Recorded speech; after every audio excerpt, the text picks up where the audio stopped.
Finishing strong today can set these teams up for a better performance in the playoffs. It's the last game of the season, and we're really looking to close it out strong.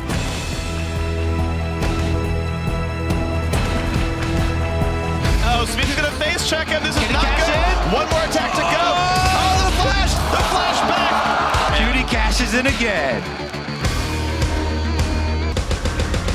Cloud9 turns and starts to obliterate Team Solo Mid.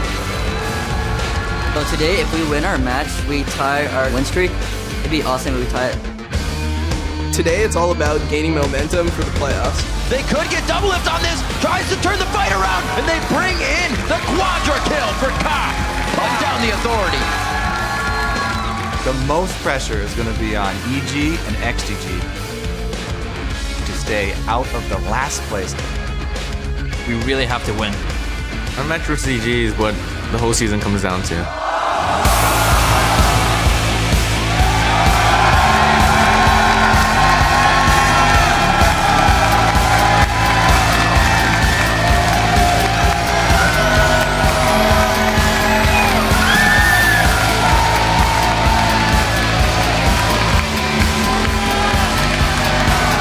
Welcome to the final day of the 2014 North American League Championship Series Spring Split. We're coming to you live from our studios in Los Angeles, and the audience is just as pumped as we are for some League of Legends action.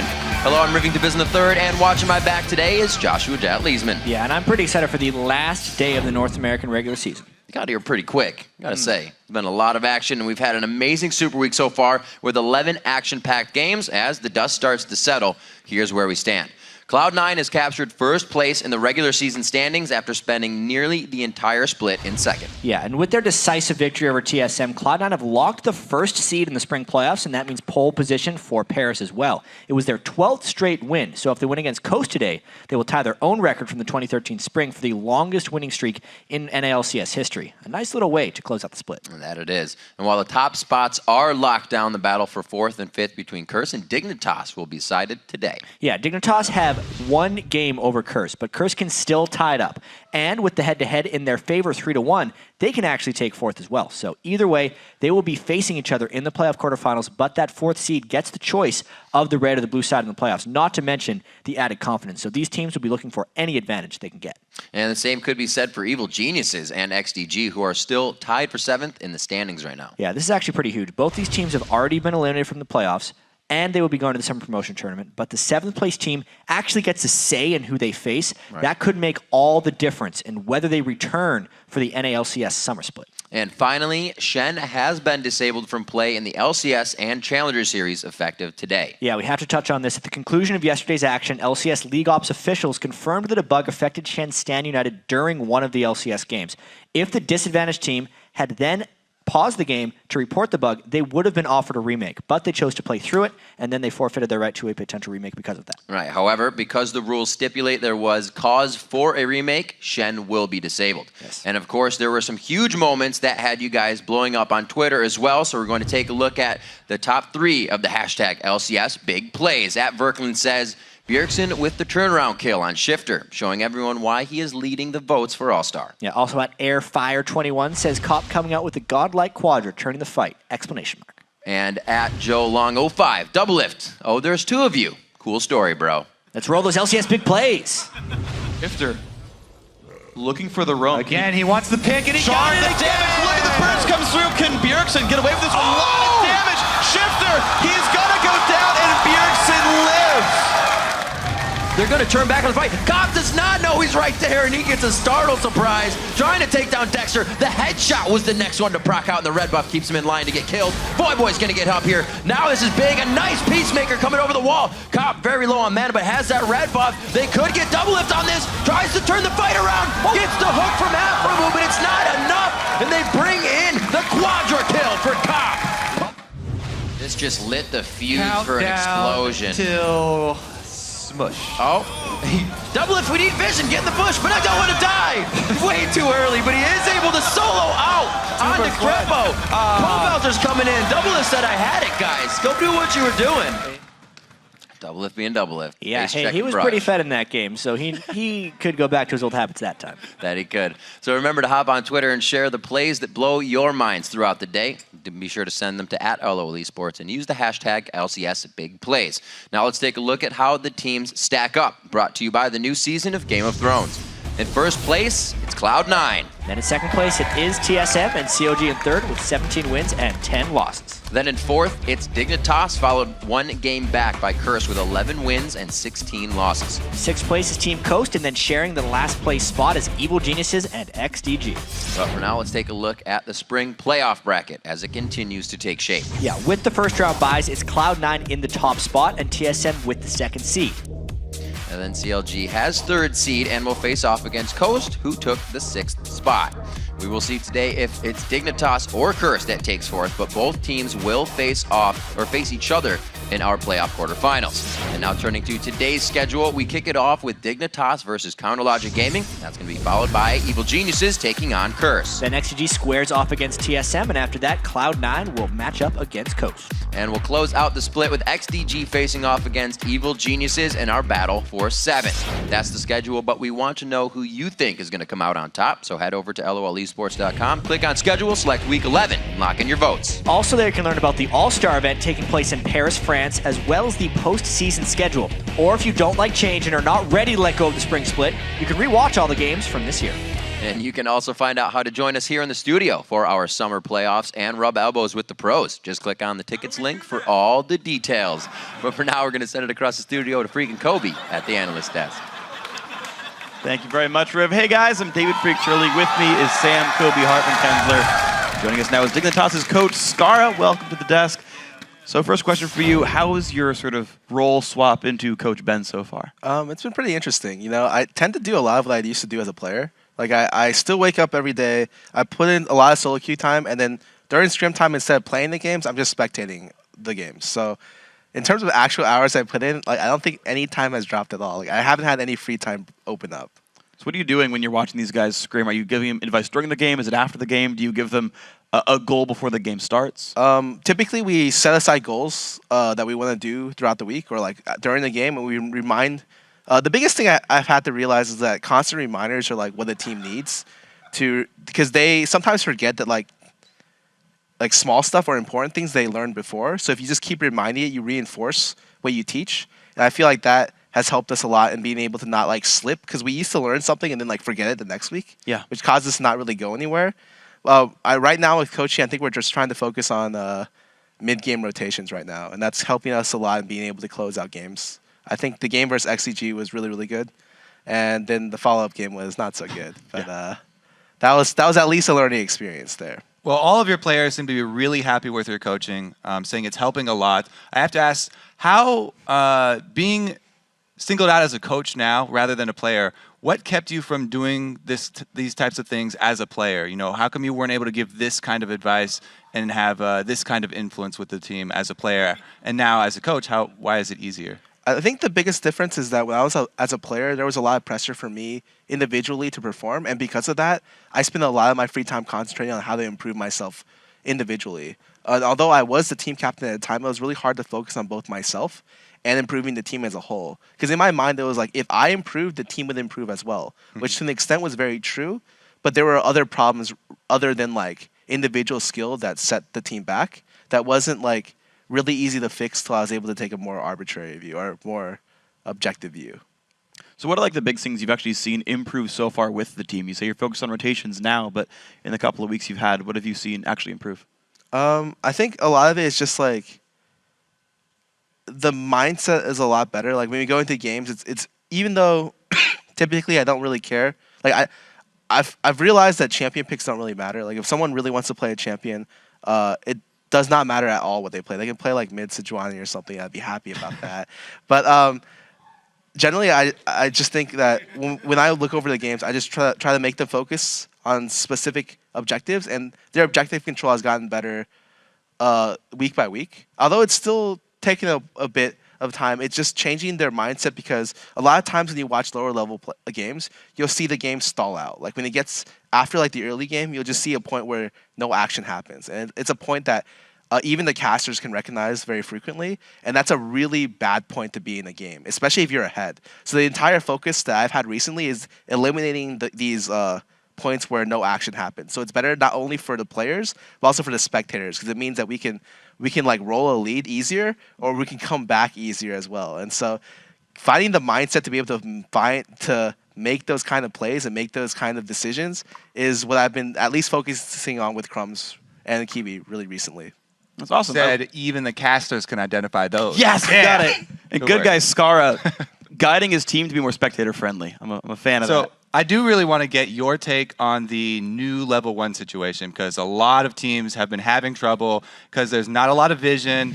They're complaining about RNG, and it's a lot up to chance. What has been Dignitas' take on the new situation with level 1s and trinkets not available until 2 minutes? I think it's really hard to say, because for the first almost whole spring split, you were given a situation where you're pretty much guaranteed a level 1 where no one would invade, or if they did invade, you'd see them. You'd have full control on the level 1. I feel like they really limited level 1 strategies to some extent, but I think I even recommended to Riot that they consider they pushed back the ward timer to I don't know what time, but they decided to do it to 2 minutes now. And actually what happened is that you kind of rolled the dice, and it is a little bit more RNG based, because before you can just do point defense and you're guaranteed both buffs, or at least if they invade, you can easily see which buff you need to go to. Mm-hmm. But now it's like you assume automatically that they invade, and so if you guess wrong, you start the game with 1 buff. And if you guess right, then you at best split even. So right now what everyone's doing is they're just invading just because they know they can split even off an invade. Mm-hmm. And I feel like that's the wrong mentality to have in level 1s, but it's necessary because it minimizes risk. Now, I don't know exactly how Riot's going to change this, but it is kind of problematic. I feel like, although the pros haven't really adapted to it very well, I don't know if it's something that they should be adapting to, because it's such a late change in this season. I really wish that this is something that they did between the seasons. So it's really hard to say because it just happened. Mm-hmm. And in a couple of weeks that we've been doing this, it's really frustrating to play level 1s right now, because it is kind of a coin flip. And although I don't really think Purple Side has that big of a disadvantage, it's kind of annoying because like if you really won the 2v2, you're like forced into random 1v2s. And rather than I know Riot originally wanted to like do away with 1v2s or just make it not as an appealing option. Yeah. Now it's like an even more appealing option, because when you invade, you're like, as well as it's the fact that TP got buffed, it's just not worth it to stay in the lane to try to 1v3 people. So you see like all kinds of random 4v1s now. Mm-hmm. I feel like it doesn't make the game more interesting. It just accelerates the game, but it takes out one of the most interesting facets, which is like the straight up 1v1s. Okay. So it's actually, you talked for a bit on the changes recently to the game. Of course, 4.5 will be the playoffs patch that has hit live early this week. How are you preparing your team for the new changes? They just have to recognize that certain champions got buffed and nerfed. I know armor steals aren't as good anymore, so a lot of people are going to be running health, and that attack speed junglers are making their way back. So you'll see a lot of Master Yi, a lot of Shaco. Anything that can be affected by an attack speed steroid pretty much became really, really good with 4.5. So you might see a lot more carry-oriented junglers come out. And so Crumbs is happy. He's like, hell yeah, I can play carry-oriented junglers. And he's like, Cutie plays Sivir. So maybe it just means that you'll see more carries from the jungler perspective, and that the AD transitions to maybe a more CC role. But we're still kind of testing stuff out. Like, we really haven't thought about it much at all. All right, so moving forward with our day of LCS games, looking at the matches today, what do you think is the biggest possibility for an upset today? I think, aside from our game, of course, I think the C9 versus Coast game, it has a very high chance of, maybe not a high chance of upset, but I think there's potential there. Mm-hmm. And even though C9 is the #1 team right now, I feel like Coast always has the potential to be the better team. It's just they always fall flat. And so it sucks because you watch them and you're like, wow, this game is going great. I love this game. This game is awesome. And then it's like, Coast, what are you doing? And then Ace, and then Baron. And then you're like, crap. Like, that did not work out. But up until they lose the game, they're winning. So that's good. That's such a terrible line to say. But if people watch the games, they'll understand what I mean. Yeah. All right, well, Scar, thank you very much for your time. Of course, we'll see your guys on the field in about 20 minutes. Thanks, of course. And let's get actually, we have another question for you. I forgot about that. We want to get your thoughts on our Twitter question today, because we're asking our audience today, what was your favorite moment from the 2014 Spring Split and why? So, Scara? It's got to be all of our games against C9. I feel like our games against C9 are always really enjoyable. The first game, the only game that we beat C9 this split with me is the game where I played Gragas into Riven, and I got first blood on high. Like, that game was really memorable to me, and that was probably my favorite game of this split. All right. All right, well, thank you, Scara. And for you guys at home, do send us your answers to @LOEsports and use that hashtag LCS. We will be reading our favorite answers later in the broadcast. All right, guys, going to take a quick break, but the action gets underway after this with our first game of the day, Dignitas versus Counter Logic Gaming. We'll be right back.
Welcome back to the North American LCS. Remember, the new season of Game of Thrones premieres tonight on HBO, and if you came here for League of Legends, you're in the right place. Right now, we're kicking off our day with 4th place team Dignitas versus 3rd place Counterlogic Gaming, and Dig needs this win to secure the 4th seed in the summer playoffs. Absolutely. If they lose this game, they leave the door open for a Curse to tie it back up with the win, and since they are 3-1 with Dig in the head-to-head, Curse would actually take the 4th seed and get the choice of which side they want in the playoffs.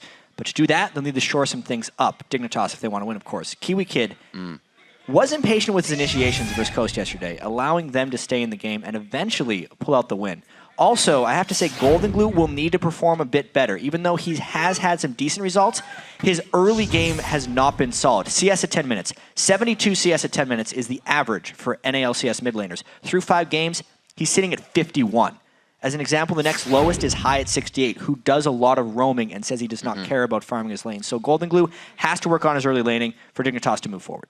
And CLG have been having some off games as well. So far, they are 1-2 on this week. Yeah, and COD said they were approaching their games like a scrim and as an opportunity to try out new things. But honestly, as much as they like to think that you can turn it on and off, losing momentum and dealing with losses can really mess with the team. They acknowledged that yesterday, actually, and I expect to see them playing a lot more discipline today and really trying to end their week on a high note. And Counterlogic Gaming have been a dangerous team since Dexter joined, and with Dignitas still adjusting to their recent roster change, CLG think it will give them the edge they need. CLG is looking way stronger, especially since Dexter got back.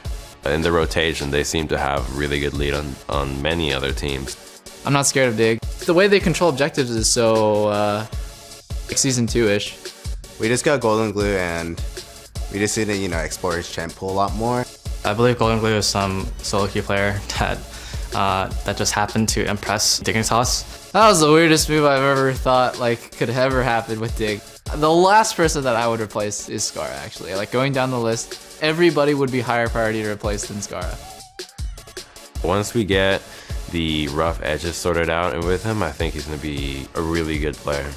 I'm more scared of Scarra's coaching, honestly, than Dig. Damn. Damn indeed. Doublelift is back at it.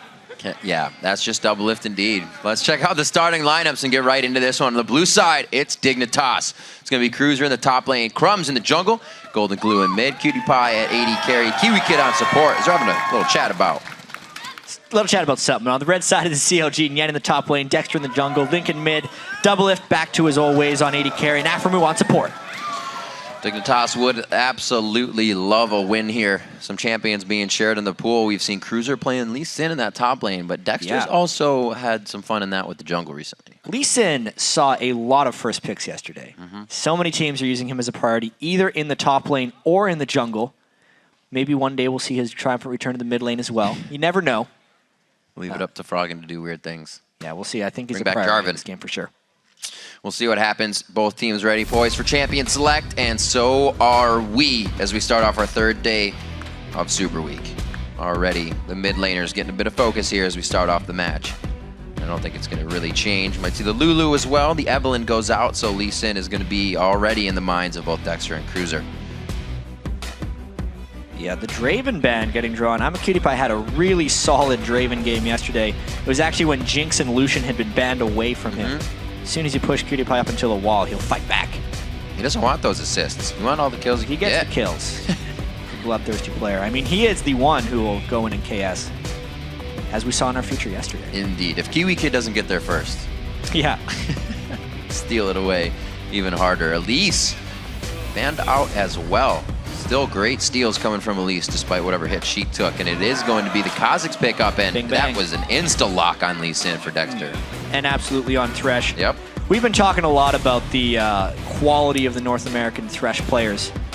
There's a little bit of discussion on Reddit where they're just like, maybe it's just a problem with the champion. And it's like, well, Thresh is a full utility, amazing support who can oftentimes do everything, and that is true.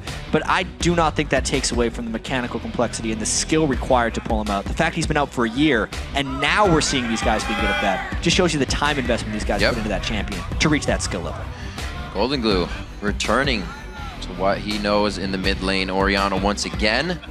Looks like he will have a better time hitting some ultimates here. Only going to have Dexter jumping around the fights. We do see a quadra kill coming from Golden Glue, and Kiwi Kid will get his Annie, so that's kind of the thing they look for as their initiation. If nobody else is there, they have Kiwi Kid for that. Yeah, that's a nice combo for them. It'll actually be on Kiwi Kid to line up the initiations for Golden Glue. And as soon as they have that kind of hard initiation shell for Dignitas, COG goes immediately to the poke comp. Nidalee and Lucian are kind of classic pokers. Classic indeed. We're going to go for the old play on this one. They take the Lucian Thresh lane as well. We've mentioned before how much Double Lift and Afromoo struggled against that, so now they take it under their wing to be strong. Cutie Pie going to lock in an Ezreal really quick for this composition. A little more big ultimate damage. Yeah. This could be a very long-range game. Ooh, with that Jace picked as well. He's been loving it. Russian BF sword in that lane and then just gating everybody. I really enjoy watching Cruiser play his own champions. Yeah. He looks so much more comfortable when he is not forced onto Renekton and Shyvana. And I think he finds so much more success as well. Now it's on to see in the end. He's probably just going to end up going with Shyvana. Or Trundle. Trundle would be a pretty good thing here because it synergizes better with the poke comp. He really only has about four competitive champions. Right. Ryze, Shyvana, Trundle, yeah. and Renekton. They pretty much canceled out the use of Ryze in this one with the picks previously. And Trundle, like you said, the pillar will be good. Keep him at range, keep the distance. We'll see teleports for the top laners, steady and holding for now. Something that's been switching on and off for teams, as the 2v1 has also been something that comes to light now with 4.4. Yeah, we're going to be seeing a lot of teleports as these guys continue to adapt to the patches. I expect it's an interesting choice by CLG here. They're not going to be wanting to fight very much at all this game. Yet Crumbs with the jungle Kha'Zix will want to fight actually fairly frequently. So even though Dignitas actually has a fair amount of long-range damage, they have much more wanting to really initiate strongly in these team fights, whereas Dignitas will really just be looking to work on their rotations and avoiding team fights. That's what the Nidalee Lucian Trundle is for. We'll have to see as the teams load into the game. Let's check your predictions, as they are according to LOLesports.com. 80% of you are giving this one to CLG, taking the first win of the day. Yeah, and it has not been the picture-perfect week for CLG. They had the defeat to Cloud9, as well as a very sloppy game against Curse yesterday where they fell. But they do want to finish the Super Week on a strong note. They were locked into third before their games even started this Super Week. Dignitas is also here playing for seeding and playing with some momentum. Scar is the coach, Golden Glue is the new mid laner, trying to make it all work. Make it work indeed. With this composition, knowing that Golden Glue is kind of the factor that a lot of teams have been looking at they can go after first, do you just go to punish that against Dignitas? I think you do. It's an easy answer. I think especially with the way Dignitas, or with the way CLG was talking about him. I know Double Lift sometimes exaggerates a little bit, but you can absolutely tell that Dignitas wants to protect Golden Glue, and CLG wants to attack him. Well, we'll see how close they can get to those front lines in the early part of the game. See if any true vision is being bought out here, but no. Looks like they keep it with the trinkets, so it will be long-lasting. Doran's Blades for the top lane as well on both sides.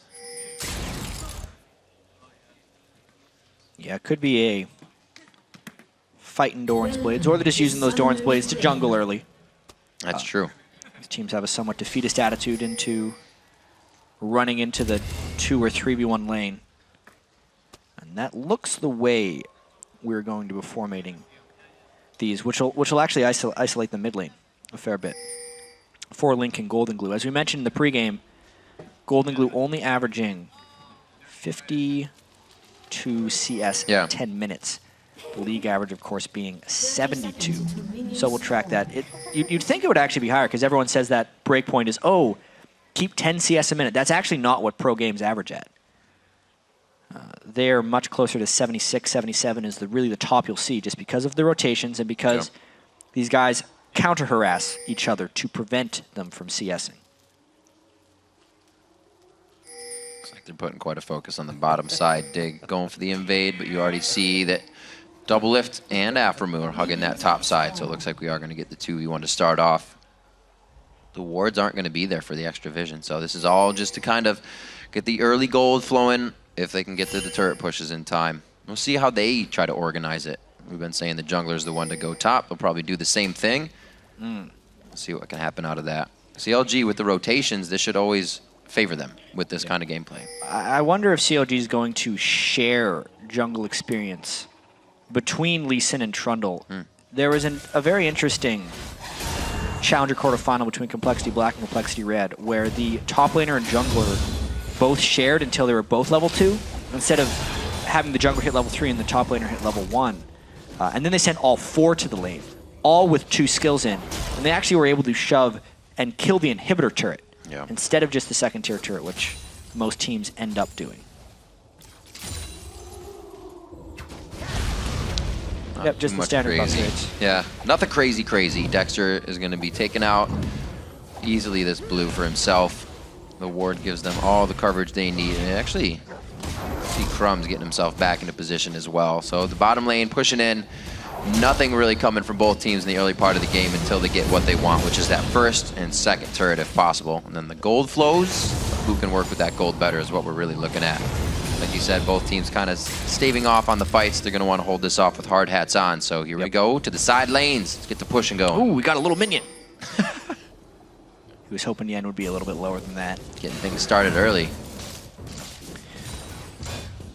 See how Golden Glue vs. Link does. The lanes are going to be shoving. There's actually a... Is that it's a 4-man? 4, yep. Being a toss down to the bottom. Kiwi Kid level 1, but Cruiser just hitting level 2. They'll shove very quickly here.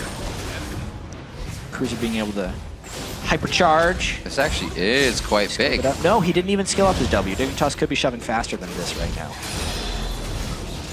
Cruiser got his gate and his shock blast instead for the escape in case they get collapsed upon. It would be great to have a Trundle in that top lane with Frozen Domain down getting attack speed, but it looks like they are just going to keep pressuring on without him, so they're trading even on that, even with the armor champion reduction on the top turret damage. So great pushes here, but it's up to that second turret and who can start to rotate out of that.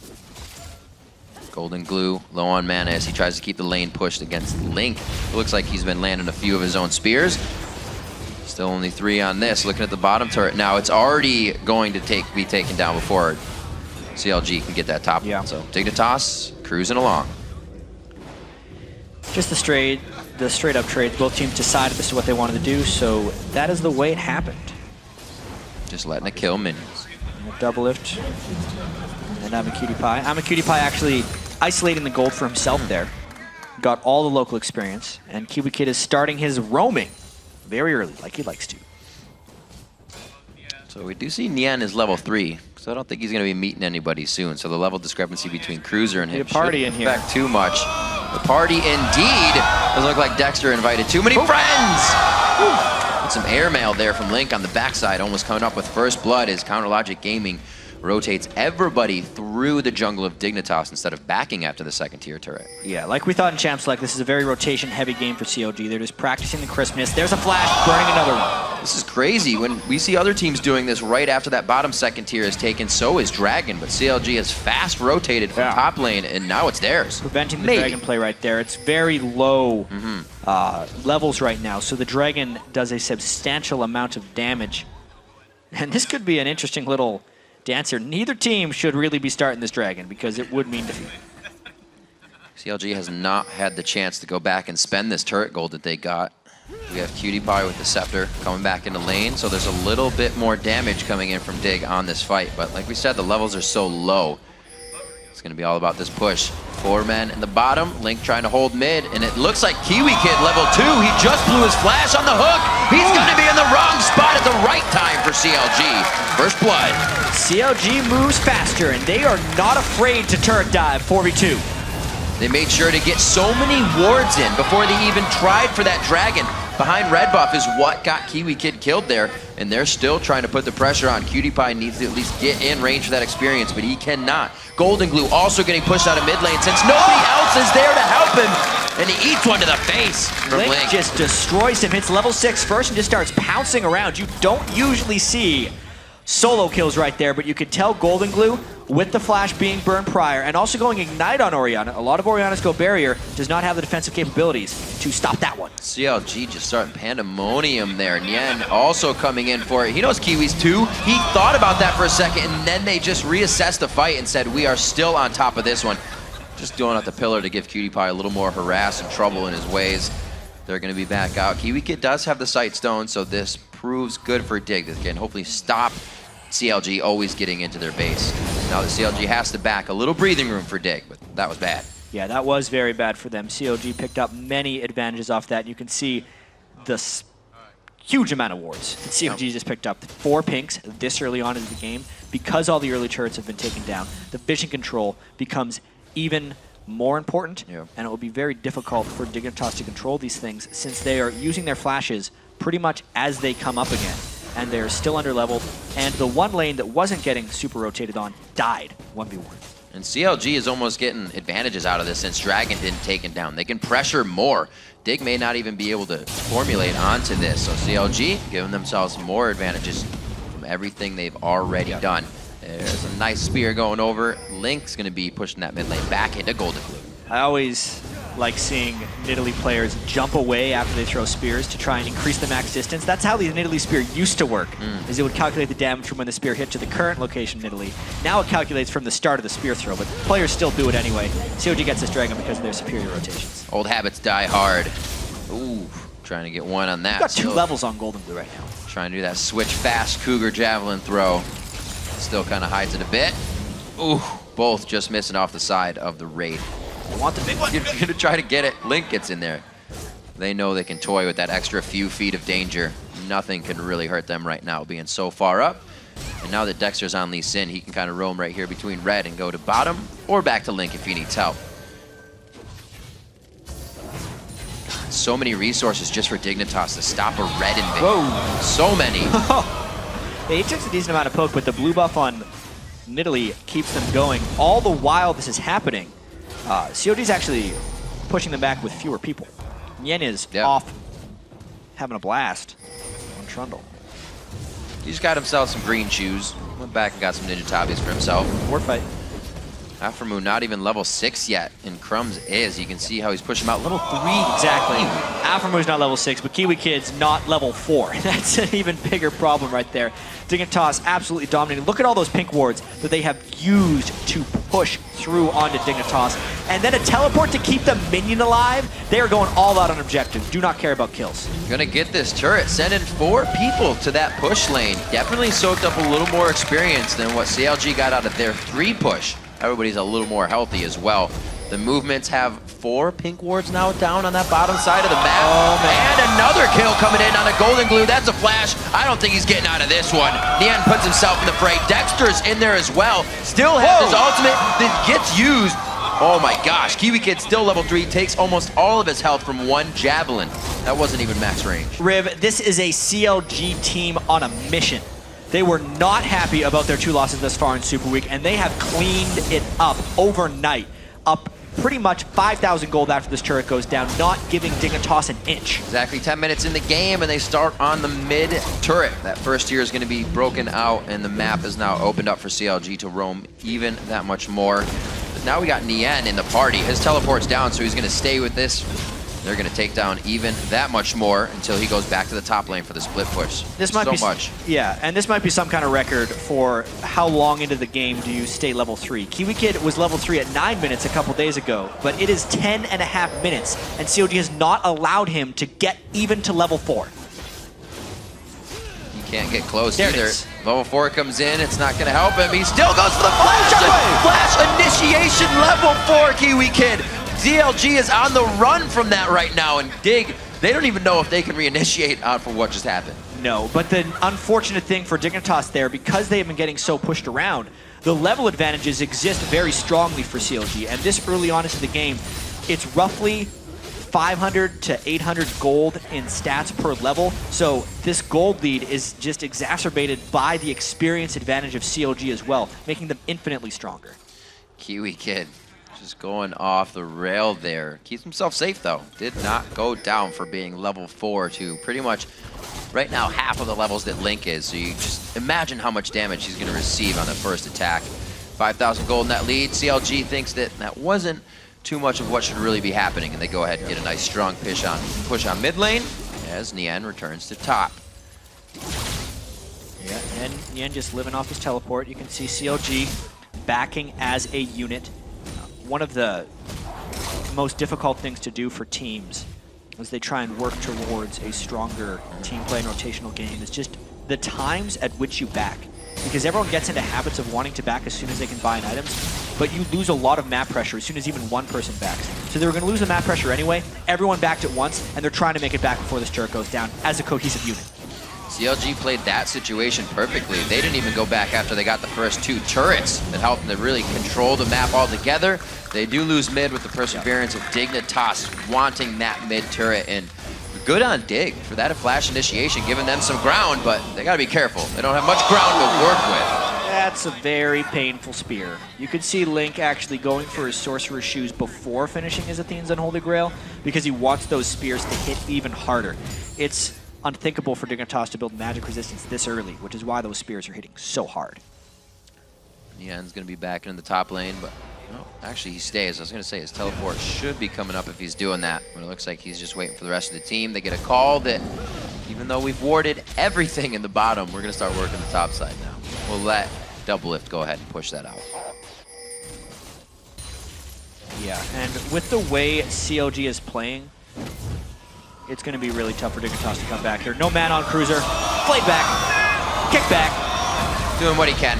3v1 situation. He knew he was down. CLG is putting the pieces in place to always get something out of nothing, really.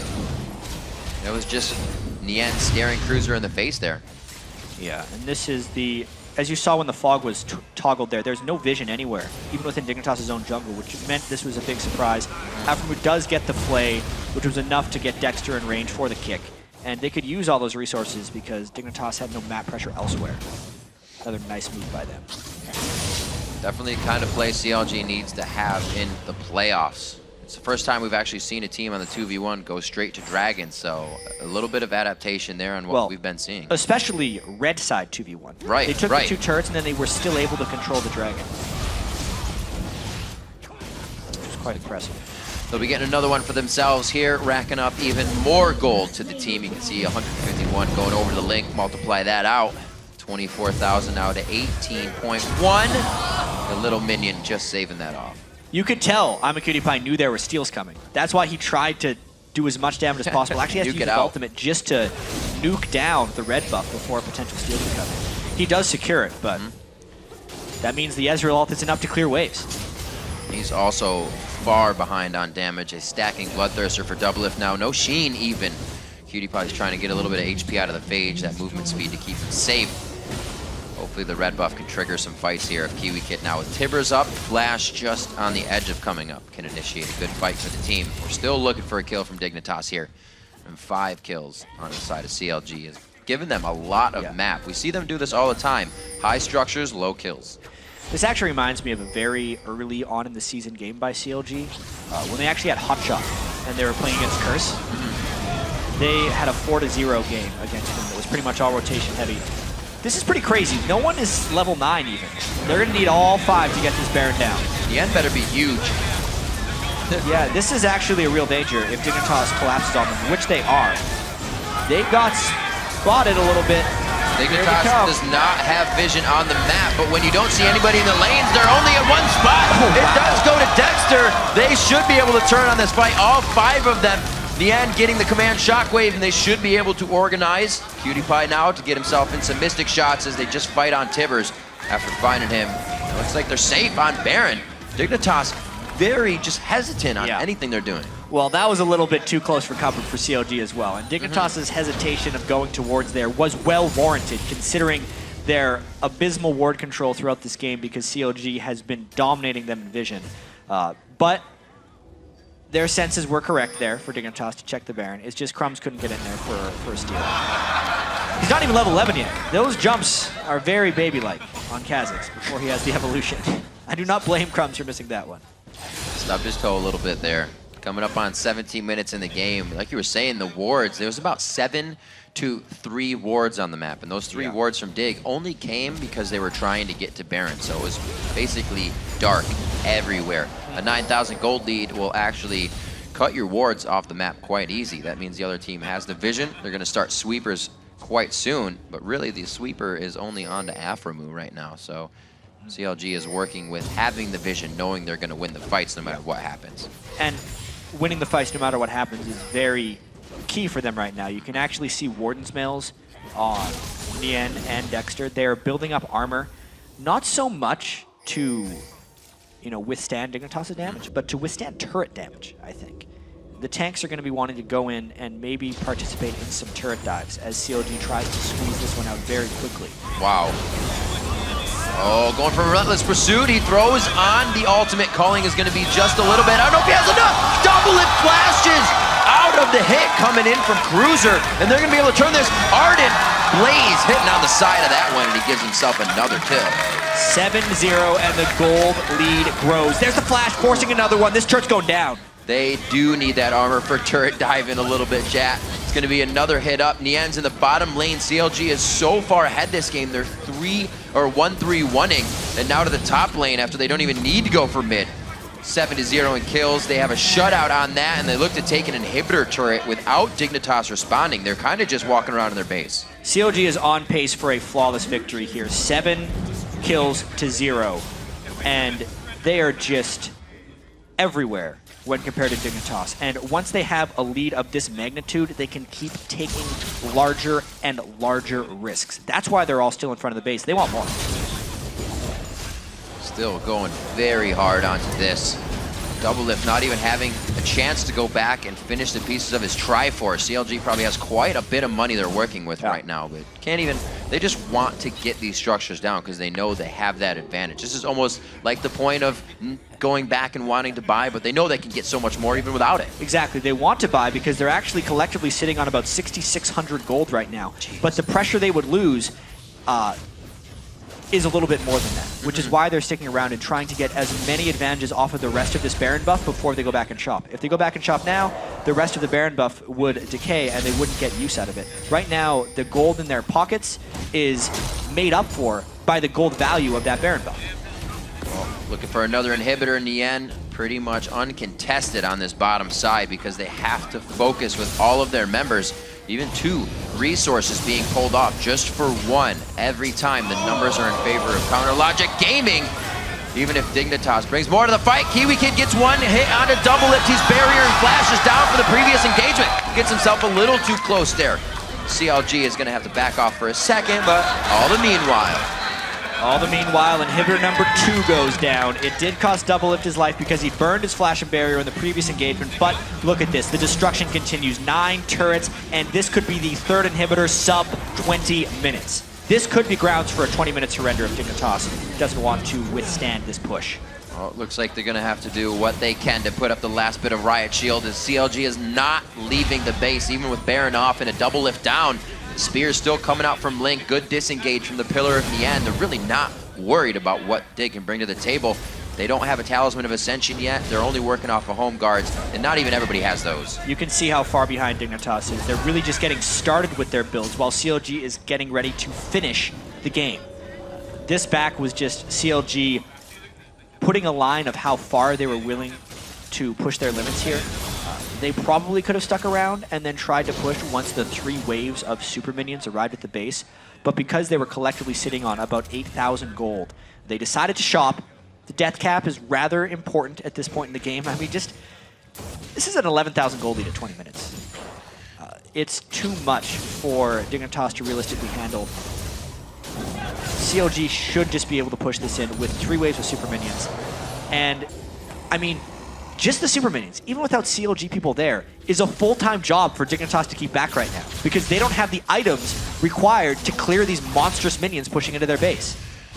CLG looking to end the game here. fastest. Look at how hard it is for them to kill one.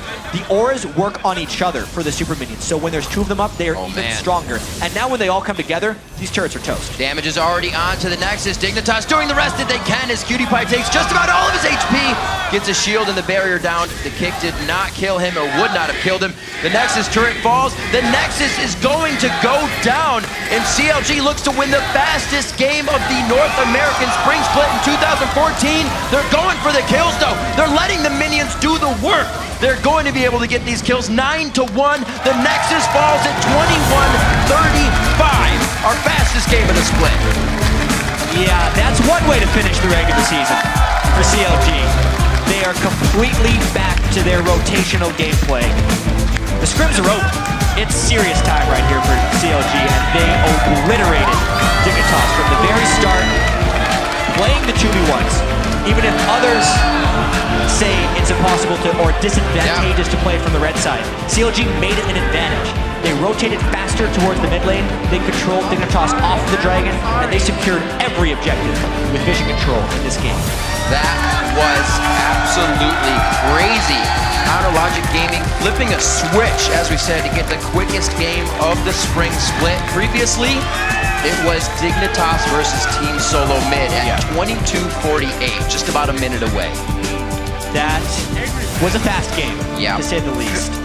As you say, the fastest as well. CLG, they're all smiles now. They were very unhappy with each other after their defeats to Cloud9 and Curse, especially the Curse game.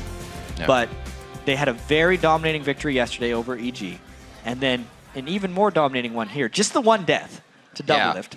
9 kills to 1, but all well warranted. That gave them the second inhibitor and just accelerated the game even more so. Yeah, and to bring up something of this, and if you go back and watch it, it's a great game to watch for vision control. Right. But they were up a lot of gold. You got to consider that as well. It's always easy to place vision when you have that. And that kind of leads into our replay that we'll bring up of Cruiser getting ganked this time. And you can see where the vision comes into play. Yeah, exactly. Just try and find the wards for Cruiser, and they don't exist, which is why CLG was able to get all the way into their jungle and sneak behind him. And it's not necessarily at a huge fault of Cruiser for trying to farm, because he needs to be able to get minions. Therefore, you have to take inherent risk. It's just because CLG was controlling so much of the map that they were able to punish. The mobility that they granted with... It was actually more of a poke comp for CLG, but they turned it into a very fast push composition because all the poke was landing to get kills before anyone could build resistances. And Dignitas went in, and we obviously said the Jace pick for Cruiser is something we have liked to see. He's been playing it very well, but their composition kind of then went from poke to kind of somebody wants to dive in with some ball delivery, but still stay for poke because it's dangerous, and it didn't formulate very well in the team fights. Yeah, the Dignitas team composition never got going. They never got a chance. They weren't able to build their items. It was really just a suffocation and gold denial for CLG. 27,000 gold collectively amongst the entire team at the end of the game is not what you expect. If you look at Dignitas' average games, a lot of those guys are getting 12,000 gold apiece. Yeah. I mean, 27,000 divided by 5 is not a very big number. They did not have that much gold. It's not. And coming into that, we look at this 2v1 now, and if you can gain a lead off of those two turrets as CLG did, it's a huge lead. It's bigger than any other early game lead we've seen because Dignitas had no way to get back from that. CLG went bottom and controlled the game completely because they adapted faster than day. Let us know what you guys think were the standout moments by tweeting at LOL Esports and use the hashtag LCS Big Plays. For more on CLG's commanding performance right now, we're going to toss it over to Freak and Kobe.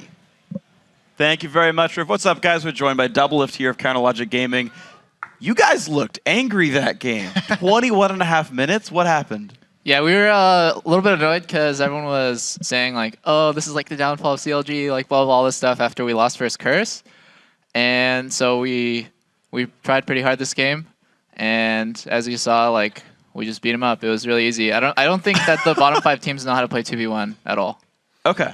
So you opted into it because you think you have the strategic edge here. What are you holding them back? Every team pretty much does it, to be honest. Like whether you're a top 3 team against another top 3 team or like you're just playing whatever, you just do it when it's advantageous for us, for the team. And like Dig is especially like one of those teams that I feel like they just don't really care and they just play like what they want to play. And so Cruiser's like playing Jace, and he's like the only person who plays Jace in this last like month, and we're just like, all right, they don't really want to win. So we just 2v1 Jace, and then Jace becomes useless.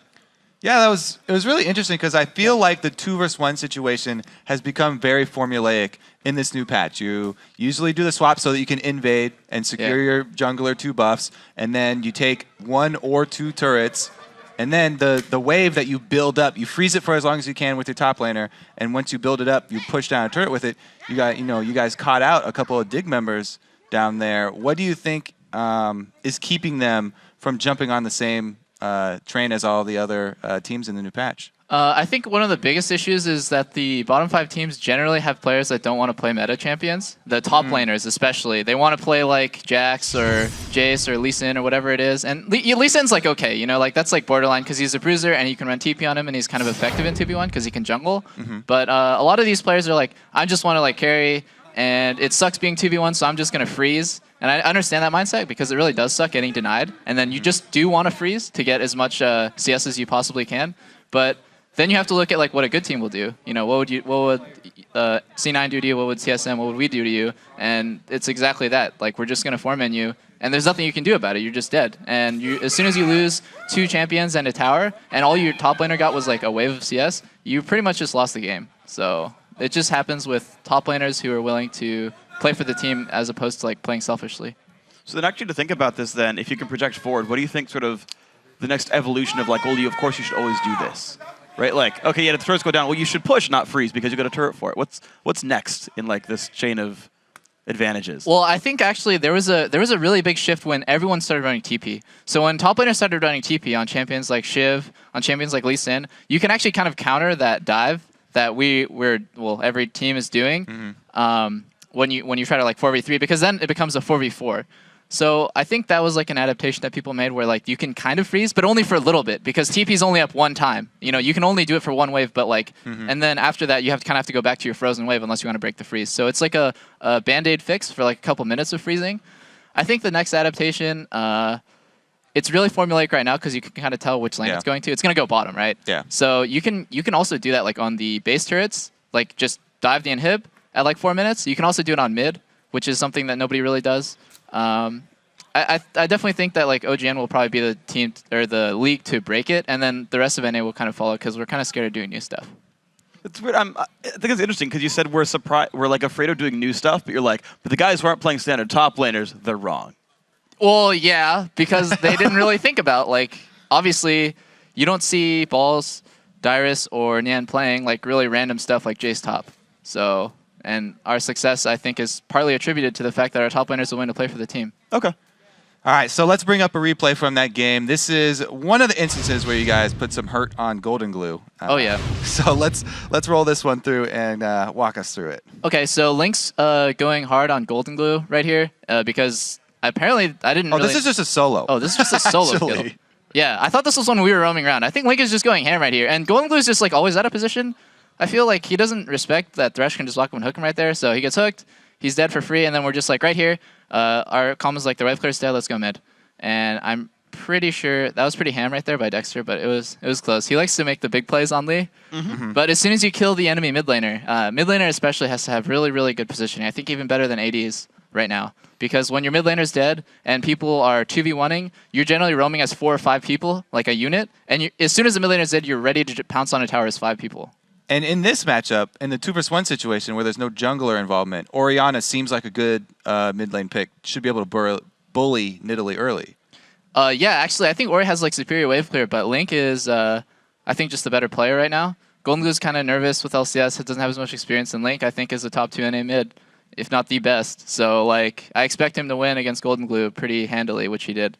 Well, of course, congratulations to Link. Then actually talking about people at the top of the roll, though, we've got a replay of you. Pretty much 1v2ing. You got another one this game if you want to pull the replay up. Oh, yeah, I remember this. So we're 1-3-1ing right now. Because we're so far ahead, we can take 3 lanes at once. And I see that they're trying to make like some sort of desperate 2v1 play on me. But as soon as Cruiser goes 50%, I know that this is not going to work. Like, if you just think about it, the only damage that they have right now is Cruiser's Burst. And Jace, when he goes into melee form, you just flash the Q and it doesn't do any damage to you. I'm not sure if that's just been part of the game for a while. And then Link is here to back me up just in case like I fail the skirmish or whatever. It's best to have Nidalee mid lane because she can always go to a side lane in case they try to make a play like really fast. She can bounce around and give you a heal to save you. And that's what we did. It's pretty easy. I don't know why Dig did that. So the hammer has to hit you to do the damage. Yeah. If you don't hit him with the hammer, he's not going to do any damage. Makes sense, right? Yeah, that's true. Sure. Yeah, come on. It's logic. Okay, so I like that. The like little adaptation where it's like, I love the teams that realize things like that where you're like, oh yeah, Nidalee goes mid because she can go somewhere else, help someone else out, right? Like, yep. Are there any little like trade secrets like that you can think of that you feel like other teams aren't implementing that are like really obvious? Not really. I think everything's pretty intuitive to us, but like, I don't know. I don't think any team who's LCS level should be losing out hard in 2v1s right now. Like, it's really basic. It's just really simple.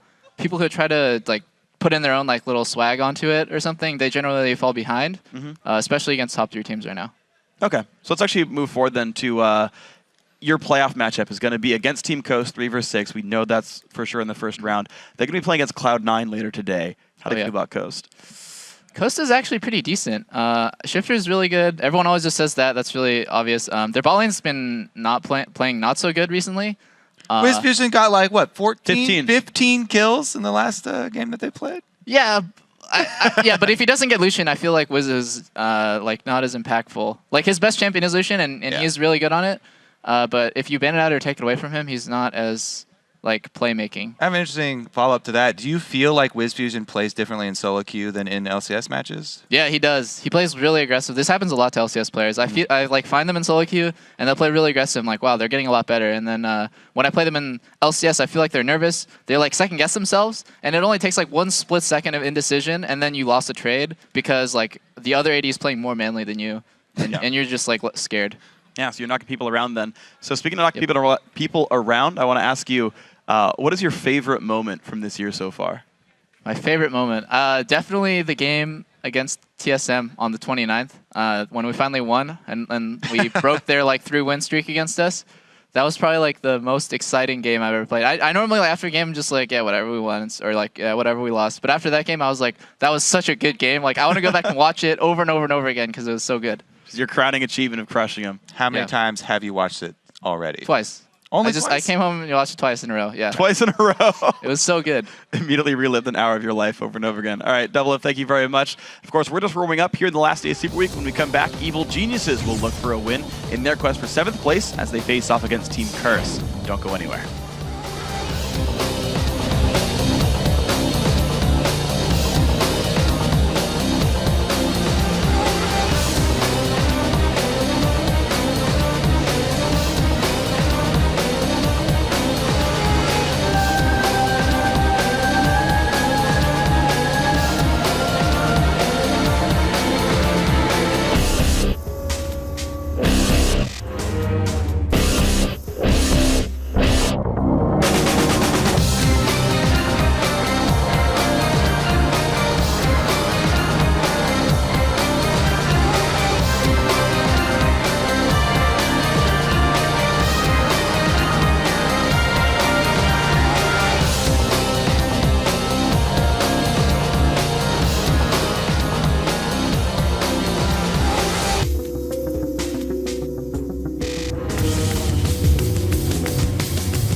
All-Stars is going to be in Paris this year. Bonjour, Paris.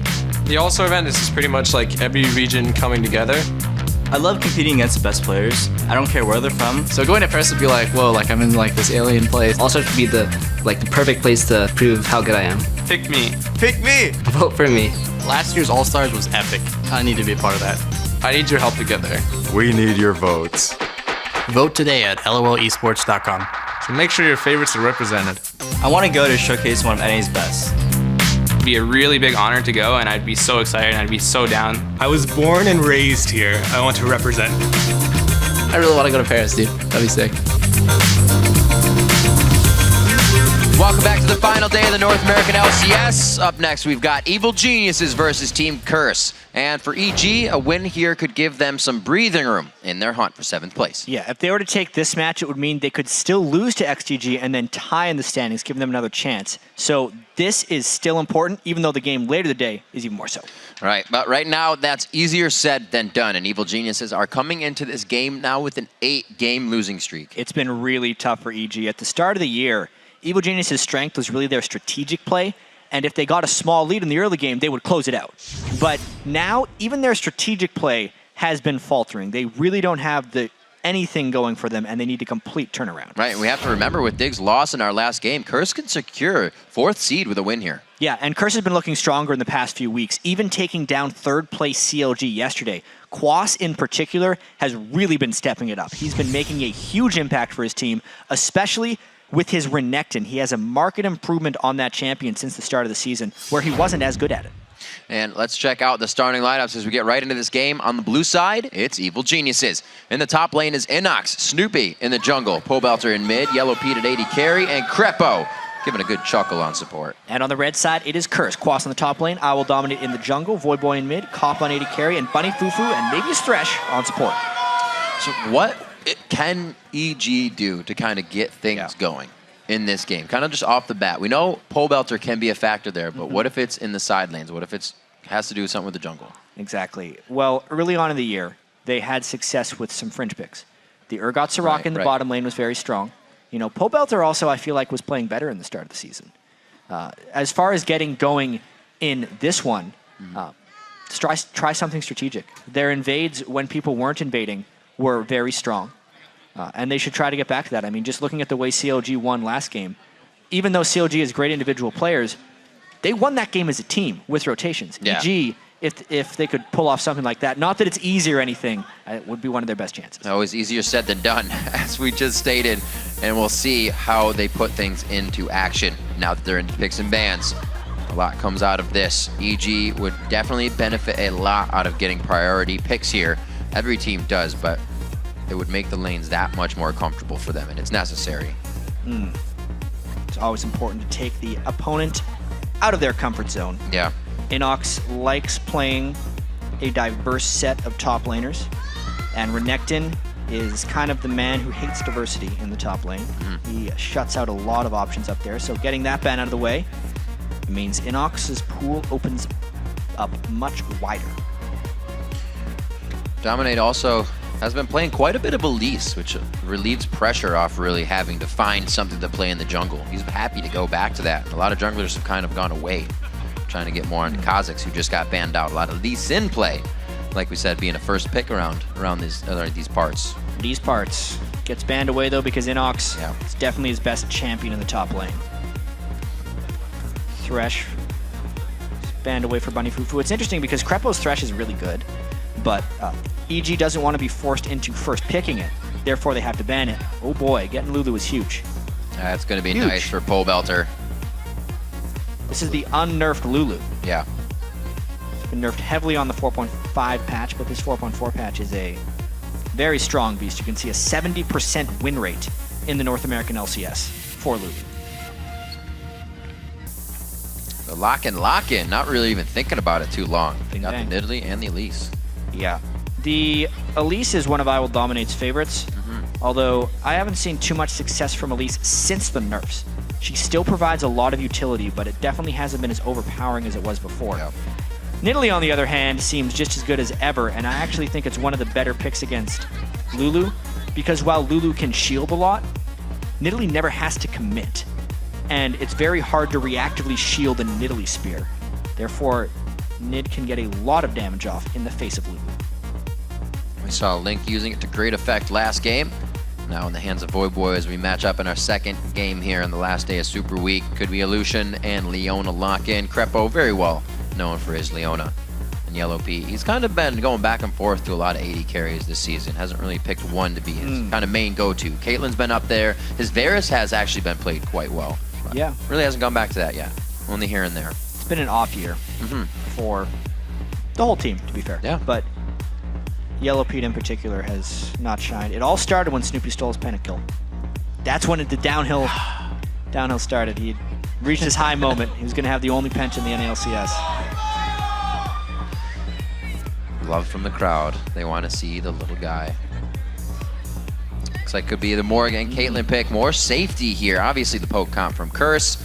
It's a game where they can work the strategy once again, and like you said, not have to commit. Yeah, and the Morgana in the poke composition is actually a very important tool for them. It will stop long-range Leona initiations from isolating priority targets, as long as Bunny Fufu's black shields are completely on point. I expected actually more teams to be picking Morgana in poke compositions because of that fact. It's kind of like a early way to help people out of Solar Flare real fast until you can get your Mikhail's Crucible, and then you're good to go. The lock-ins are that safe Morgana Caitlyn lane against Lucian and Leona. I think we'll see too much 2v1 swapping in this one, but we will find out very fast in the early part of the game. Could be a Pantheon for Snoopy. Because Pantheons were not too bad. The ganks were actually quite good. It's just the team following up after that was always a little lackluster. Yeah. Pantheon ultimates actually haven't been that on point in the LCS. Teams have been very good at avoiding it. Once you get used to it. Yeah. If they could dump enough damage down, they'll be able to bypass some of that black shield, but it's still gonna stop the stuns coming through. Wow. Top lane Rise, perhaps? So this is different. They're kind of looking at a full poke composition, but they haven't given themselves too much to get in and engage on that composition. Yeah, they do have hard engage, but how do they get past the black shield is going to be the real question. EG will have to work around and initiate onto multiple targets so that they can at least lock down one. It actually makes the initiation fairly difficult. But as far as actually having engaging opportunities and engaging skills, the move speed provided by Lulu, Rune Prison, Pantheon in general, Leona in general, are all very good at locking people down. So it's not like they can't initiate. It's just going to be very difficult. Looks like Curse, that last pickup for Voyboy in the mid lane. Actually, that's going to his Nidalee, so Quas in the top lane is saved out on this one. Could be. Could be. Could be a top lane. Yeah, Trundle for Quas. Split pusher and also poke supporter. Very similar, actually, to the CLG competition we just saw. With Nidalee plus Trundle as far as the solo lanes go. Caitlyn would be your replacement for the Lucian. Some people would actually argue that it is better in a poke composition to have Caitlyn. All right, then. Poke comp. Poke comp indeed locked in. It's what people are kind of favoring now as we get into this game where you get that surge of money and then everything needs to slow down anyways. Yeah, we've seen a lot of poke in the North American LCS. League of Legends has been trending towards that actually for quite a while. Just the longer range initiations to bypass people's ability to kind of counteract what you're doing to them. If you're always dealing damage to them outside of their initiation range, you're winning. So it's a lot of Nidalee because she has such absurd ranges on her stuff. And speed when you start going towards it. Ranges, damage, and speed. The champs are locked in and loading. So let's take a look at the voting from LOLesports.com. 68% of you are tipping this one in favor of Curse. Yeah, Curse wants to be forever fourth. Yeah. They can do it. It's kind of crazy that it could happen again. Yeah. This acquisition of Bunny Fufu has worked out very well for them. It did. Sometimes fresh blood is definitely what you need. When it's not something that is expected, though, as EG found out, it kind of puts turmoil in the team. And I think it was Doublelift kind of saying in a feature we have that, you know, once that happens, it's hard for a team to really figure out where the place was because you have to repair what happened during that loss time. So, especially for Evil Geniuses, you know, they weren't having the best of seasons when they had to lose. 3 of their starters for 2 weeks over for visa issues. And the adjustment time back and forth is just so punishing for a team because they have a synergy that is starting to be developed, and then you break it just for a few weeks. And then you try to go back, and you're never at the same point. You're always kind of starting from scratch again and again, and that's happened 3 times now for Evil Geniuses this year. Well, we'll see what these teams have for each other as they do get onto the Rift. Now we're into our next game. It's going to be a big one. We got Curse versus Evil Geniuses as Curse is trying to solidify that 4th place. You can see the herd is in place. They're going to be helping out, giving some supports to the cheers to the supports. What do these 2 teams have for each other? Level 1, Inox heading towards the bottom lane. Let me get the 2v1 swap, but they may equal it out if they decide. He's going to be hugged by Yellow Pete, so nothing crazy yet, just a late invade it looks like. Yeah, EG starts with the Relic Shield on Crepo and the extra ward, whereas Bunny Fufu started with the ward as well. He's already placed it. These guys trying to see if anything fancy is up. At this point, the standard level 1 is the lane swap so far in the Superweek. So that's where teams are stacking up, and neither team is really trying to take advantage of that fact. They're both just opting into the standard. Although, if a team would have ran, if EG, for instance, would have ran all the way up into that top lane brush, they would be able to catch Curse as they tried to walk through, but that is not the way things have been done. Inox with the crystal start for himself in the top lane. We'll have to see actually if it's going to be Curse on the red side. If they decide to go to Dragon, if this 2v1 does play out. If they actually were watching that CLG game and not warming themselves up, getting ready for it. CLG got both top turrets and then pushed over to Dragon. And they were able to take that for themselves. After a while, it was just really the map control it gave. Dragon didn't go down for the next few minutes after that, but the game being controlled after the 2v1 was different. We'll have to see if Curse will be able to do that against Evil Geniuses. The invades begin, and so does the game. Evil Genius is doing something a little interesting, actually. You can see Snoopy is at his own red buff, but Crepo and Yellow were actually just trying to stop the blue, and then they didn't take it themselves. So I imagine that'll just tell them where the start is, and Snoopy will be able to go up and take that blue buff himself. They definitely still put priority on Cops level 2. Bunny Fufu is going to help Quas get a little bit of movement through the jungle on that white, since he does do quite a bit of damage early. It's just the ordering of the jungle starts is backwards here. Dominate decided to start in the enemy buff and then go to his safe one, whereas Snoopy has done the opposite. Will not make much of an impact in the long run, though.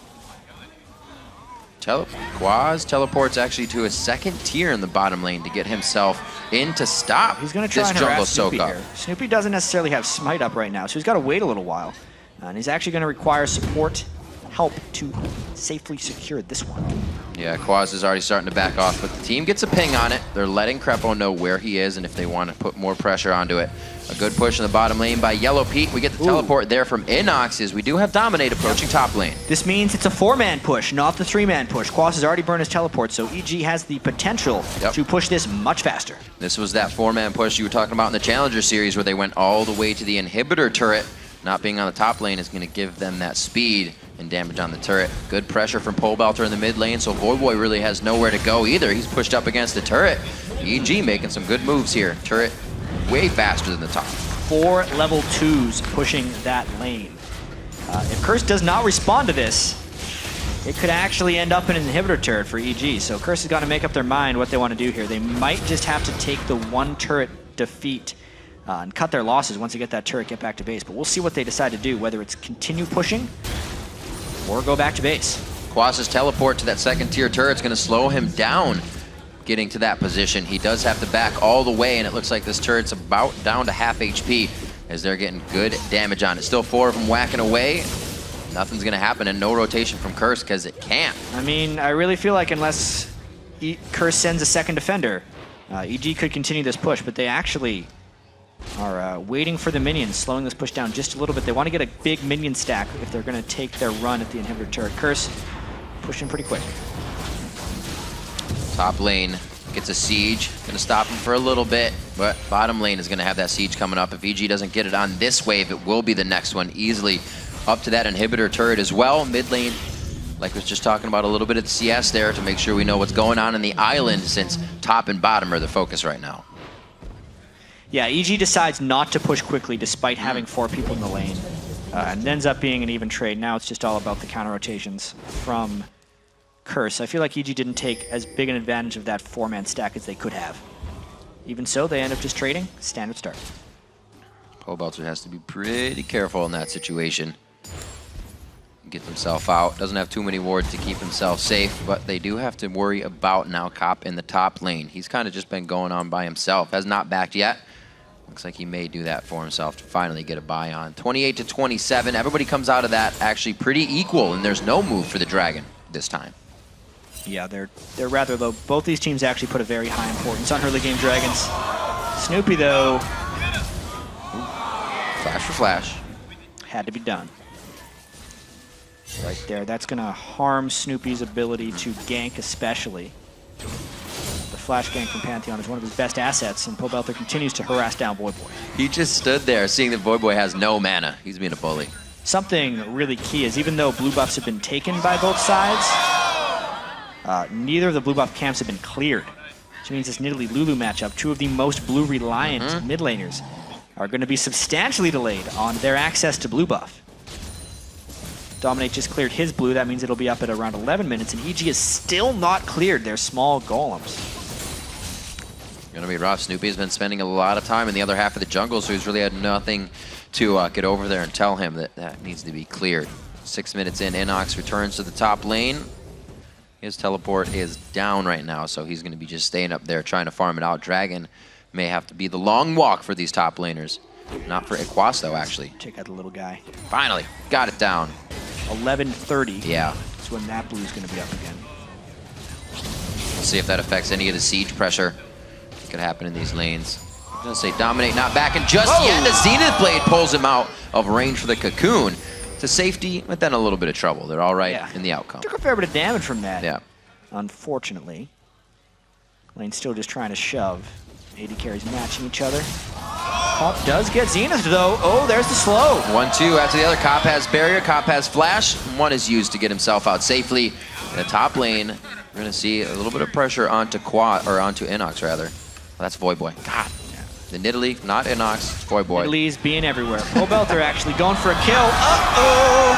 Sticky situation for him. He gets himself behind the turret. The Ardent Blaze trying to peel them off, but he can only do auto attack damage after that. Maybe picking himself up a kill, but he could put himself in the death position. Oh, he does put himself in that spot to die. One more shot. The auto attack. No more caster minions. Throwing him out. There's the Dark Binding. Oh, the auto attack. He miscalculated the damage from the Morgana auto. He did not think that would cause him to have to barrier. Well, at least he still has barrier, but he falls. Uncalculated, if you will. That was one of the not calculated moves. 2-2 now in kills as kind of getting the ones just on the edge. Quaz is doing what he can to farm out these minions and stop them from hitting up his turret. Finally turns on to Crepo there to get them off with a bit of damage and harass. He's doing fine in the top lane for 3 resource being put up here by EG, and their mid's being pushed. Yeah, Quas and Rise both trying to get the farm on. We've got to take a look at what happened in this top lane, however. Just a big dive onto Voyboy, obliterated him while that action was happening in the mid lane. Nice kill on Nidalee, but the respawn happened. It's Dragon for Curse. Meanwhile, in the top lane. Meanwhile, in the top lane, Quas is going very hard without enough vision in the brush. Goes ahead and quickly uses Subjugate to get himself out safely with a bit more. Curse takes down Dragon. Very nice there at 8:30 into the game. About a 14-minute Dragon with no knowledge over to EG on that. Well, though they had a ward in there. Yeah, they were also completely out of mana in the top lane, which is why that kill wasn't able to wield any benefits for EG. Nice. Pobelter with the nice geometry work. All that high school paying off. Still. Wow. Inox comes back with mana, but Snoopy still has none, so the lockdown is fleeting. They're getting a lot of kills here. Finally getting damage on the turret. They can keep their focus on the right thing. Quas is trying to distract while soak up experience. Just letting the rest of the team know what's going down. Snoopy still not level 6 yet. A little late on the ultimates for him, but now they'll be able to put them into action. Not too much damage from Voyboy either. Doesn't have too much pen, just the Chalice right now. Yeah, this has definitely been one of EG's better games. They've been able to stay very close in gold in the early game, and when they've been able to do this in the past, they've actually won a lot of games. early on in the season. That's how they got most of their 6 wins. So a very, very promising start. Right. Knowing that Inox has his Rise items ready to go and start stacking up. Of course, Rod of Ages will be the next thing he wants to complete. They have Lulu, 70% win rate in the North American LCS. Often banned. In the hands of their best player, I feel like, in Pobelter. But a pause coming in. A quick mouse issue for Voidboy. We're going to get fixed up. Also, the first back of Wiz Fusion down about 14, or yeah, Wiz Fusion. Yellow Pete, just looking at Lucian, is down about 14 CS right now. But he picked up the BF sword first, knowing that obviously the passive auto attack's doing damage. The Zerk Greaves over to Caitlyn. So if they're to match up in a fight, he's still going to have good damage coming out of those caster abilities instead of just the Zerk Greave auto attacks. Exactly. In this type of game, Caitlyn's most likely going for the Bloodthirster Last Whisper build. Very heavy on the long-range poke and lane shoving. Maybe a static shiv if they wanted the lane shoving faster, but I think it's more about the extended sieges. Right. Also, this should be a very quick pause. And unfortunately, he went back and bought a BF sword. So now they both have one. And it's even. Even Steven.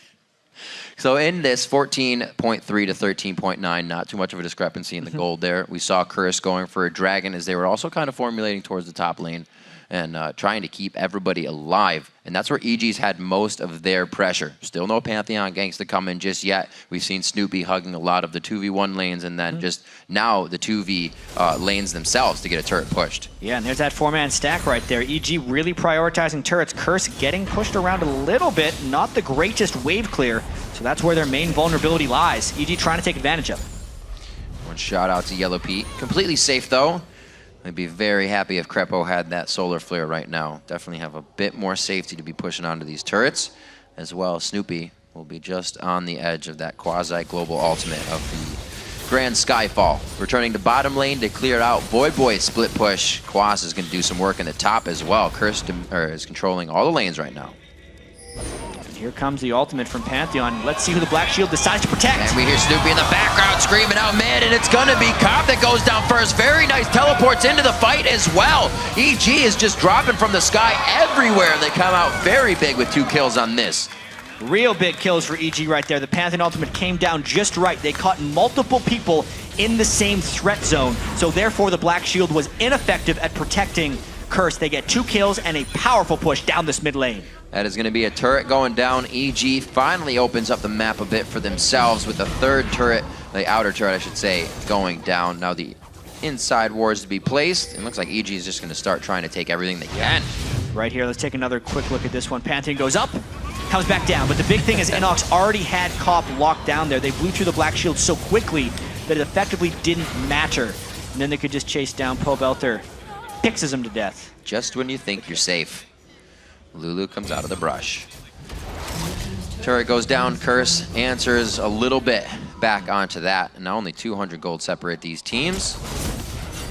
Curse is trying to do exactly what EG just did, and they're going to succeed. Yeah. Very nice movement. I actually feel like EG overcommitted for the blue buff steal there. Because it left their mid turret and their own blue buff. Yeah. Vulnerable. Means Curse can just go shot for shot, react perfectly to what EG does, and basically make that Pantheon ult not have that big of an impact overall. Shows you the value of rotations. Yeah. With that teleport down and the Grand Skyfall, it's definitely a window that Curse has to work with where they don't have to worry about too much. But every time that's up, EG has a chance to get themselves further ahead in this game. Now 100 gold, 4-2 and 4-3 in turrets with Dragon 2 minutes away. Snoopy would love to drop down on that fight if he could. Just getting everybody to clear the lanes. Nobody looks like they're fighting right now. All the power's off, just pushing. Yeah. Power's also up, charging away. Quas wants to finish his Blade of the Ruined King. I wonder if he's going to stick with the Bilgewater because it still kind of serves its purpose of sustain and get tankier first. Giant's Belt is incredibly good on Trundle because of his ability to steal tank resistances. That would probably be the smart choice for Curse since they don't have a tank per se, and despite being a poke comp, will probably end up having to teamfight for some of these dragons. Looking around as well, EG really wants that Rod of Ages being completed on Inox, so he can get powerful as soon as possible, really. Some of the latest ones, not latest, but of late, we've seen them finished around 12 or 13 minutes, so with a 10-minute charge. True. around 24, 25 minutes, fully powered up, ready to go. That tier stacking as well. He's going to have a good amount of damage coming on the backside. Yep. Also to follow through with these team fights. His tier is currently at 270 out of 750, so Rise is mostly on schedule. Athene's Unholy Grail for Pobelter is, I would say, better on Lulu than it is comparably on Nidalee. Just because with the blue buff, help picks means 2 Glitter Lances. Yeah. And that is massive. Especially in just breaking Black Shields at this point, because Bunny Fufu obviously maxes Dark Binding on Morgana, as everyone does. But Black Shield, even with his ability power, shields 100 magic damage. Right. Once they can get 100 magic damage down, all the crowd control of Leona and Rise and the slows from Lulu and Pantheon all work again. And that's just 1 Glitter Lance tick completely negates it, or 1 Rise spell. It's very important actually that Inox is powerful so he can get into the start of fights, blow through a Black Shield, and then enable the rest of their crowd control to hard initiate. Well, perfect job for somebody that wants to be directly in the middle of the fight, trying to shut down everybody that's getting towards the AD carry and the rest of the squishies. EG waiting on the edge as both teams testing each other on Baron positioning here. Curse, both, and EG have Inox and Quas ready to teleport from the top side. Nidalee Spears are critical right now as well. If EJ gets hit by a couple, they would have to give up Dragon positioning, but if they continue to dodge them, the sheer force of their team fight ability would grant them a Dragon. So far so good. Haven't got hit by a spear yet. Oh, great bushwhacks going down as well. Crepo stepping on one kind of causes them to totally reposition there. They don't like the vision that was given away. But they still will not let this Dragon go. Very good positioning by EG. Pushes out Curse, and they're going to start it. Blocked all the spears, or dodged all the spears, got the war control, and it means they can just secure this down.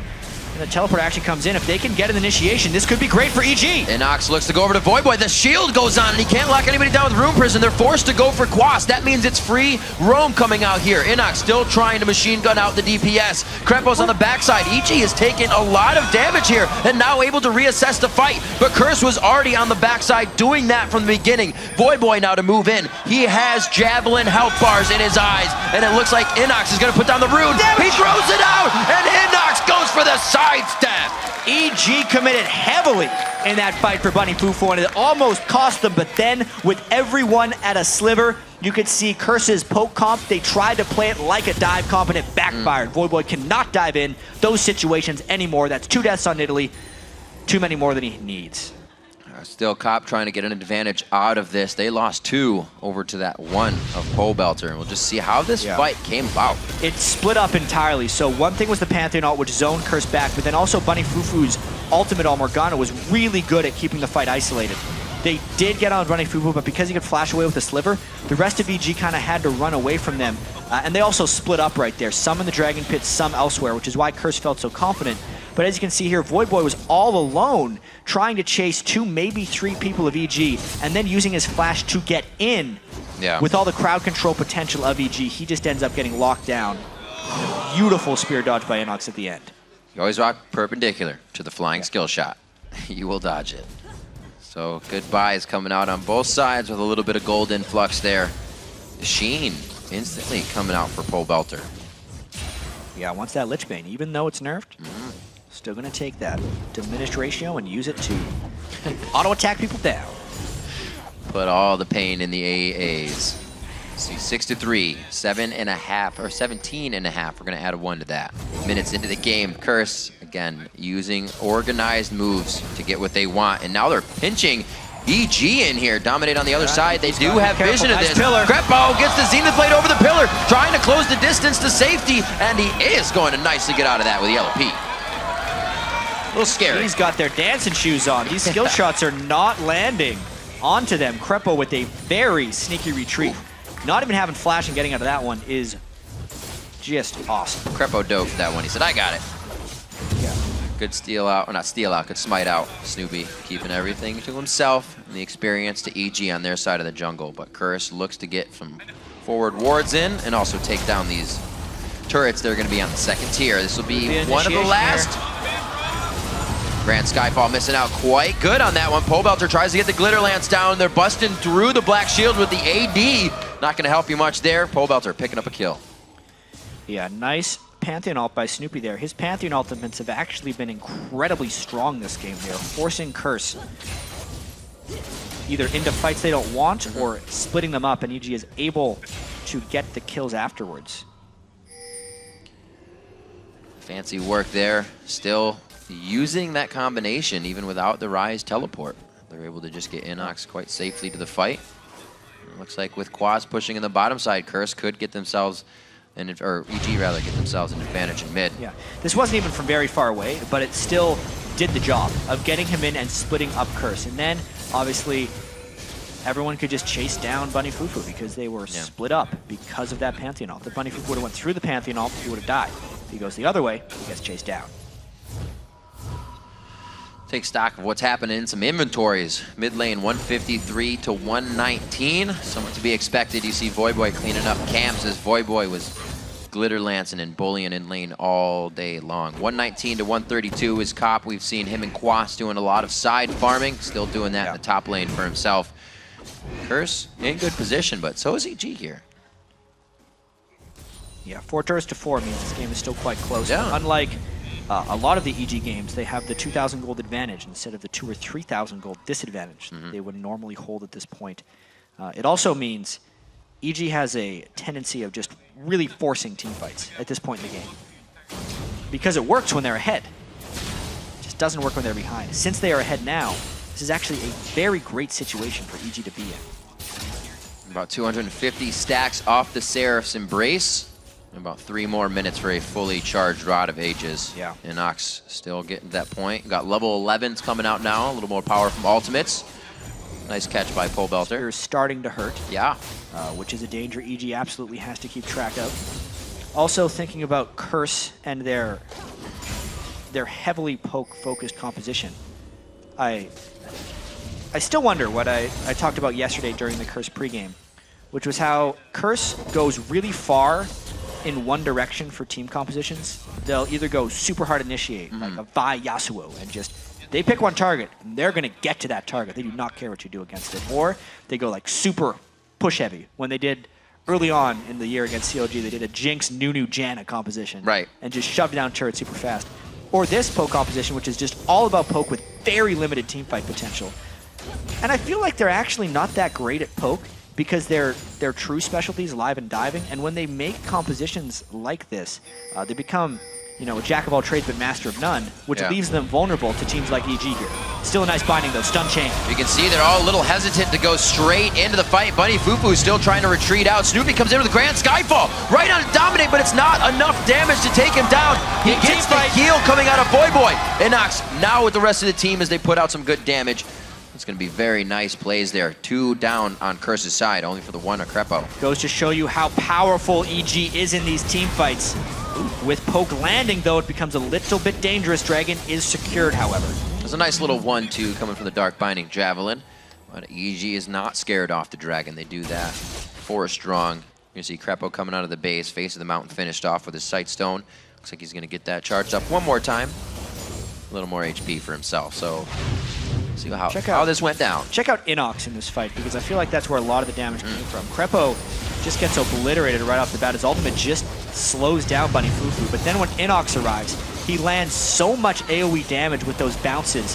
Actually ended up bouncing around and finishing him off, and it just continues after that, really blowing up 2 members of Curse and making them do a full retreat, despite the start of that really being a 4v5. It was a great choice by him, too, on entrance of the fight. He came behind Red Buff instead of the ward that was directly in the fight, as to not alert Curse to his presence. So very nice job giving EG the quick edge as they rock around. Now 35,000 to 32. Really great siege clear is going to be coming in here for EG, so they're not too worried once they get to the turrets, and especially if they get the catch they want. We see what happens to Curse. They don't have the disengage they want. Just kind of pushing down mid lane, looking to soak up the rest of that experience. 2 kills, most on to Bunny Fufu right now for Curse. Not helping too much. You see Crepo's getting rather tanky himself. He eats a spear there, but because his Eclipse shield was up, he didn't take very much damage whatsoever. Snoopy's really waiting on his Pantheon ultimate, and Curse continually comes back to this mid lane, trying to set up sieges, but there have been multiple team fights initiated on them in this point. As kind of do or die for Curse, though. If they can't siege up as 5 with a poke comp, they cannot succeed. But since they're not landing poke and getting EG low before they set up, they're even more vulnerable to the initiations. Snoopy's ultimate will be up soon. A little bit hitting on Inox. Not doing too much damage. Voyboy with the blue buff. That's going to be very big for them in this fight. He can keep throwing out the spears and keep the distance on. We see actually Cop's build going for the static shiv, so if the poke comp does need to stay mid, they can get pushed wherever they want. He's a little far ahead this time. Let's see if they can make it. Skyfall's gonna land. All they have is Quas. Subjugate goes down, but Wild Growth onto him will pop him up. He denies vision, gets on the other side of the wall. What is EG's next focus? Curse with some pretty good disengage this time, but is it gonna be enough? Daybreak hits Voyboy as he goes for the leap. It's gonna be the lockdown once again, and the EG follow-up is good enough. The chase is sufficient for EG right there. Curse could not disengage enough because the Lulu and all the rest of them are relentless. Tons of move speed coming out for EG. Another successful initiation. EG putting the pressure onto Curse, who is looking for that 4th place. Really having that tick on their mind during this game, but initiations like this are making it tough. This is how confident EG is. They actually initiate onto the tank, and Snoopy eats a bunch, but because they drew attention, Inox was so fast on Rise that he is the one that got locked down. Belter finished him off, and then a flash stun onto Voyboy. As fast as Nidalee can be, EG is faster. I like that. Snoopy ate up the trap, but also got his stun off as he went for the cast of his ability. Nice move. Working out well, whether it happened or not. Gets out the kills with his team, and they now take a 6,000 gold lead over Curse in this game. 5 turrets to 4. EG looks now to continue getting those forward wards out. They've got one down the mid lane, and they've got it now on both sides of mid, which are going to help, especially when Curse wants to be taking these fights. Man.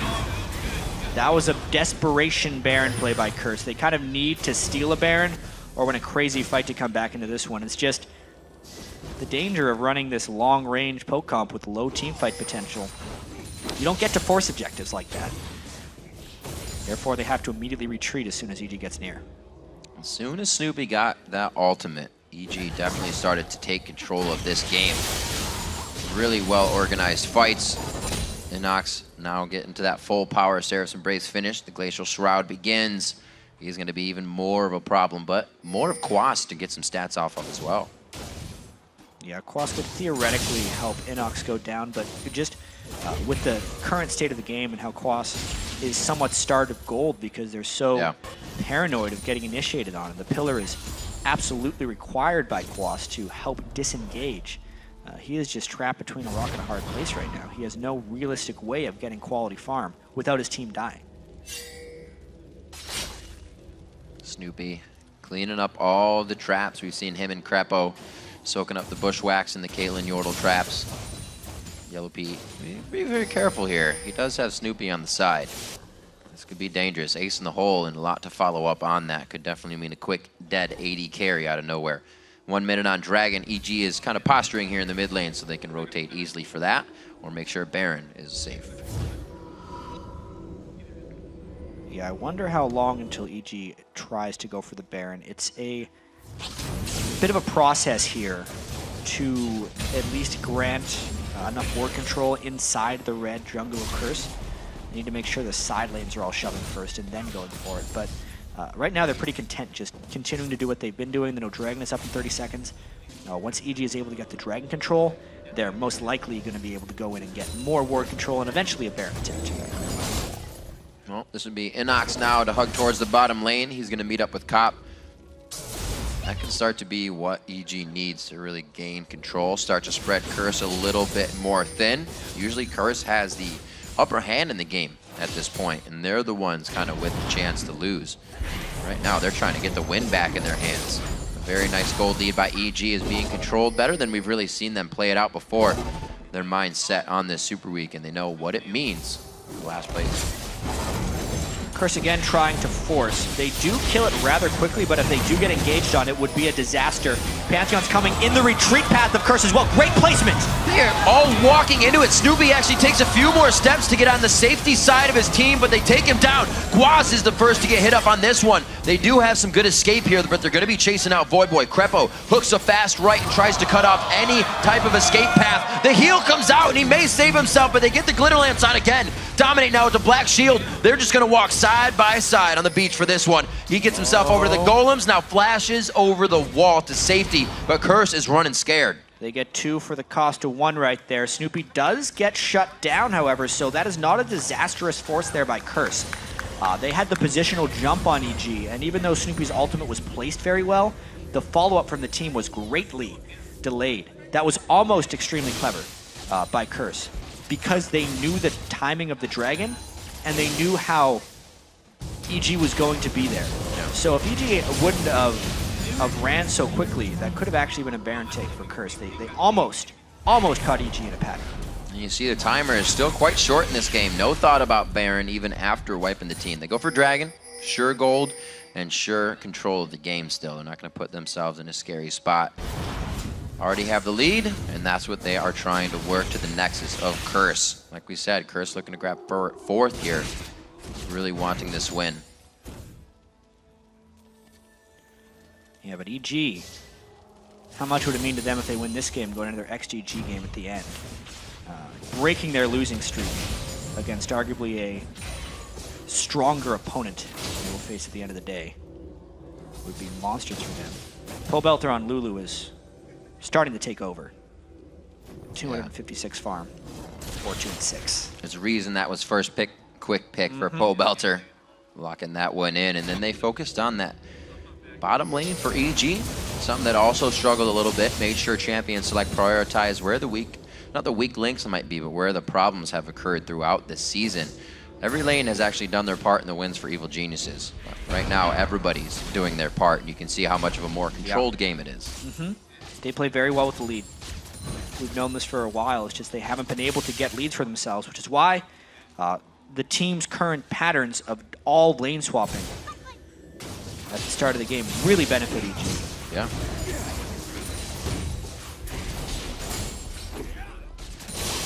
Still, I believe, different ways to handle that 2v1. We saw CLG doing it a different way last time. EG kind of just went with the flow and made sure they controlled warding, vision, and made sure that the mid lanes couldn't do much. Pobelter had good control and still does. 262 to 197 on Voyboy. It's been a large part of the game. We see Voyboy really trying to be a leading player when Curse has those leads in the game. Yeah, but not this game. They do not have the lead in this game, which is the painful thing for Curse here. The 0-4-3 Nidalee having very little impact in this game. Those spears not finding true targets. EG doing a very good job of avoiding them all. And now we're at that point where they are getting vision control around the Baron and might look to set up more. Look for them to get a few more rotations on their sweepers, and then eventually maybe even just catch Curse trying to check rather than force it. Because they know how well Dominate steals Baron. And is this what almost has to happen? Because how hard is it going to be for them to push into an inhibitor turret with the poke comp?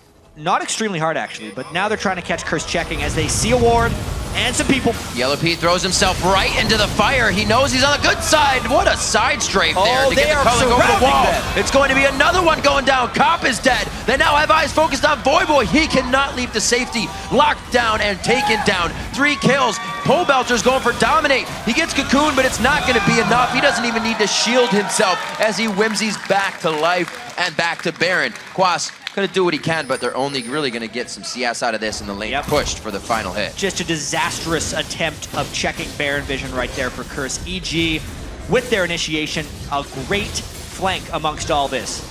Watch Quas flash in and steal with a Q. Is he even going to try for it? The 1 true damage of Pillar. Do it.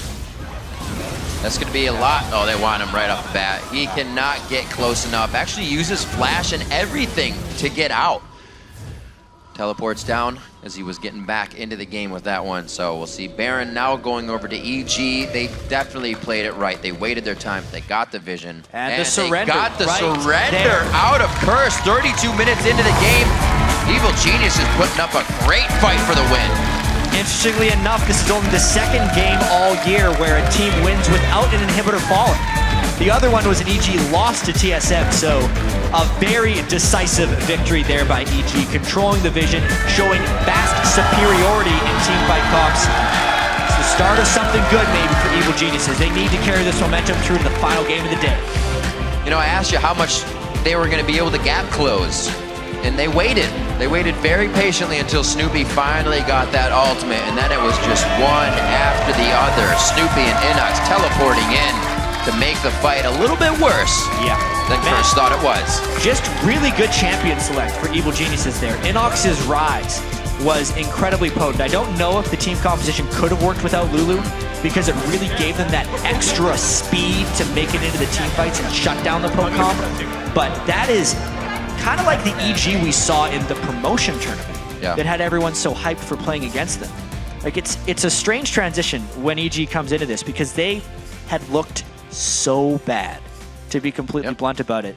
But even the sister they turned team. it around, especially against a Curse team who was looking really good yesterday. Goes to show you the difference that can happen between day to day with players that are as experienced as Evil Geniuses, turning it on when it matters most. Yeah, if it did seem that the 3 out for visas took a little bit, but that was what we were talking about before the game, getting it back together. They found that spot, and it was played amazingly. I don't know how many times Snoopy had more than 3 people in his ult. It was a good amount of times. In the last ult we're actually going to bring up, we saw them trying to check Baron. We'll hit this replay again, was just so good coming in. Well, you could see that Curse was trying to take the safe route towards the Baron to get the ward, but they were just out of sorts. Curse tried to collapse onto Snoopy because he looked a little overextended, but they ran past their minion line, which meant, hello, there's a Rise behind you, and absolutely no escape. They can't run to the left because Pobelter, they can't run to the right because Inox. Solo lane control from EG, and the initiation once again by Snoopy and the bottom lane. It really was a team effort, and that prompted the surrender, because at that point for Curse, all options were against them. They were in a corner, could not do anything, and that means playoff bracket, Curse and Dignitas locked in. Indeed, set in stone. Check out this playoff bracket. So much has happened this season, but to now see a lot of people, what was the percentage? That's 80%, I believe, coming in for Curse to take this game and be solidified in 4th, but not the case. Dignitas gets the 4 seed, meaning they will have side choice in that best of 3, and then go on to face Cloud9. So a tough road ahead for both those guys, but now at least they're locked in.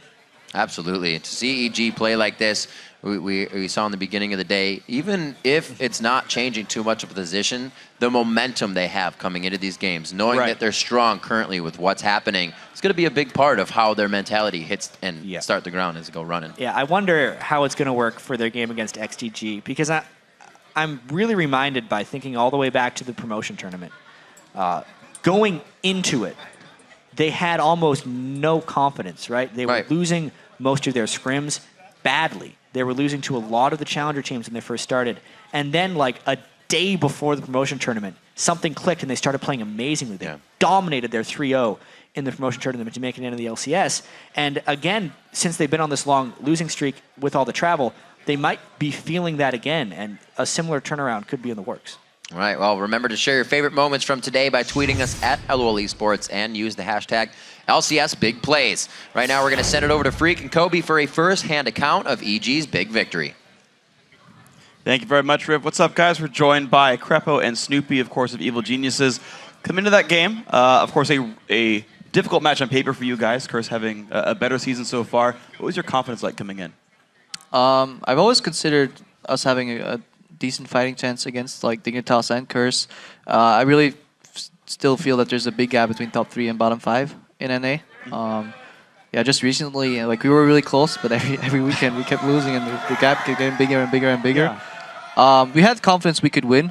Not insane amount of pressure either, because the match that will matter is only the match against XGG. Regardless of what we do here, we need to win against XGG to like solidify that 7th place.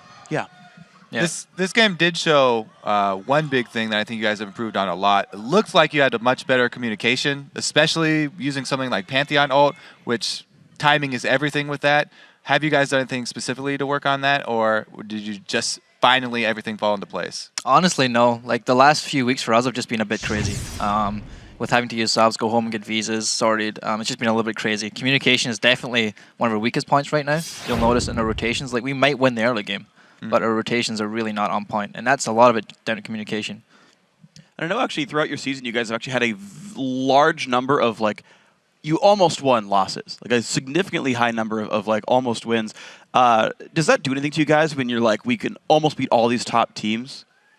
No, I would say that it's like it doesn't matter if you don't win. It really doesn't matter. Because like for the middle of the season, we're having close games against TSM, against CLG, but it really didn't matter because come the end of the season, the results aren't there. It shows in how many losses we have to wins. And we really need to pick up, most importantly, the game against XDG tomorrow. That's the most important one for or today, sorry. Yeah, sure. Later today is the most important one now. And it's kind of sad, really, considering how close our games were with the top teams, that we're now fighting for last spot, essentially, which is, it blows a little bit. Sure. You were open your mouth. I figured I want to get to this Dragon fight. Okay. We're talking about their next game already, but let's go back to this game and bring up this Dragon fight that you guys do have. Walk us through this one, guys. I actually don't quite remember what happened. So we're doing a Drake, I imagine. We're bursting it because they don't get in time. I heroically take that bind to prevent it from stealing Drake. And that's just when you like assess the situation, what's going to happen. Pobelter, I think he goes out a little too far, but then we answer with the Pantheon ult. And now it's just up to calling targets. I know we've been calling left side, people are calling Trundle. I'm going on a Morg. And it's basically at this point, it's almost reactive. Like we try to get the Morg down and then just dodge as many skill shots as we can. And right now, yeah, we got to get out. So we just try and survive, and I think we get a little lucky. I think I'm about to flash a spear here that ends up hitting Inox, and we get really low, and we're considering a turn. The turn is the biggest part. Yeah, we're considering a turn here, but then we decide, like, no, like it's too unsafe. But then he flashes in, and we're like, okay, well, let's take a freebie. It wasn't really a freebie. Inox was very close to work for that one. But yeah, I think the Nidalee kill wasn't as important at that point, even if he kills us or we kill him. I think it's really good that we actually got that Drake. We got the Drake control. We rushed it when we noticed they couldn't come in. Got a little iffy towards the end, but at least we were somewhat in control of this game. Yeah. But somewhat sloppy still in a lot of areas, so we got to make sure that's perfect for XCG later. I think the biggest thing coming into this game is that we picked the Ryze top kind of blind, essentially. Well, it was blind, basically.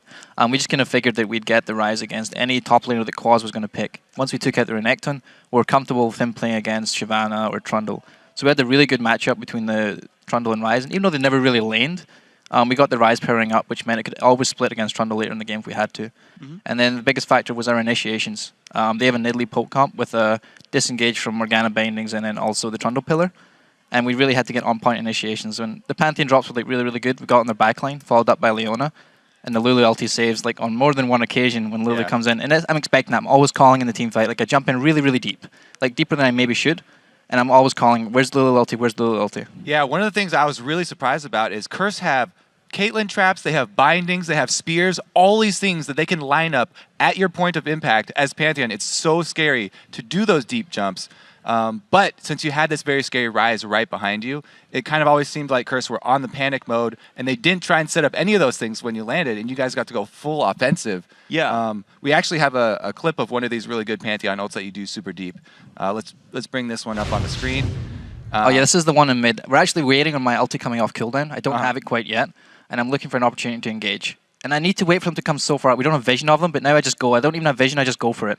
And the problem is they all get out of my range. The only option I have is Trundle, so I go on Trundle. You'll notice the burst that comes down on me now, and that's the Lulu ulti comes. I still almost die even with the Lulu ulti on me. And then we basically clean up. We chase, we're calling for cop. And I think Trundle dies to Ignite or something. Yep, it dies to Ignite. Now we look for the follow-up on Voyboy here. Creepo flash stuns, Inox snares, then I flash stun to follow up as well. And then we got a good pickup on Voyboy and really came out on top there. The biggest thing about this composition that the engage, it comes in waves. So either I go in first and Pantheon follows up, or most of the cases, because as you highlighted, they have Trundle Pillar and this wall of traps and like mobility and binds and Black Shield to get out. But Pantheon can literally just bypass that. He just jumps up in the air, lands somewhere, and then they can't really stand still to fight him because the second wave of engage is coming in, as in like Leona. Then you have the Lulu knockup, which is CC, and then so you pile on CC one after the other, and they were too far behind, and their poke wasn't as hurting as it should be to actually stop that. So in the end, once we get a lead, we can pretty much steamroll their composition. Yeah, you saw them actually at one point try and force Baron, which they really at that point should never have done. But they felt forced into that situation, which is what led to the surrender later on. And I went for a really deep Pantheon ulti. Actually, maybe a little bit too deep. I could have waited about two seconds more or something like that. But I actually wanted to force the fight. But you saw they were getting desperate. Like they couldn't close out the game. They tried to siege. It didn't work because they got engaged on. Then they tried a desperate Nashor play and it didn't work out, and just kind of closed the game out from there. Yeah. Krepo, I actually want to follow up on one thing that you said about the engages coming in waves. Kind of 2 points. So one is, do you think that's actually a mandatory thing when you fight a poke comp, is to have more than one engage tool? And two, did you know that Curse tends to be running a lot of poke type compositions when you're going through champ select saying, let's get some other guys in here to start fights? Yeah, we did have, like as a team, we found out that they've been running a lot of these like high range poke composition types, even like the Karma support coming in there. And then yeah, Leona works really well against it, especially if you want to, I mean, if you look at Bunny Fufu, he's really good on Thresh, so if you take that out and you somehow get the Leona, all that's left is this pokish type of play, unless he's going to bring out the Alistar or the Blitzcrank. Sure. But probably not, so that helps in that regard, especially if you're playing against Morgana. I feel you need that secondary engage. Maybe Leona is enough and just raw damage to follow up if you don't play against a Morg, but I mean, I need Snoop to bait out the Black Shields, and then I can hopefully land my ulti somewhere. Yeah. If not, then it's getting really hard if it's only Leona. So I really like stacking CC against the poke comp is just so efficient because all their members are so squishy and so weak, and you can just take them down one by one. Okay, so then one last follow-up then. Your game at the end of today, it's tomorrow in Europe to be fair. Yeah. Your game later today against XDG, how do you feel about that team? Where's their strengths lie? Coming up against them, I think Xmithy is going through a little bit of a rough patch right now. I think ManCloud had a few good games lately, like on Ziggs especially, had a decent game. But I think him and Xmithy aren't really on the same page at the moment. And I think that's one thing we can look to exploit. I think me and Poe are doing pretty good together right now. And if we can look to exploit the Xmithy and ManCloud duo, then I think we might come out on top.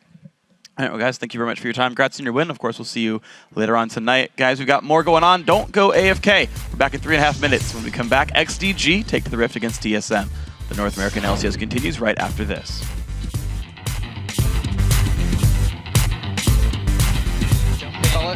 Here, I'm jumping here, here. Alright. Okay, going. Running up. Targets. Trundle. I'm on the Kate. Kate's snared. Kate. I got console somehow. I got Trundle. Nice. Boy. There's in a second. I got him set. He's snared. I'm stunned. Boy. Looking. Nice. Push. Mid. I should base. Here. Block it. With the ulti. Got it. I'm gonna base. Nice.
to the North American LCS and our next game, XDG Gaming versus Team Solo Mid.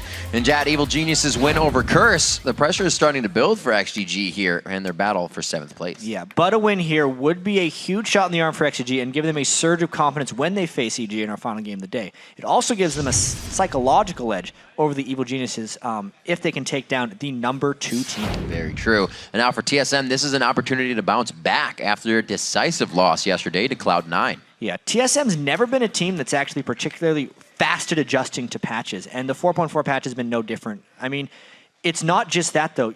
I just look at their individual player stock right now. Dyrus has normally been TSM's rock, but yesterday he was completely pushed around in the top lane as balls, failing to net a kill or assist. And Wild Turtle was also trying very hard to be a carry. He was reckless in that game, flashing into bad positions.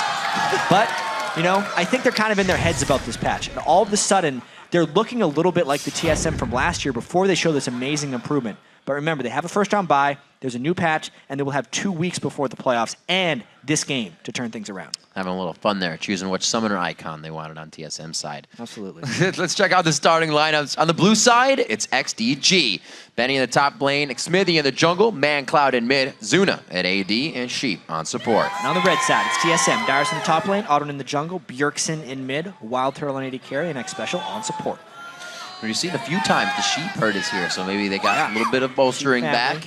Trying to be able support to him. get that support love out.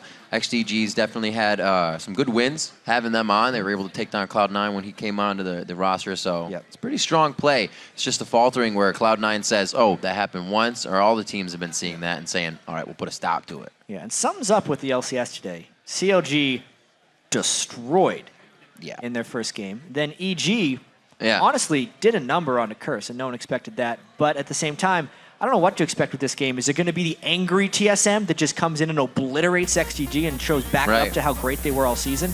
Or is it going to be XDG showing what they were like last year? Well, as usual, Jet, we'll get so much information out of the picks and bans, especially who really got their priorities. Right now, LeBlanc will be a priority for a ban, but XDG is the team to have that early game strength.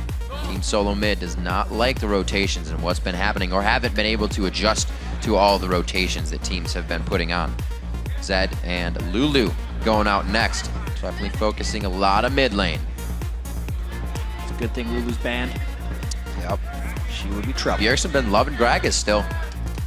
I know, he's trying to get all his Gragas games in before the rework. Although, interestingly enough, it seems like all of TSM's losses happen when Bjergsen is on Gragas. He's a very volatile champion as far as performance is concerned. Yep. You would think that would be one of the strength plays. Real lane bully. Bjergsen loving that aggression that the NA brought to the table early in lane, and he soaked that right up and said, I'll play that style. I like it just as good. Renekton being banned out. Dyrus, always a huge bully on that. Has extra few muscles when he plays Renekton and the Kha'Zix. So leaving up the Evelyn in the jungle as well. May see that being picked up, and the Elites.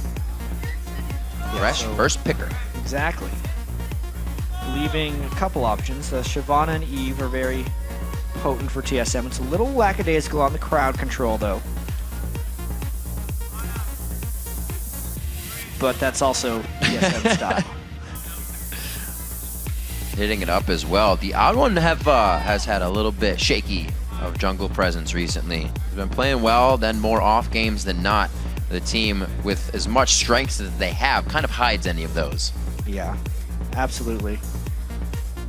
Just trying to get back to their laning phase, I think, is going to be key for these guys. I wonder if they're going to just opt in to the 3v1s once again instead of trying to actively fight against it. Yeah.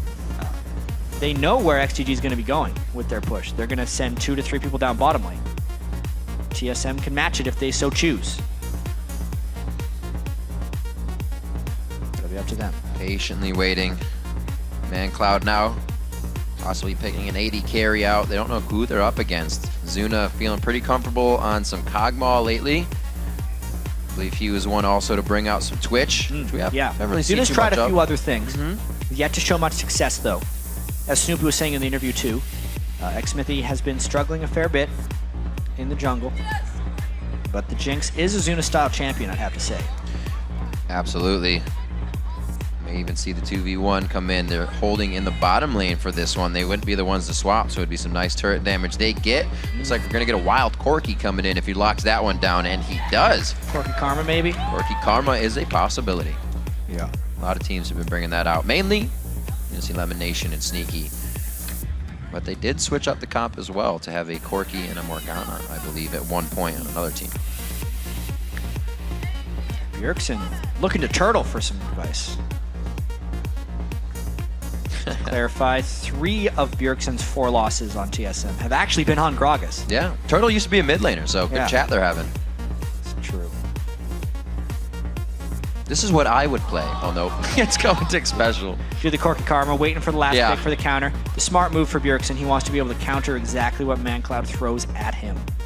Mid lane will be a focal point of this matchup. ManCloud gets so much of XGG's farm in these games. Gotta say, pretty good looking picks, at least on Xmithy. We'll definitely have to watch. Benny getting Thresh for Sheep is very good for XDG. Gives him a little bit of lane control and initiations when everybody starts roaming around. If Sheep can land a good hook, we always know he's not afraid to make plays. But now XDG is trying to round out this composition. Right now, not showing us too much. Ooh. Round out the composition with a round Orianna ball. Another shield, Yeah. Potentially. be quite nice. Also got to wonder what Benny's going to throw in the top lane. Will it be Trundle? Or will he do something different? He did play some Warwick at the very start of the year. That's true. Dyrus and Benny bringing out that Warwick after EU showed it. Rise could be the lock-in, and the time has gone. Looks like Benny is going to be locking down Rise in the top lane. What is the answer for Bjergsen? Still has that Gragas. Be quite easy play. Orianna doesn't fare well against Gragas once you get that level 6. It's actually, I think it's a very interesting matchup. I think back to Season 3 World Championship, there was actually a lot of Orianna play. True, she came out because of that real situation. Good against Gragas, yeah. Once Especially they the figured early it out. laning. That was actually before some of the Gragas changes, though. Gragas is slightly modified since then.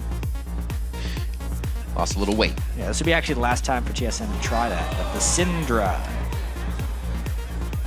fight Orianna's ball with more Syndra orbs. Yep. Good call. Yeah. Having more is always better. It applies in the split pushes as well. We've been seeing in the early game. The more is better so far. Lock in here. Bjergsen's going to hold it out. And it is the lock in for Syndra. We saw some LCS big plays coming out of that champion when he did bring it out. So expect to see some great plays again. This last Syndra game, he went 7-1-1, really carried TSM to victory. Obviously, Syndra's win rate in the NLCS is less than stellar. That one victory was the only one she's had in the LCS the last time Bjergsen played it. But he was a big Syndra player over in Europe as well before he signed with TSM and became the superstar that he is now. So with TSM's composition, it looks like they'll fight well, but how are they going to find these fights? Where does it come from? Yeah, a lot of it will have to come from Eve and just Odd One finding the right windows with which to initiate. And then the start of it was actually going to be heavily dependent upon Bjergsen's ability to land stuns. But that's all right. He's really good at Syndra. It's indeed really good at Syndra. This game's about to go live, so we're going to tally the votes over at lolesports.com. It's a big one. 93% of you think that TSM is going to come out on top of this match. TSM definitely has the most 90% plus votes. Yeah, that's a good one. Yeah, of any team. It's because they typically don't lose to anyone below the top 3. The only game they've lost to someone below the top 3 this year was against Coast. Right. Just the once. And you gotta think of their losses when they are like that. It was a hard-fought game. It was kind of the last point, and they were able to get a hit on the Nexus, right? It's not a game that you're going to see all the time. It's a game that they pushed themselves into and had some problems. Hopefully not here. We're going to see big plays. XDG is trying to get themselves more win as they go towards 7-8 spot, and it's going to be huge coming into the playoffs as well with Choice. Pretty big game here for XGG. Getting the win will position them to mean if they can beat EG, they'd clinch for sure. So it's going to be very, very interesting here for TSM. TSM playing for momentum as well. They did not look good in their defeat to Cloud9 yesterday. Right. They very scattered. Should be wanting to get back at it immediately. We'll see if they've corrected the chaos. We are on to the Rift, Game 3 here. We get some Sheep shout-outs from the crowd and family, and XDG is going to be heading down the mid lane, getting pings out. That's TSM saying that we're going to hover the bottom side, and XDG be hovering the top.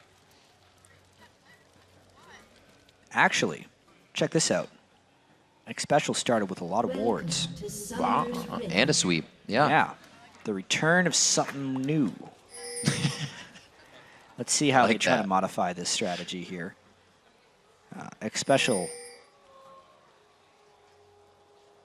not a fan of this side of the map, as he said in the interview yesterday. But with this ward start, it opens them up for a lot more control. You can see they can now scout their own buffs because of those early wards.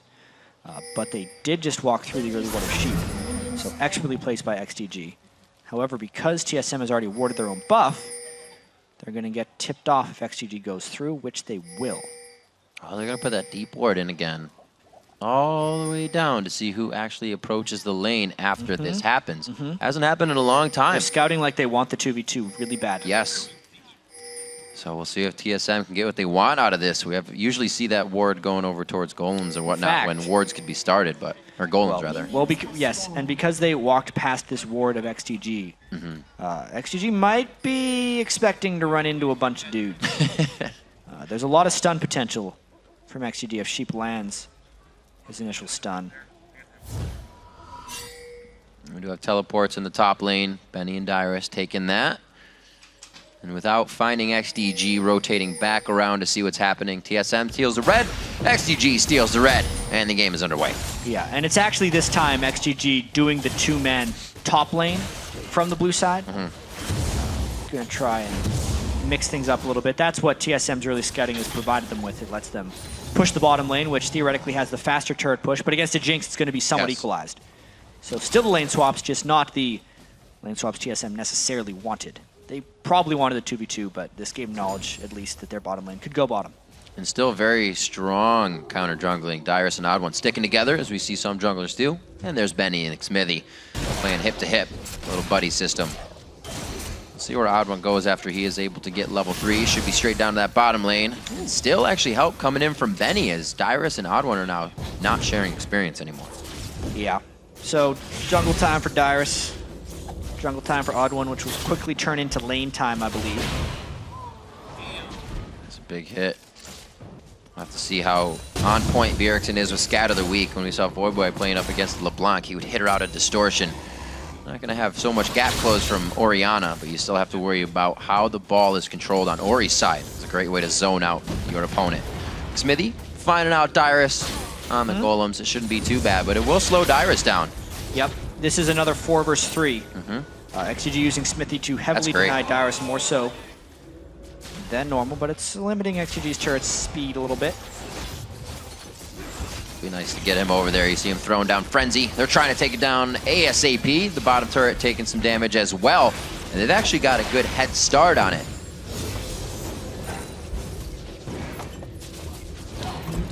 Simple 1-2. Looks like XDG will not be too far behind, and with that 4-man, we'll see how strong it really becomes. In the top lane, missing Scat of the Week, but both mana bars are about the same as ManCloud and Bjergsen. Now mid lane becomes the island, and these 2v1s are trying to just push each other out.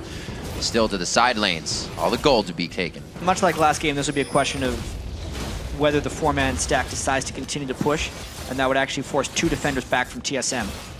So that would mean Dyrus and another if they want to defend, but it actually feels like XGG is not going to try and push forward. Again, we get that 2-for-2 trade. See what TSM decides to do, though. With all that knowledge of power in the top lane, they are going to back. Might continue. Not going to be able to go for Dragon onto this one. Seeing what kind of pressure is in the mid lane. Bjergsen's down 9 CS there, so he can't come to help. And it looks like they are going to have Xmithy back, so not too much power is left here from XDG, and TSM can kind of recuperate. Yeah, Dyrus getting the backup of Wild Turtle, meaning that the XGG team has to fall back. The mid lane very early getting one out by ManCloud. I was going to say, he can't just walk away from that. He can. And he did. That was actually really good harassment by Odd One. Yeah. ManCloud was going to miss it. ManCloud was going to be able to go back and get a chalice and some boots, but it's prevented.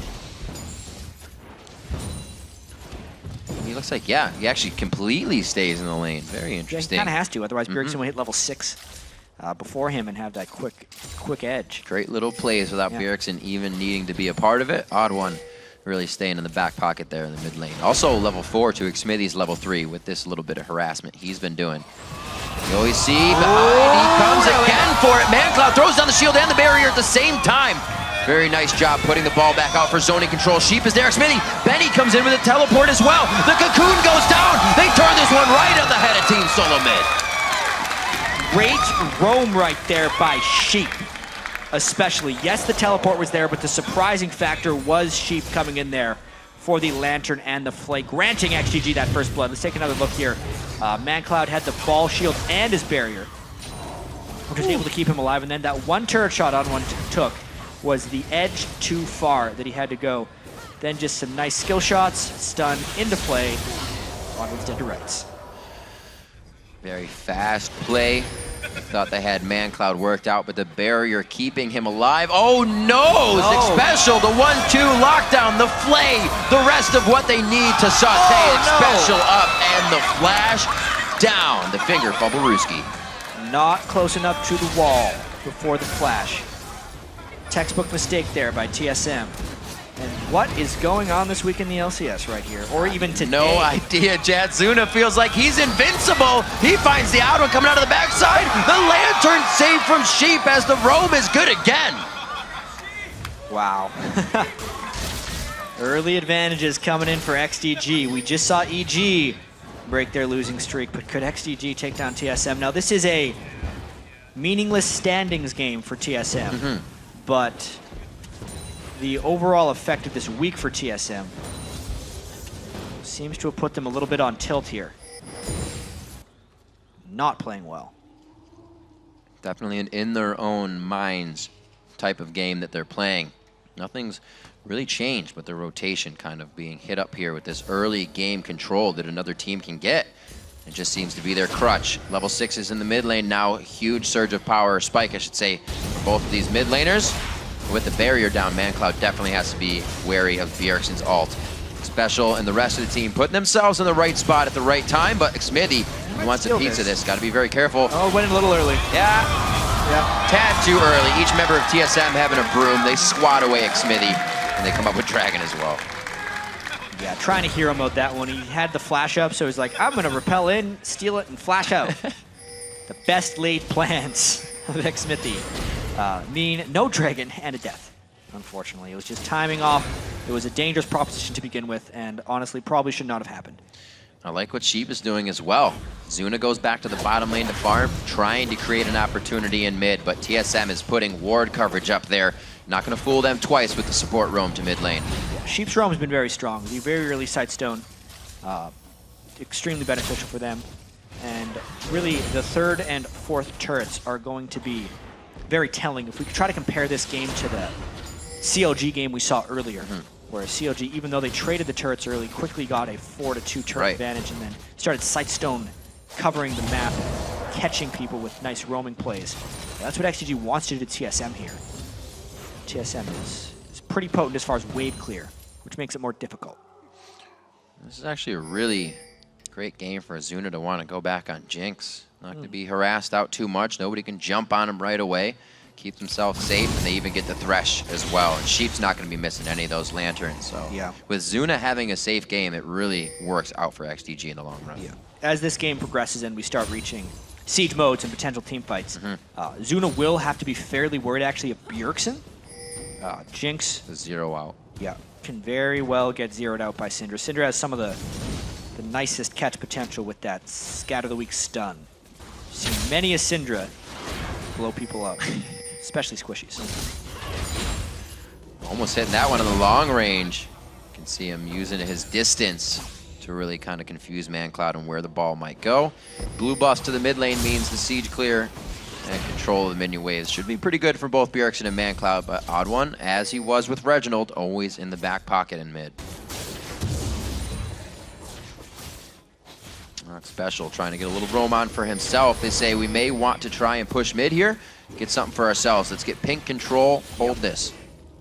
The pink ward battles are very important here. The gold is evened out. So TSM actually responded fairly well to the rotational edges that XTG had gained early with that good group for the Dragon at that point. But there's the stun threat of Bjergsen. Look at the damage he can throw down. Still having his ultimate. He takes the barrier into consideration there, knowing that it kind of waste out. Look at the damage he can apply is causing the potions to be chugged from ManCloud. Bjergsen moving real fast on the outside of that wave to get that stun out. He's got himself a pink ward as well. Been starting to pick up a few more of those for the team. So all the way until week 9 that Bjergsen decided to buy a pink ward finally. Also, just a random tidbit. Wild Turtle hasn't bought a sight ward for the duration of this split. He's the only player to not have bought a sight ward. He absolutely relies on X Special for that. It's teamwork. Teamwork indeed. Or Scumbag ADC, either or. Yeah.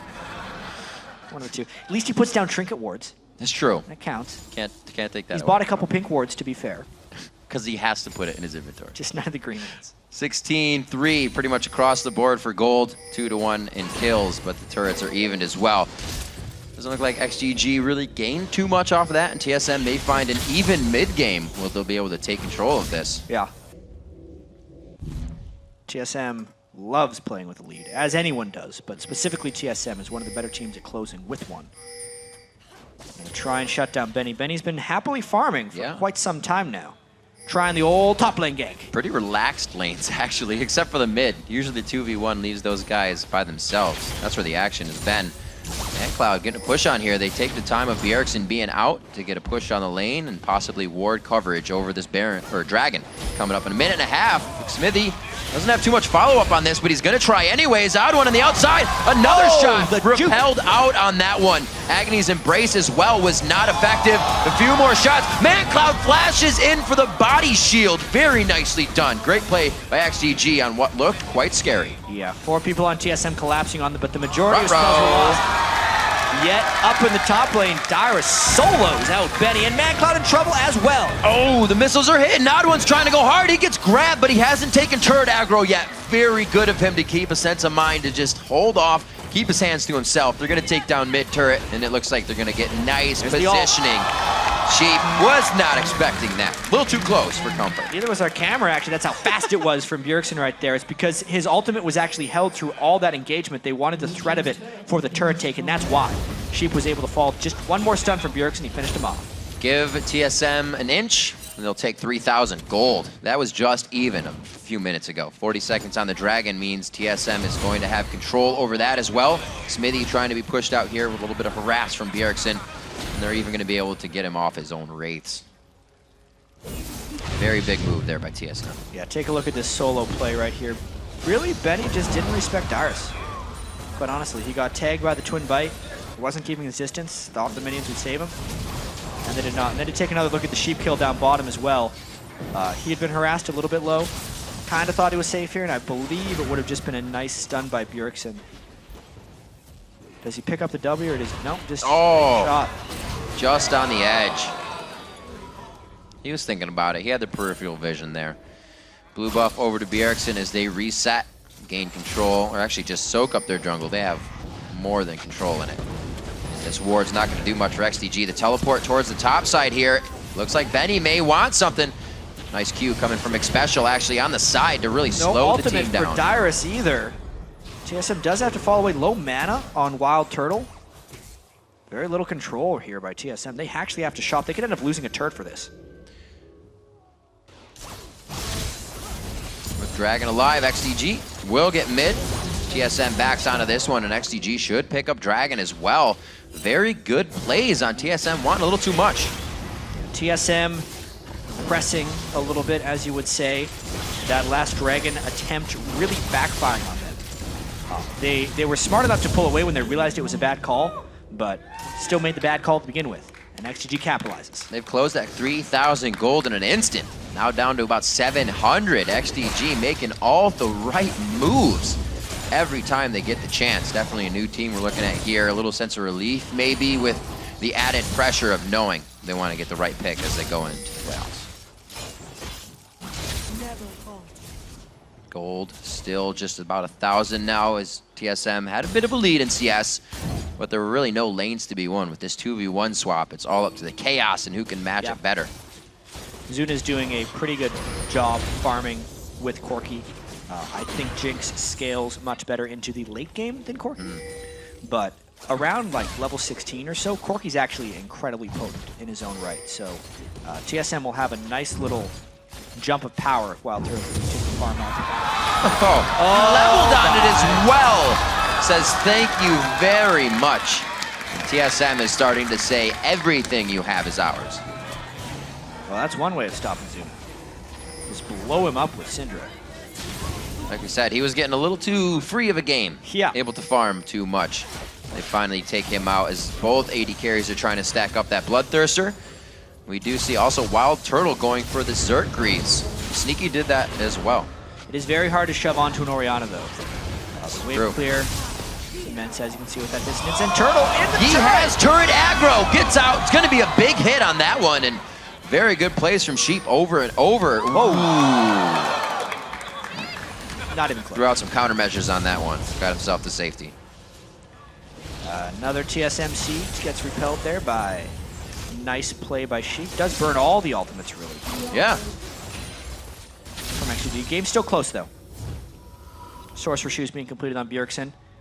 Magic penetration is actually at a all-time high for Bjergsen. He usually actually goes Void Staff after the Athene's Unholy Grail on Syndra for the stacking magic penetration. Base damages on Syndra's spike damage are also very high. Yeah, we saw Sheep realizing that just a few minutes ago. Wild Turtle getting everything he can throughout the jungle. Team Solo Mid has great pressure. And XTG isn't really falling into the engagements of Team Solo Mid. They're making those engagements be their own, and Sheep's the one to find the eye. He's really playing in the mind of Team Solo Mid right now every time they approach the mid turret. And we'll see what XTG can get out of the bottom. Pulling out the pink ward, they give themselves a little bit more safety to be crazy here. Yeah, I wonder if Bodwin's going to be able to find a fight, or even if they want to find a fight. Benny is a bit of an X factor in this game. Whether he'll be able to farm up and really make a difference is Ryze. Top lane Ryze has had huge amounts of success. It was just Yen, and then everyone else is kind of taking their time and picking him up, but seem to be here now. Inox was very successful with it last game. Benny, despite that one time getting soloed by Dyrus, still farming. Does have his Rod of Ages. And now they're actually hoping that Autumn tries to gank here. This could very well erupt into a 4v4. Bjergsen's coming down here quite blind. He only has the ward behind him. Like Smithy, alert in there. They know the fight may go awry, so he gets that out. Position in the bottom lane now kind of goes to XTG if Smithy can get in here quite well. Wild Turtle now being split on the side. TSM not organizing correctly as Bjergsen moves back to the top, or the mid lane rather. Second time this game, Turtle's been somewhere completely by himself and getting caught out a little bit.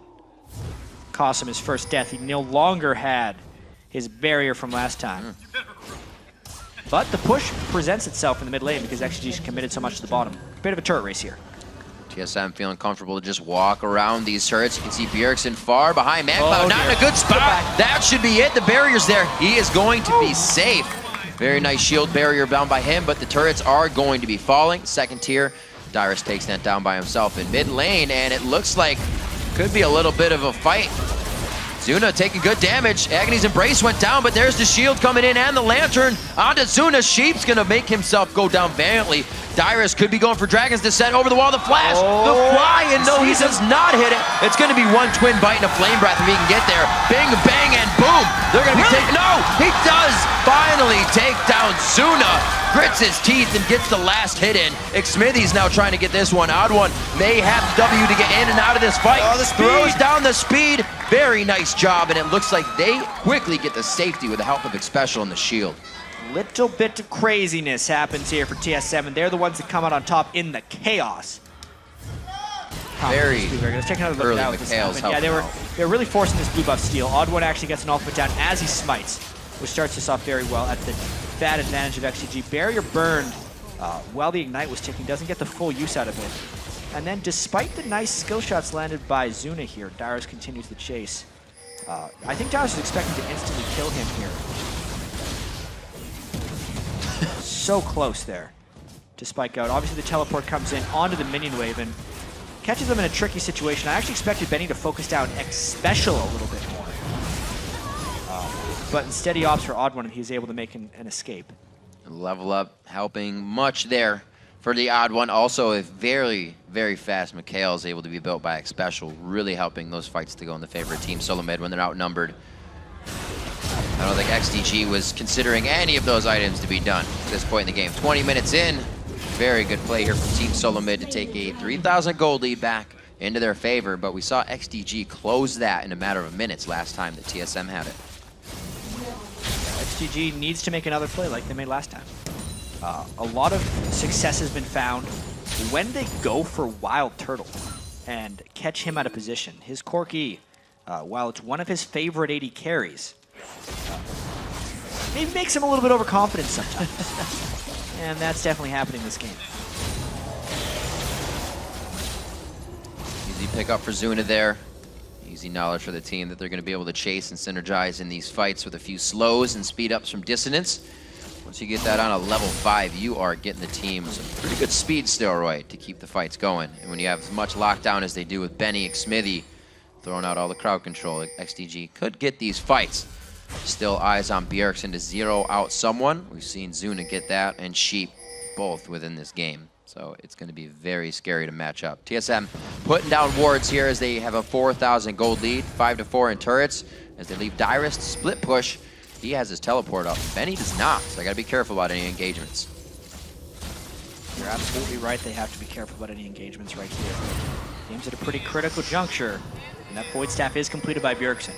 We talked about the Maddie penetration. ManCloud gets a little bit initiated on, but the hook! They pull Odd One in. It looks like he could be in a bad situation, and he is. They use a heck of a lot of resources to take him down. However, a 3-man Dragon's Descent. ManCloud could get bit up. The barrier has to go down. Dyrus is eating all of the abilities as well as the turret. It's going to be Zuna picking up 2 kills for himself, and that one backfires. Well, that's exactly why they have to be careful about the initiations that they find. Walking face first into a rise like that is always a dangerous proposition. Also, the AoE damage of Zuna and ManCloud together was huge in this fight. And Odd One just got the ultimate on 1, which is actually not the cleanest catch.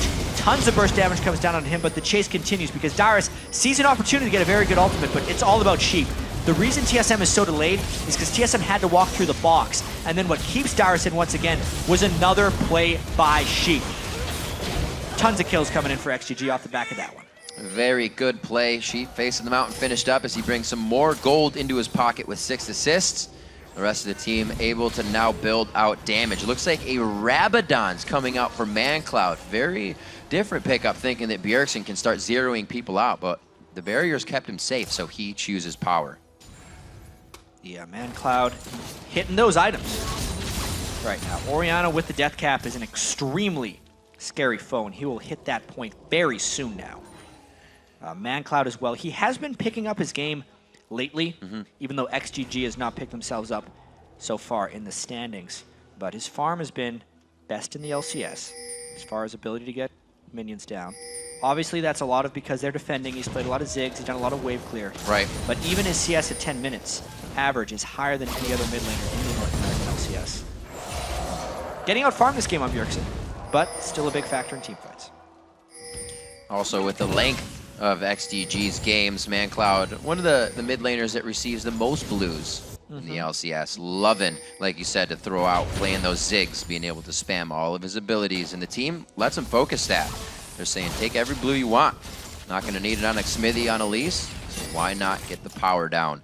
Level 13s and 12s around, 14 for Bjergsen, but matched on both sides pretty much. Gold lead isn't too big for TSM still, which should be scaring them. XDG usually tries to push themselves into a scary situation, and that gold lead will just influx for TSM very quick. But with the ability for XDG to hold, they have the ability to come back. Yeah, of course. It's the slight turret edge for TSM. Yep. But the Orianna Rise Jinx scaling potential in this match is something TSM has to really be worried about. And like we saw with XGG and EG being eliminated from the playoffs but still fighting, to try and get the 7th seed to eventually have a better chance in the promotion tournament. Both of those teams came into the season with very high expectations, and we know that this XGG lineup, based on last season, has the potential to be great. Yeah. You know, they actually had some very good games at World Championships last year. They were 2nd in the regular season standings in the summer split, and it was this huge collapse. But they're looking pretty good against this TSM team. A lot of it has to do with TSM looking weak lately, not adjusting very well to the patch, and honestly just being sloppy, having poor positioning. But XGG cannot be disregarded, ever. This just goes to show you that, you know, any LCS game can go either way. And they're doing everything they can to get at least rise to the late game as well. Benny still 4 levels to 18, can still a huge factor in this game. 40 seconds on Dragon. His team solo mid starts to put pressure on Baron. Team solo mid will feel that they have the stronger engage around objectives, as they usually have all year. So they're going with what has worked when things are looking strange. 7-7 in kills. XTG has been able to find just as much teamwork as Team Solo Mid in this game.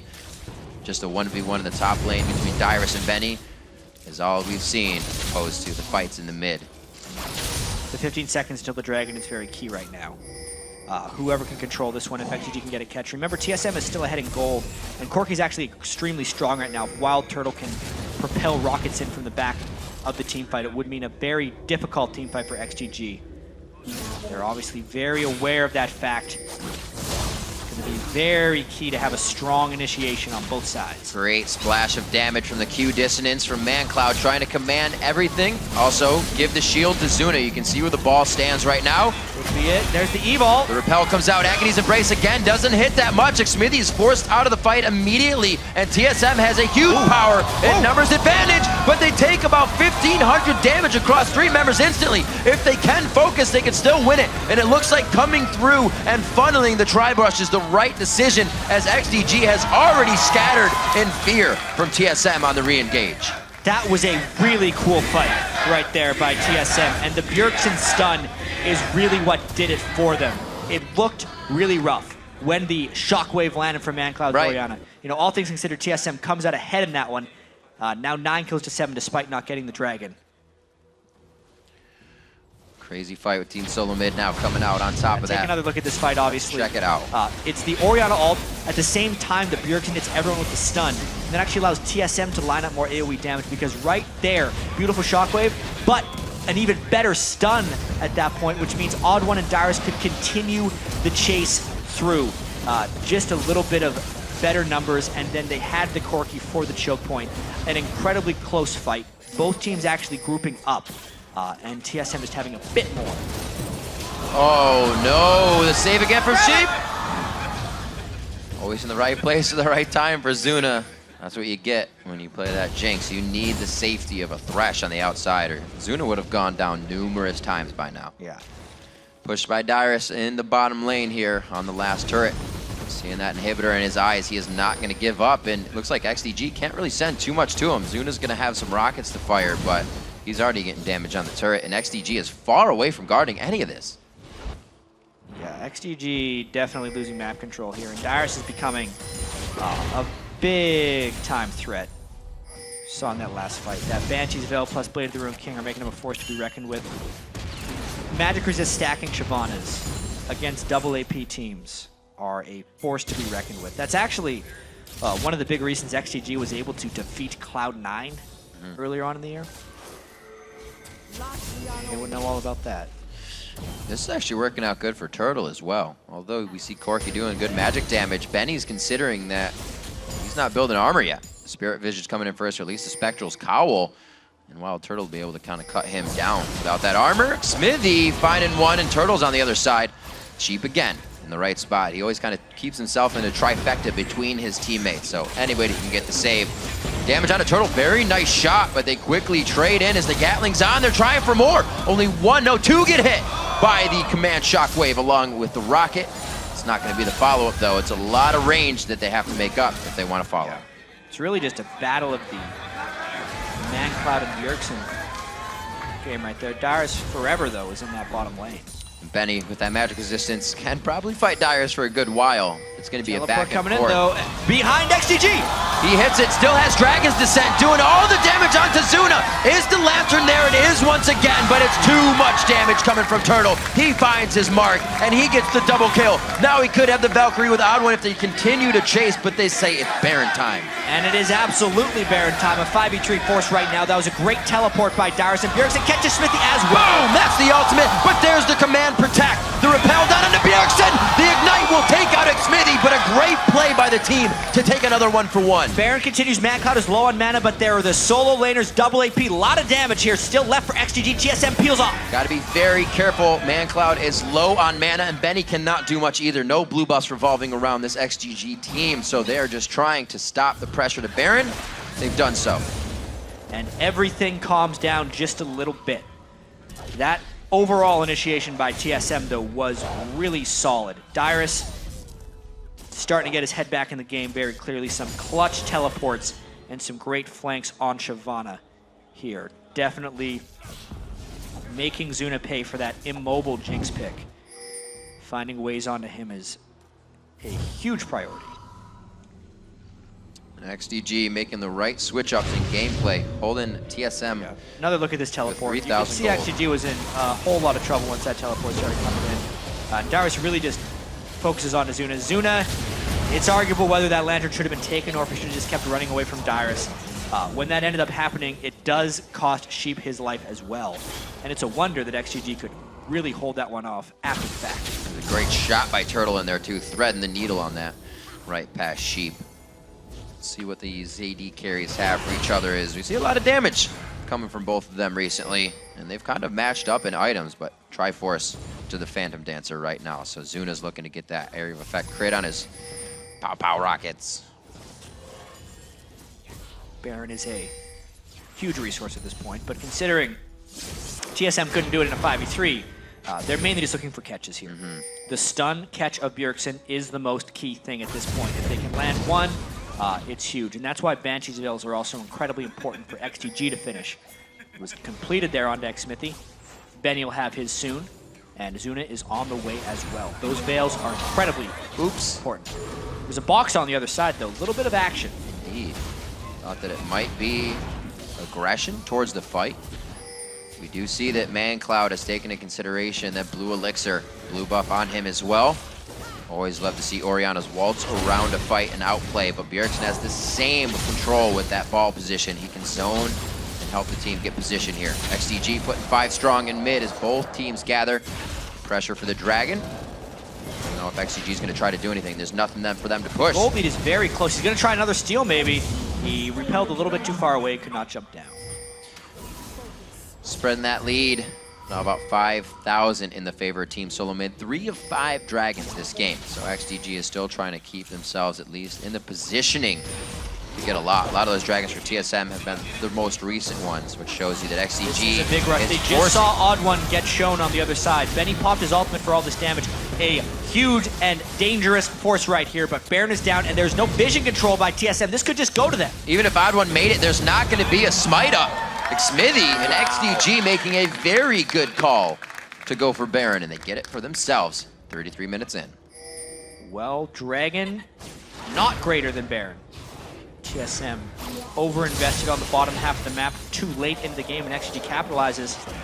And no wards being up. You can see TSM really heavy on the sweepers, because 4 sweepers meant they were heavily trying to deny vision for stuff like Baron, but the risk you run when you buy so many sweepers in close games is actually just losing the vision control yourself, which is exactly what happened with that Baron. XDG now realizing that TSM doesn't have much of the initiation as well. Bjergsen's stun or Dyrus teleporting in perfectly is what they have. XDG working around that window nicely now brings the gold lead, oh, I should say deficit for themselves to 2,000. They're gonna back out here playing it very safe, only taking what they need for now. And this is the XDG type of game. You know, when they've been good this year, they draw out the long games. Zuna's on a late game AD carry. Orianna is incredibly strong in the late game as well, and Ryze is just a monster. Can get a little bit more cooldown reduction into his build. I am a little curious why everyone in XGG just now went back and bought pink wards, however. Because that's generally used to control vision in the Baron area. They don't need to really control vision right now. They need to siege up and start split pushing. Right now they're trying to dictate, seems like mid lane, get that Baron used and get the map opened up in that second tier turret. We're tied in turrets right now. Nobody really has an opening on the base. You can see the gold strewn across both of these teams.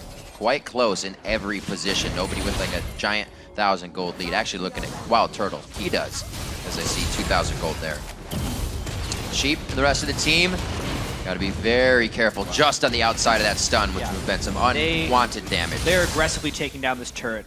If they get caught by another stun, and if it's a squishy target, TSM might just initiate. However, the team fight potency of XGG has shown through in a lot of these fights, and they took a huge chunk of that turret. They may just power it down on this next push. Stun out, that means they go. Yeah, Odd1's not even in position to flank around this fight. They know that Baron's just a little too much for them to fight against right now. And with Baron being down, XDG could decide to go ahead and get some pressure on this bottom lane now that they can. Yeah, with this TSM team composition, they have heavily relied their initiation and catch potential on one guy and one spell even. Bjergsen has to land the stun with Syndra in order for them to get initiation. So that means he needs to be incredibly protective of that cooldown, because as soon as you see him use that E, it means XGG has no punishment for anything they do. As soon as he used that in the previous engagement, TSM just went, or XGG just went in for the turret. So Bjergsen needs to just spam his Q and his W on the wave and save his E to keep XGG at bay. Well, it's only going to get harder if XDG can control this side of the map. Bjergsen's going to be without a blue consistently. And that's what we see XDG focusing on right now. That's going to mean more for ManCloud to position the ball, more shields, and more speed ups for his team to really get positioned in this fight. Let's see how they can keep protected. The Banshee's Veil is definitely helpful for that first scat of the week. And like you said, if that's what they use to initiate, and it's just hitting a Banshee's Veil, TSM has quite a while to find the fight they want. Yeah, Darius is trying to set up a flank attack as well. But it's difficult because of the wards that XGG has down on the approach. Something we saw last game with Inox's teleports is they were perfectly chosen. Never really in sight of the fight or in the fight, but just on the outside, allowing the team to think, or the opposing team to think they had the upper hand. Now, with the team all 5 down mid, Odd1's going to probably reveal himself here, so nothing from TSM is going to be too much of a shock to XDG, but they're still going to have to recuperate and get TSM out of their jungle. TSM hoping to catch someone out of place here. They very well may have. Ooh. ManCloud. They did not realize Jinx wasn't here. Bjergsen may have even been instantly killed without the flash, but they could still theoretically look for something. That was definitely a second-guessed Orianna shockwave. Dyrus goes into the fight, the Rune Prison goes down. A lot of the crowd control that would be used for Odd1 now allows him to run quite free, but there is not enough focus. Grab from Sheep, but there isn't focus. Like I'm saying, everybody's trying to get the safety with one bit of death. The flash play causing the gap close to be used in defense here from TSM and Wild Turtle, and they try to get themselves out of the fight. The jungle is not anywhere these teams wanted to be fighting right now. Comes back on it. The Ignite goes down. That should be a dead Xmithy, and he does crumble in the end of the fire. 1 for 1 in what a chaotic jungle fight. Yeah, it just goes to show you how close this game actually is and how strange the team fights really are going to be for TSM, because they do not have that much realistic lockdown. They have a lot of damage, they have a lot of scattering, they have decent move speed, but just no lockdown, so a cohesive team fight is difficult for them to pull off. XGG with superior control, despite going for 1 does push TSM back. Obviously Shockwave's burned for flash right at the start. XGG is going to be taking the dragon in the side screen. But really, this was about Zuna making it to the team fight as quickly as possible so that XGG could continue. When Dyrus saw that Zuna wasn't there, he went in right away. He tried to Randuin's down to get the slow.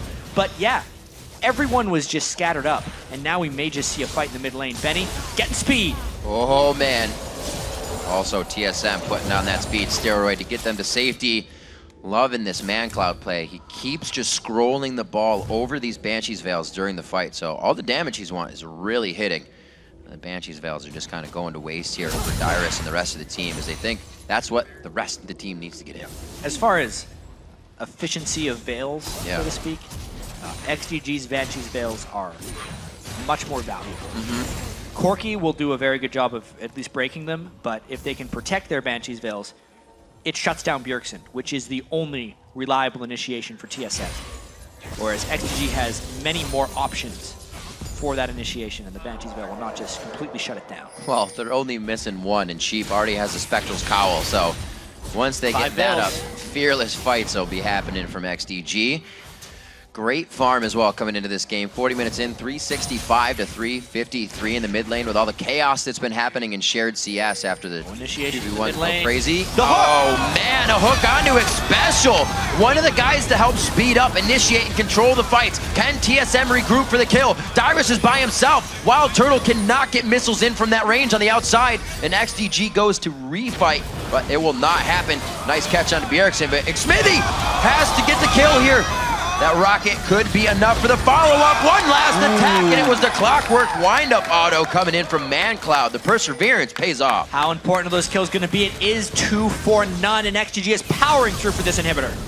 The Glacial Shroud allowing Benny to take a few shots to the face there. Team solo mid, not being able to regroup. XDG has taken a 3,000 gold lead now after being down 5K in the past 6 or 7 minutes. TSM has lost control of this game. They got hooked once again. Their control in team fights is lacking as well, and they are completely on their back foot here. But XGG is forcing this Baron. The res timers are kind of up for TSM there without their initiation man. That does not mean they're without threat. That Baron go down fast though. Smite is up. Agony's Embrace could be up here in a few seconds for the Odd One. That would be perfect. Hate Spikes throws down ManCloud's Banshee's Veil. Dyrus in, Odd One in. Throws down the Agony's Embrace, but was it enough? You see how much damage XDG took on the front end. Is there enough DPS follow-up? They are kiting and fighting this perfectly. Xmithy's trying to stay out so Suna can hit the shots, but it's not enough to cancel out any HP bars, and Wild picks up a double. And they didn't finish off the Baron, which is actually crucial for TSM right there. Can't wait to see that one again. Something funny happened with Dyrus' Siobhan ultimate. Either he hit it into the wall or he got flayed out. It could have been even more disastrous for XGG. They're actually going for the Baron right now. No Smite alive, but everyone on XGG went back. This could be a TSM Baron. No one can contest it. They don't have too much movement. Mega Inferno Rocket not up. Or Mega Death Rocket, I should say. And it looks like this is going to be an easy peasy. Baron goes in, scatter the weak, and scatter the Nasher. TSM picks it up. Level 18's now cresting into this game. Let's see how this plays out. Look at the Baron getting peeled off of. I believe he got was very low. Dyrus got knocked up as he was ulting in. But even so, this cluster of XGG really stood in the place where they shouldn't against the TSM team and allowed Wild Turtle to get a lot of this AoE off. And it's the danger of trying to force Baron sometimes. XGG had that Baron very low. They could have opted into a Smite War, but did not. And it ends up costing the Baron anyway. MVP Baron crowd control. Gold still very close. What an awesome game coming in. 90% vote. 93%. Not so much. Looking pretty 50-50. XDG is trying to grab more percent in their favor right now, and they've gotten it with middle and hip. They just have to get a little bit more on the outside so they can start to scatter Team Solo Mid when they're grouped as 5, and it's going to be in their base. I'm sure XDG will have trouble in that kite and fight. All this open area has really allowed them to come on top of these fights. Yeah, there's a pretty good chance as well that because of how close this game is, and especially the Baron going to the team that has no inhibitor, pretty fast team. I wanted to say something, but they're running so fast, and Zuna's isolated right now. They got the speed up from Xpecial, but they didn't talisman on that. They kind of just held it off. They thought they had enough, but it still moves XDG out. And they're out of position. Really TSM good. might be able to get a fair bit of turret damage here. Home guard boots coming out, of course. Oh man, how much follow-up? People were not in position. Baron buff for regen. Bjergsen though. Oh, onto Bjergsen. They don't want it. No! Then he flashes in. A little miscommunication. Great shockwave from the backside on ManCloud. Dyrus is into the fight along with the Odd One. They are still trying to do the DPS. Nobody's touching Zuna. 67-second timers on the clock here for Dyrus. Bjergsen looking at 50, and XDG's running down with a catch. The repel. Xsmithy's gonna take a chop out of this. ManCloud gets it, and they're going for the base. It is a 5 versus 2 now, and exposed inhibitors still exist. They catch even more. This could be the game, Riv. They give him it. Is the dissonance there for the speed up? Why aren't they going for the base? They're going for Turtle. This should be a fast enough kill. He Valkyries. They gotta leave it. They have to go for the base right now. That is gonna be up to ManCloud and Benny, but they aren't doing huge damage. Why are they still chasing? Well, Xsmithy also gets it turned around by Wild Turtle here, but that just means another person gone for TSM in this base race. This is an interesting fight. Turtle gets him, but watch the push now. Odd1 trying to defend solo. 20 seconds on 3 members right now. Team Solo mid, Master MVP inhibitor coming up, and XDG's gonna have to retreat on the base with the elongated chase. Wow, Riv, is really what I have to say for that. First off, that hook that hit for against TSM at the very start of it, and Bjergsen going down, very well should have been the game for XDG to finish off TSM there. They had enough kills. If they push 5v3 strong in against Turtle and Odd1, they at least get some Nexus turret down. Just watch this fight. Once again, Special is very low coming into this, but it's mainly catching Bjergsen with the stun. Means they can chain it. Benny gets him with the root, and everyone bursts him down. Then Benny doesn't fall either. His Seraph shield is huge. We don't have time for replays in this game though, Riv, because they're pushing mid. TSM has to put the pressure back on. They didn't even lose more than what was already down. XDG only retook the inhibitor. They still are missing an Elise, so it could be an inhibitor for an inhibitor. Wow. Unless we get another catch right here.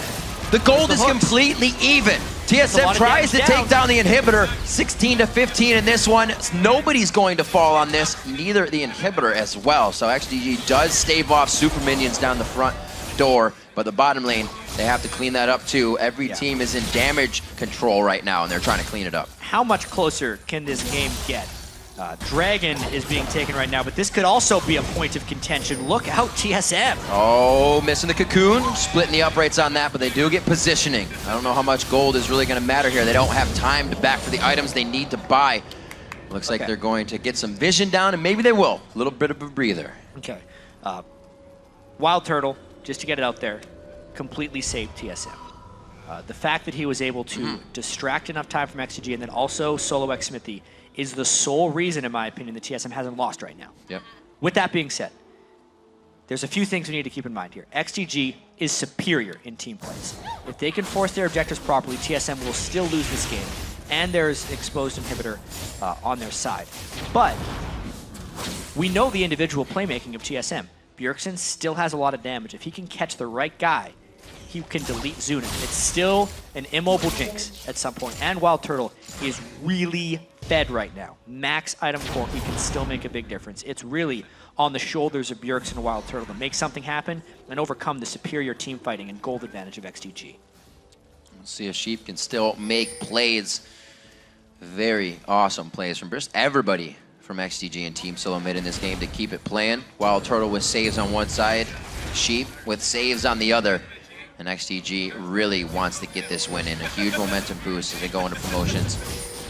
Blue is going to be taken out, something we've seen and noticed that Bjergsen hasn't been able to get this for a while. Maybe one through about the 5 or 6 that they've had in the last 10 minutes. Number 5. Yeah, 10 minutes. Yeah, and 5 Banshee's Veils on XDG as well.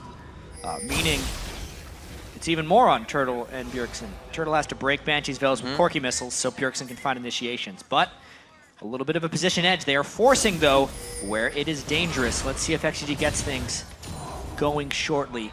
XDG actually wants to wait for their flashes before the next fight. It's very critical that they can chain crowd control on priority targets. And the flashes are needed for that so they can get in range to do so. We'll hit onto Benny. Dyrus is able to get good damage onto the top turret. TSM is trying to just brute force control back into their favor. But even on that, XDG was looking to get something. They are very sure about their fights. And neither team is afraid to fight here. Pretty much 50 minutes in. The game time of this game is going to most likely be longer than our first 2 games today combined. Yep. Just to show you that passes in just a few minutes. A little bait, maybe? Oh dear. There's no Shyvana here, though. That's great. Smithy, very smart play. We didn't see the real threats, though. Right. With Baron up, they desperately want this ward control. He knows he's toying with it. So they have vision on one. That's definitely going to help a little bit, the sweep. They're trying to make sure they can get up there with a group. Still no scrying, or Benny, though, walking into a bad place. What a bait! Benny, they wanted the top lane, but they're going to have to chase for this. Sheep was ready to get him out of that, but he forced the flash. Very good plays coming in, so they now know where TSM is. Warded that. Would have been very big, and it would have meant the game. Well, Benny found him, and the Banshee's Veil saves his skin right there. Oh, dear. Plus the Seraph Shield keeps him alive. He's going to try and get back there as quickly as possible. What a good guess for TSM. Just isn't executed. Not many times if you're considering a shield that big coming out, saving his life. Now XDG slowly gaining control. I don't think we're going to see one person walking into any brush anytime soon. You can see single lanes here, almost reaching 20,000 personal gold. This game is getting out of hand. Well, here comes the Baron Force again. This bit XGG, last time they did it, the Baron is very low. Do they opt to finish, or do they peel for a fight? They're afraid of the fight, they peel off. All about the ward coverage now, something that XDG had quite a bit of, but the game goes back to being even once again between these guys. We saw XDG with a moment, a glimpse and a chance to take down the Nexus, but TSM having Wild Turtle in the mind and the sense to pull XDG off of the base. Now leading them here, the front door. We're still within 200 gold Yep. of the two teams right now. And it is just a crazy dance between Baron, back and forth. Karma speeding up TSM, Orianna speeding up XGG, and who is going to catch who first is really, there's a lot of tight corridors here. Well, so much danger afoot. Not too much vision coming in. They have a backside ward on Baron. It means it's dark for him on the inside of the pit.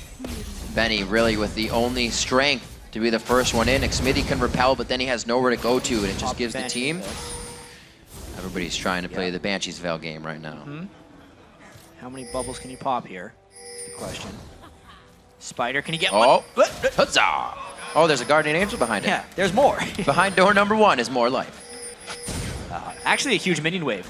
Taking down the inhibitor of XGG is going to peel Benny back. He does have his teleport, though, so he's got to clear this really fast. And then probably teleport back in.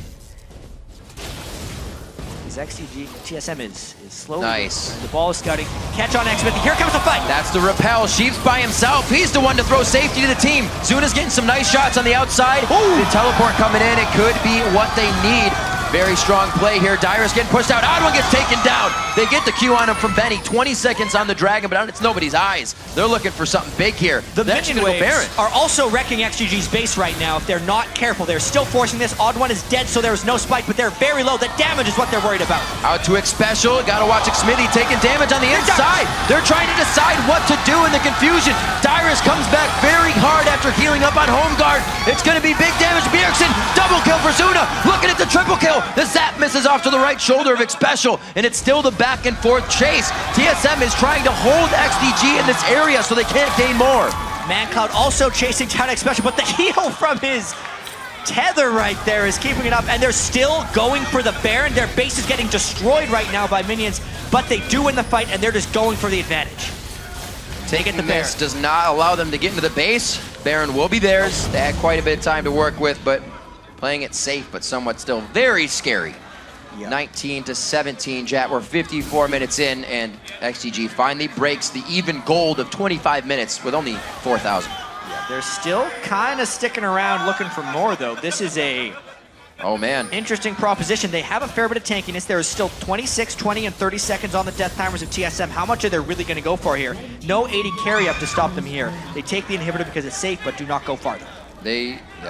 Seeing what X-Special has, it might have looked good. The elixirs are something he's building out, but we usually see Karma with a lot more damage right now. But with TSM having in such an even game, they're not getting the power that we've seen out of a 300, 400 AP Karma by now. ManCloud says the blue is more important than the Dragon right now, which is actually true for him. Yeah. Being able to stay max mana and getting more cooldown reduction for the team fight in Orianna is so critical. It also allows him to double up on blue buffs between Rise and ManCloud. Some 400 damage and a 1.8 second move on that ball. So much crazy control to come out of these fights. You can see his flash is down. Flash is down as well. Coming up for Benny. A lot of summoners that will be crucial to this fight if Bjergsen can get that stun off our XDG. We got to be a little bit more careful. This 55-minute epic. Yeah. So far going to be more. Didn't expect this. Like I said, man, Superweek always pleases. With how good TSM has been all year, but this has not been their week. They have not performed whatsoever, whereas XDG really wants to perform this week so that they can get the 7th seed and not the 8th and have some say in their promotion tournament fate. Huge team fight competition coming in for XDG as well. ManCloud has been playing ridiculously well on Orianna. A game with this much chaos to be unkilled while still having 17 of the 19 kills participated in. Completely. Hugely impressive. Completely a turnaround from when he played it against Curse. They are having way better results. Banshee's Veil's nicely being popped by Turtle. Buying a little bit of time on one initiation. He's actually going like 2 for 2 on that. So can you see if we can get any more here? Really, Smithies is just the last one to be hit. Turtle himself rushing that Guardian Angel to keep himself alive in the fights. He knows he can stay on the back line and poke it out. Where is the entrance here for XDG? It's all about getting a stun or a good bit of damage done on the one person. Darius gets hooked. Whoa! There it is. Absolutely taken out. 74 to 5 seconds on the clock. Odd One goes in from the right side. Can Turtle start dishing out the damage? They are only going back and forth to micro in the scare, but they're not really bringing the fight along with it. Yeah, they want to regen a little bit, make sure their spells are back up and that they have minions. There's also a super minion wave on TSM's Nexus turrets that will require attention, so they will have a temporary 3v5 if they want it. XDG did a great self to put them spot here. XDG going in for the fight, and Bjergsen's gonna get hit up very hard. Doesn't even get a chance to breathe. Odd One's the next to go down. The Guardian Angels are already hit up. And XDG looking for the second Nexus turret, looking to take this game off a team solo mid. And it's gonna be a good rough roll for them as they go through 22 to 18. 57 minutes on the clock. And they take down the Nexus, taking out team solo mid.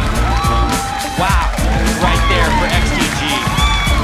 What a ridiculous series of events here. 57 minutes and they take down TSM. This actually means that XDG has one victory against every team in the LCS, but only one. Unreal. Finding what they need.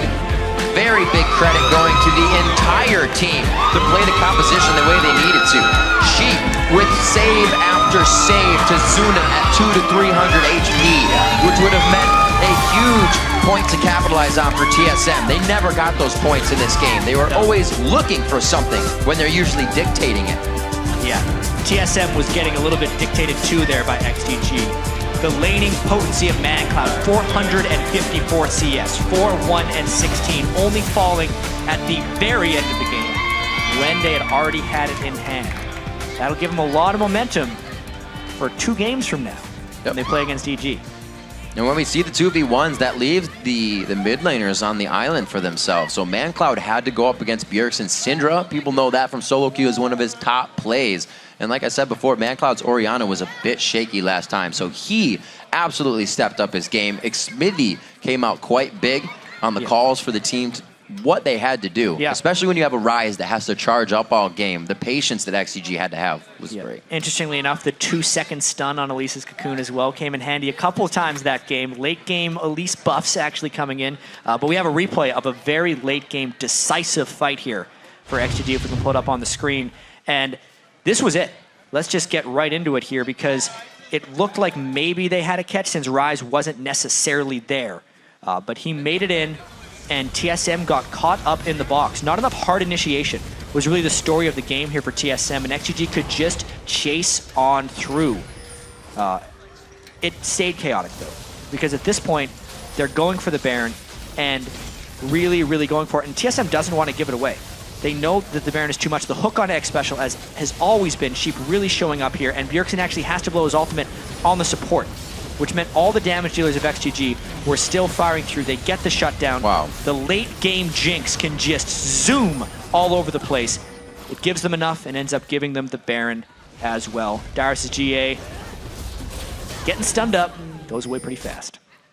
Zuna actually coming out having a very good game for himself once again. I'm sure he's feeling good. His AD carry position was not ragged on a lot, but the other teams would go right for it, knowing that if XDG got anywhere near the late game, he would be a very big factor, and it shows. That was a retro game for Zuna, I'd almost want to say. I like that. Because he had a lot of those types of games in the spring split of Season 3, where he would be on a Hyper Gary, get targeted, but then become strong enough to just kill them off. It managed to happen that game. Absolutely. So we've got to catch our breath after that last big game. Coming up, it's Cloud9 versus Coast. But first, a closer look at solo queue. Yeah, solo queue is a valuable tool that can give exposure to the next generation of players hoping to get noticed by teams. And for the pros, it's a good way to try out new champs and innovate. And it's also really good for bragging rights. Playing solo queue is one of the best ways to keep yourself good at the game. I really do think it's also a testimony of your skill. If you are top 10 or something like that, then it shows that you can carry solo queue. It is a very big pride thing for me to be rank 1. I don't know, I've just been trying for so long to get it, and now that I finally have it, I'm like, yes, I'm there. I don't know, it's just the hardest thing ever, honestly. Rank 1 solo queue is something that a lot of people want, especially people in Challenger. So for example, a new player, he's trying to get on a team or something, his one solo goal should be getting rank 1 of Challenger. If you get rank 1, people will notice you. They're gonna know that you have the mechanics. If you really want to go pro, you need to be able to get high in Challenger. So if any team approaches you, you can tell them that you're more than just the average solo queue player who only knows how to do cheesy solo queue strategies. Whatever rank you get to, it's just about your time commitment because you set the goal and you just slowly work at that goal. Everyone does it differently, but the more solo you play, the better. Yeah, sure. But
final day of the North American LCS Spring Split. I'm David Frick-Turley, and invading the caster desk with me is Sam, Kobe, Hartman, Kensler. Now, every time we're here, we're always talking about League of Legends.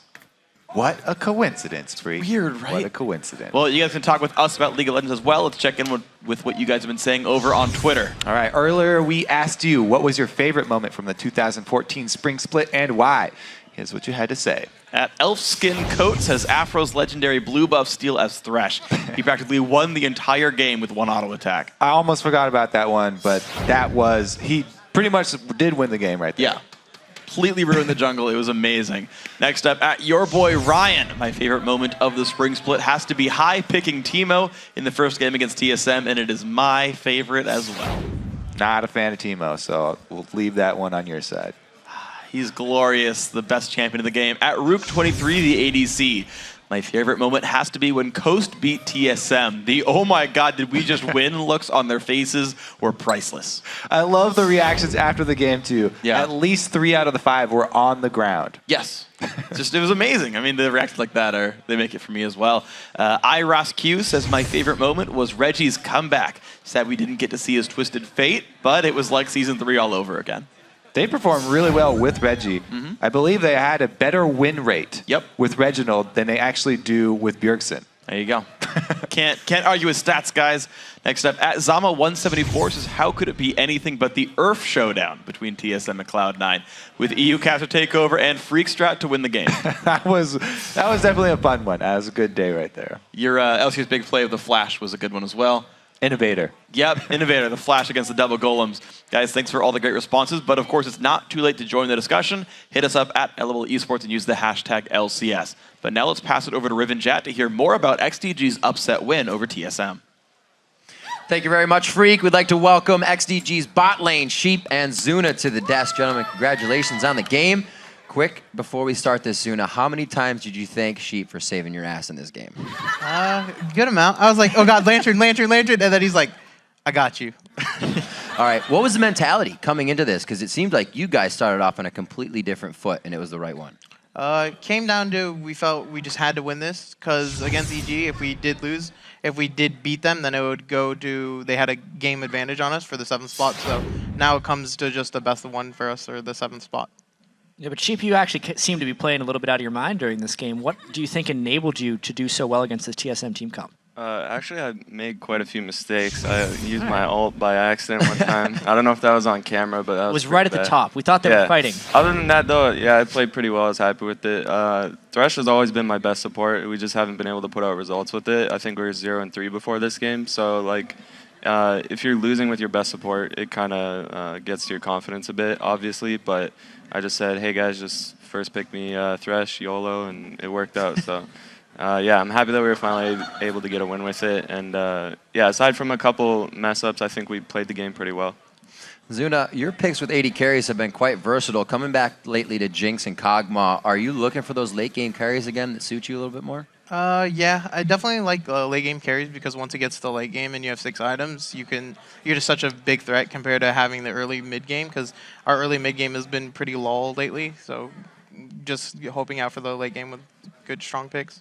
Yeah, and was that a strategy there for your entire team going into TSM, like we have to beat them in the late game, or was there something else going on there? I think it came down to we want to have a team comp that scales just as good as them, and we won't die early game. That's what we came up with. All right. Where do you guys think you found your strength in this game? Sheep, I'll kind of start with you. Your rotations in the early game, is this something you always want to do, or do you think it had to be played like that against Team Solo Mid? That's just something that I learned from playing solo queue for so long, to be honest. If you're winning your lane, it's really good to always just roam mid, give presence to other lanes. If your lanes are losing, it's a lot harder to pull that kind of maneuver off because obviously you don't have pressure in the other lanes. If you roam to a losing lane, it's really difficult to try to make a play because you could just get 1v2'd or if the jungler's there or something. But the first roam that I did, I think, down to mid from top, I think, was when we killed Bjergsen. Yep. It just worked out perfectly because I don't think they had vision on that side of me, so they were anticipating to gank ManCloud, and then Jake came in, Xmithy came in for the perfect counter gank, and Odd One had already flashed, so it was just a perfect kill. Yeah, we just had a really good early game that game. Yeah, and then also, it was rather close near the end of it. Actually, if we can pull this clip up on the screen, it seemed like TSM may had finally taken the upper hand on you because they were pushed right into your base, and you guys were trying to push them out. Actually, walk me through this clip and what your mindset was when you were able to push them back. It came down to we got Pokemon Expression. We're like, okay, good. It's a good chunk. And then we still weren't in position, so everyone's kind of scared. And then we saw that the Cocoon landed when he had no flash. So Benny flashed in there. My ult kind of hit, and then we got the kill. And then we were just like, oh, God, Benny's dead. Benny's dead. And then Benny's like, no, I'm still good. And then we just somehow got kills because they thought they could kill him. Yeah, it seemed like the whole game it was TSM just not quite being able to break through all of your peel to get in for the fight. Yeah, I had McHale's and Face of the Mountain for Benny, which is like a ridiculous amount of shields. On top of Orianna, Ryze is pretty tanky at that point too, so it was just too hard for them to kill him. And then here, I think we made a pretty big mistake chasing Turtle. Yeah, we don't need to get into that part. It may have happened. That could have been the end of the game, but who knows? Yeah. All right, so you guys, with watching some of the games today as you've been in your green rooms, obviously EG is playing out of their minds as well. What are your thoughts about that upcoming match? It's a really big match, and just have to play as well as we did last game, and hopefully we'll pull through. How do you set up for something like that, knowing you kind of have a game off now? What's the prep even just in a few games? It comes down to not even really watching the next game and just talking all about the game coming up. Yeah, it's really all going to come down to that, try to get the 7th seed. But Sheep, I noticed you had a few supporters in the stands today. Do you want to kind of tell me about the story there? I didn't even know they were coming this week. It's just my family. They flew in from Canada. My mom flew in from Alberta, and my sister and her friend flew in from Ontario near Toronto. So it was pretty cool. It's pretty cool to have them there. But obviously, I just want to win games. So at the same time, it kind of sucks if you're losing and your family like flew all the way from Canada to come watch you. So hopefully we can keep winning. So how do you guys take into consideration when you do have this big game against EG? And obviously, Thresh probably going to be something to band out. Jinx maybe something. You guys won't get that pick. When you use something this strong, what if it's all gone? What do you guys have something else in mind? How is that going to work against EG?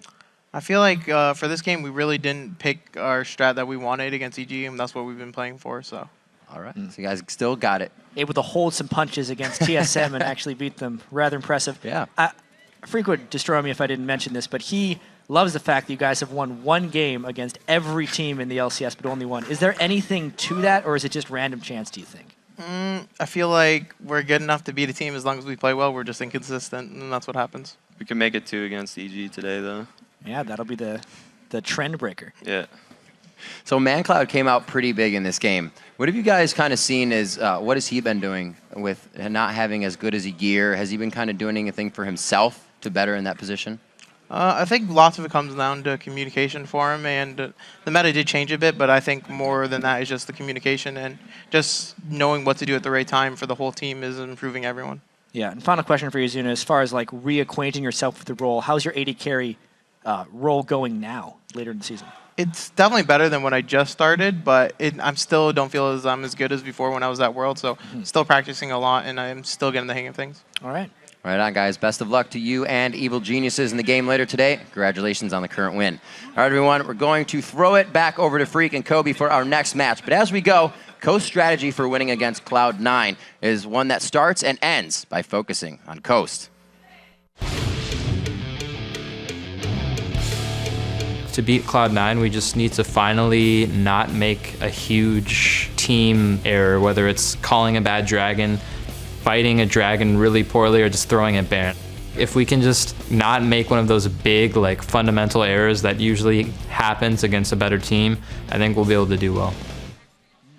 Well, see if they can be consistent here, make the right calls. In order to not throw at Baron or throw at Dragon, you have to already be ahead to be able to throw it. That's true. So that's step 1, is get ahead. See if they can do it. It's time for our next match, guys. Cloud9 versus Team Coast.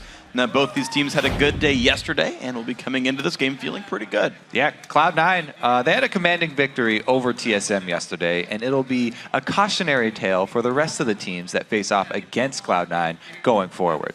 You have to ban out their strong lane champions, I feel like. I mean, High Soraka and Balls Renekton, if you don't ban these champions or do something about them, they're going to take control of the lanes, and they're going to press those early advantages through your jungle into wins. Yeah, they can definitely do it, but of course, that's not to discount just how good Cloud9 are. They're quick to adapt to new changes in the game. They've introduced new champs like the Corki Karma combo we're seeing in the bottom lane, and they also show they can go back to comfort picks like Balls Rumble and still win. Yeah, to give you a couple of examples of how good they've been, Sneaky is second in total kills for the AD carries in North America with 141, just 3 kills behind Wild Turtle.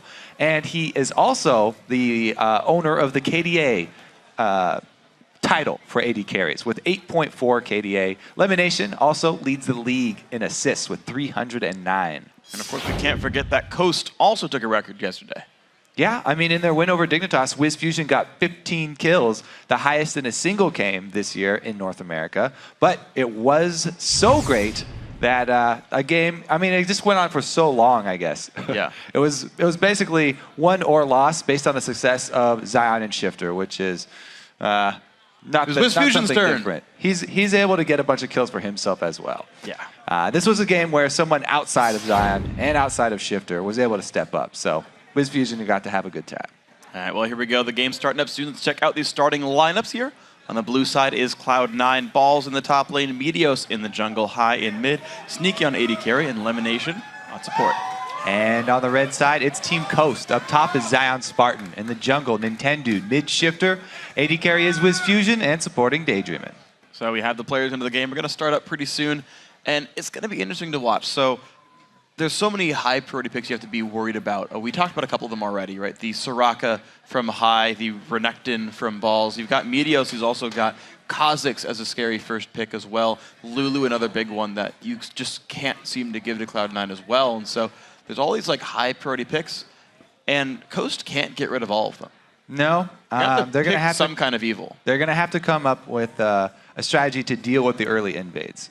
Maybe it's avoiding those fights for the early game, trying to work around it with vision. We'll have to see what they go with. Well, right off the bat, Jax is going away from Zion Spartan. Lulu is the ban here, which means what does come through for these guys? Of course, Nintendo would love to play Kha'Zix for himself. JGB not going to be allowed to play Thresh either. But honestly, I mean, these guys know their ban's coming in. They're coming through fast and furious. They know what they want to remove from the enemy team. Cloud9 down to the last ban.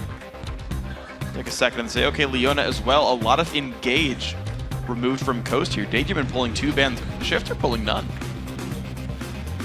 Interesting. So Soraka and Renekton both still up here. Which one? Daydream is just cracking up here. They're trying to decide on the last one. They're a jovial bunch. They've got jokes, they've got laughs. So Renekton is available for Balls right now. Also, High Soraka is up. Not anymore. That's going to get banned. Cloud9. Is it the lane bully top lane? Is it the Lucian here for Sneaky? It is. So WizFusion's going to lose a champion in his main pool as well. They're not really scared about Zion taking that away. However, Zion has been trending towards Shyvana and Renekton, those types of tanky champions that he's not really known for. He's been going back to them over and over, trying to get the team more in a meta style of champion select. See right here, actually, Nintendo and Zion are sharing a notebook. I feel like a lot of teams have learned from this. I actually see a lot more teams bringing these binders in. I mean, Zion graduated from high school, still can't lose the 3-ring binders. There's not a lot written on that page, at least. I feel like 2 pick and ban trees, basically. It's the limit of it. The Lee Sin, the Evelyn, gonna come through here. So Nintendo getting his pick of jungler. Zion for the top Lee Sin. Yeah, they'll probably just hold right onto those champions, picking for themselves there. Nintendo, interesting pick with the Evelyn. I like taking that away from Meteos because it makes invading a jungle even easier. As Evelyn, he can bypass all the wards in order to get his own vision wards down in your jungle. So they're taking away one piece that Cloud9 used to get that deep jungle vision very early. We'll see if they can make this one happen here. I mean, I remember Nintendo had an Evelyn game, I think it was yesterday, maybe the day before, but he had gone for Spectral Wraith and Sork Shoes, a very low durability, high attempted burst build. I think you were talking to me about that. Not really a big fan of the magic damage Evelyn in this day and age. We'll see if he goes back to it. Well, see what the build ends up being. Of course, Karma comes through for Lemonation. No Corki this time, so Karma Lucian instead. Had the option, didn't want it. Chose to steal a champion away instead. High is going to have Gragas. That could go to Balls. He's played it once before this season. See if they go back to that another time here, but taking their time with a lot of these picks overall. Yeah, last time they ran Gragas in the top lane with Balls, they had a LeBlanc mid, and that does not work out. They Gragas and LeBlanc are the most vulnerable to an enemy team stacking Banshee Veils. And if they mess up the mid game at all, which they did, then the other team stacking all those Banshees means it's very, very difficult for them to close out. Yeah, you and I were talking to Skara off camera a little bit about the top lane Gragas players, and he's like, yeah, when you go to mid lane, you go to mid game, like Gragas is all about like what you do when you hit 2 big items, what you can do with them. And he said the big thing you have to do with Gragas is just ult for damage. Forget about where they go, just use the death cap burst to get health bars down and just win the fight with damage output. We'll see if that ends up being the case here for Cloud9, but Caitlyn Annie is the grabs for Coast with an AD carry picked up and 2 support spans with the go for it. Instant picks up here as well for Cloud9, locking in the Nocturne and Renekton. They do save that Renekton pick till much later, weren't worried about Zion taking it away. And the Meteos Nocturne, we haven't seen it in a while, but it is definitely one of his favorite champions. He pulled it out at Worlds a long time ago. Yeah. I have to see, I don't know. I like it with Gragas because you can split them up. You don't have to use it just for the damage. If you get a good one to split up the team, then you can turn off the lights with Nocturne, and nobody knows which way to run. Well, we'll see which way Coast is going to run. LeBlanc picked up for the mid lane here. Shifter going to be wanting to deal a whole bunch of damage in these matchups. And honestly, you've got fairly aggressive lanes on all sides. Lisa and Renekton, they're going to be fighting a whole lot. LeBlanc Gragas is going to be an aggressive one as well. They'll kill minions and each other rather rapidly. Lucian, Caitlyn among the AD carries also. Good laners here, so honestly, I feel like this is a game where there's going to be a lot of action early on, and we'll figure out who gets a lead pretty early on. Yeah, I'm very interested to see the early movements here from Coast. We did see in TSM's game, they had their support start all wards. One of the first times that we've seen it on the new patch. Yeah. They didn't get much of an advantage out of it. Level 1's really determined a lot of the first 10 minutes of the game. It's going to be, we'll have to see where it goes with, right? Do we see 2-on-1 lanes? Do we see the 3-on-1s, the junglers coming in? Do you see the 4-on-1s when the top laner shows up as well? A bunch of things might happen with these guys. Now as the champions stride onto the Rift, let's see who you guys voted to win this one, with 84% of the vote going for Cloud9. Actually not as high a number as I would have expected for 1 versus 6 in the standings. Coast, a bit more of the vote than I would expect. Yeah, I mean, we did see a lot of tweets. Like, Coast are one of the favorite underdogs. Like, they're a team that, yes, they statistically are a long shot in most matchups, but everyone has a lot of faith in them just because they have very strong individual players that you can rely on. If somebody's going to pull an upset, a lot of people are comfortable with betting on Coast. What's interesting about Coast as well is, I don't remember the exact number of wins they have, but I know they've only dropped 1 game to a team below them in the standings. They're 7-1 against EG and XDG. But teams above them. Yeah, they've beaten, they've taken, I think, 1 game off Curse, and then 1 game off of Dig, and 1 game off TSM. So see if they can make it 1 off Cloud9. Yeah, add them more to the pool. We'll see where they go. A nice elimination beard on the poster right there, and the game has begun. Cloud9 in blue, Coast in red, and C9 all running to the bottom side of the map. So we will see some sort of interesting level 1 here from Cloud9. They started 1 ward, and they're all looking towards the bottom side. Coast are very wary of this blue base, it seems. A lot of cautionary pings. They were afraid of the Nexus. They said back out from that one. Apparently they don't want another base race game. Not yet, guys, not yet. You get 1 per season. Cloud9 charging in, though. All right, Daydream's going to see C9 heading their way in, 45 seconds in. They invade towards the blue buff. Coast was only running with battle lines right here. And an early ward does come through here for elimination, so that will give these guys the ability to check the buffs. Of course, no sweeper here for Coast. And I always wonder if teams, now that I think 1 ward is fairly standard for, I would say, more than half the games, if a team ever starts sweeper and guesses where the ward comes down. Yeah, so you can start the 1 ward if you go with that Spell Thieves. However, as you can see with Daydreamin', going with the Ruby Crystal start here, no ward for him. It's very, very, very risky to start a sweeper. I don't think we'll see anybody starting sweepers anytime soon, because even though there is that 1 ward you talked about that's fairly common, trinkets don't start till 2 minutes, so sweeping something at 2 minutes, you're already in your lane. That's true. Definitely an inefficient trinket to start now, starting with trinkets. Or I mean sweepers. Well, we're going to see Coast walk right into Karma damage. The double Q's going to land. A lot of poke as well. The flash, the stun from Ball's not quite going to land, but Zion's part has to learn Safeguard at level 1. And Cloud9 own the top jungle. Worth it right there. Even though Balls blows his flash, they have control over the jungle. This could very well be a 3-buff start. Nintendo's going to run to his blue and then trying to go invade the red if he wants to start with 2 here. Cloud9 know this, and they actually can use their duo lane. They've positioned them at mid right now. Yeah. They can defend that with Meteos. Wow, Cloud9 might get a 3-buff start. Meteos already steals the red, makes his way across while leaving one of the little lizards up. Nintendo has to know his red is under fire. Meteos already going down to his own red, and of course remember the duo lane nearby enough. Plus, Hai shoved the bottom lane very early on. Because of all the antics, Hai was chilling down here most of the time, and there's no way Daydreaming can show up and like stop the red buff take. Yeah, Cloud9 are they're a very dynamic team, reacting to how the level 1s turn out. I think that's why they have taken to this new patch very quickly. They're very adaptable and reacting to how well that counter of the invade from Coast went. Hai does a very good move down there, talking about shoving it. They don't start anything with the classic solo laner starting in the jungle or anything. And they do get a very nice lead here. It will be that 3-buff start. As I said, Meteos goes to take his own red after stealing away Nintendo's. Yeah, and I know we've talked to a couple of pros about what a 3-buff start means, and it's not that it necessarily puts your jungler super far ahead. Of course, it's very good for them, but it mostly slows the enemy jungler down. Nintendo, still not yet level 3, 3.5 minutes in. That's normally the time you expect the first gank to come in when the buffs are done. Meteos has the level lead right now, has the gold lead overall. So it does put your jungler ahead. Like that's yeah. It definitely puts your jungler ahead. What the point is that it doesn't mean your jungler is going to gank very soon, because even though he's ahead, he's spending a lot of time in the jungle taking all 3 buffs. So he will not go with a very early gank because he's going to have to go back to base in a lot of cases.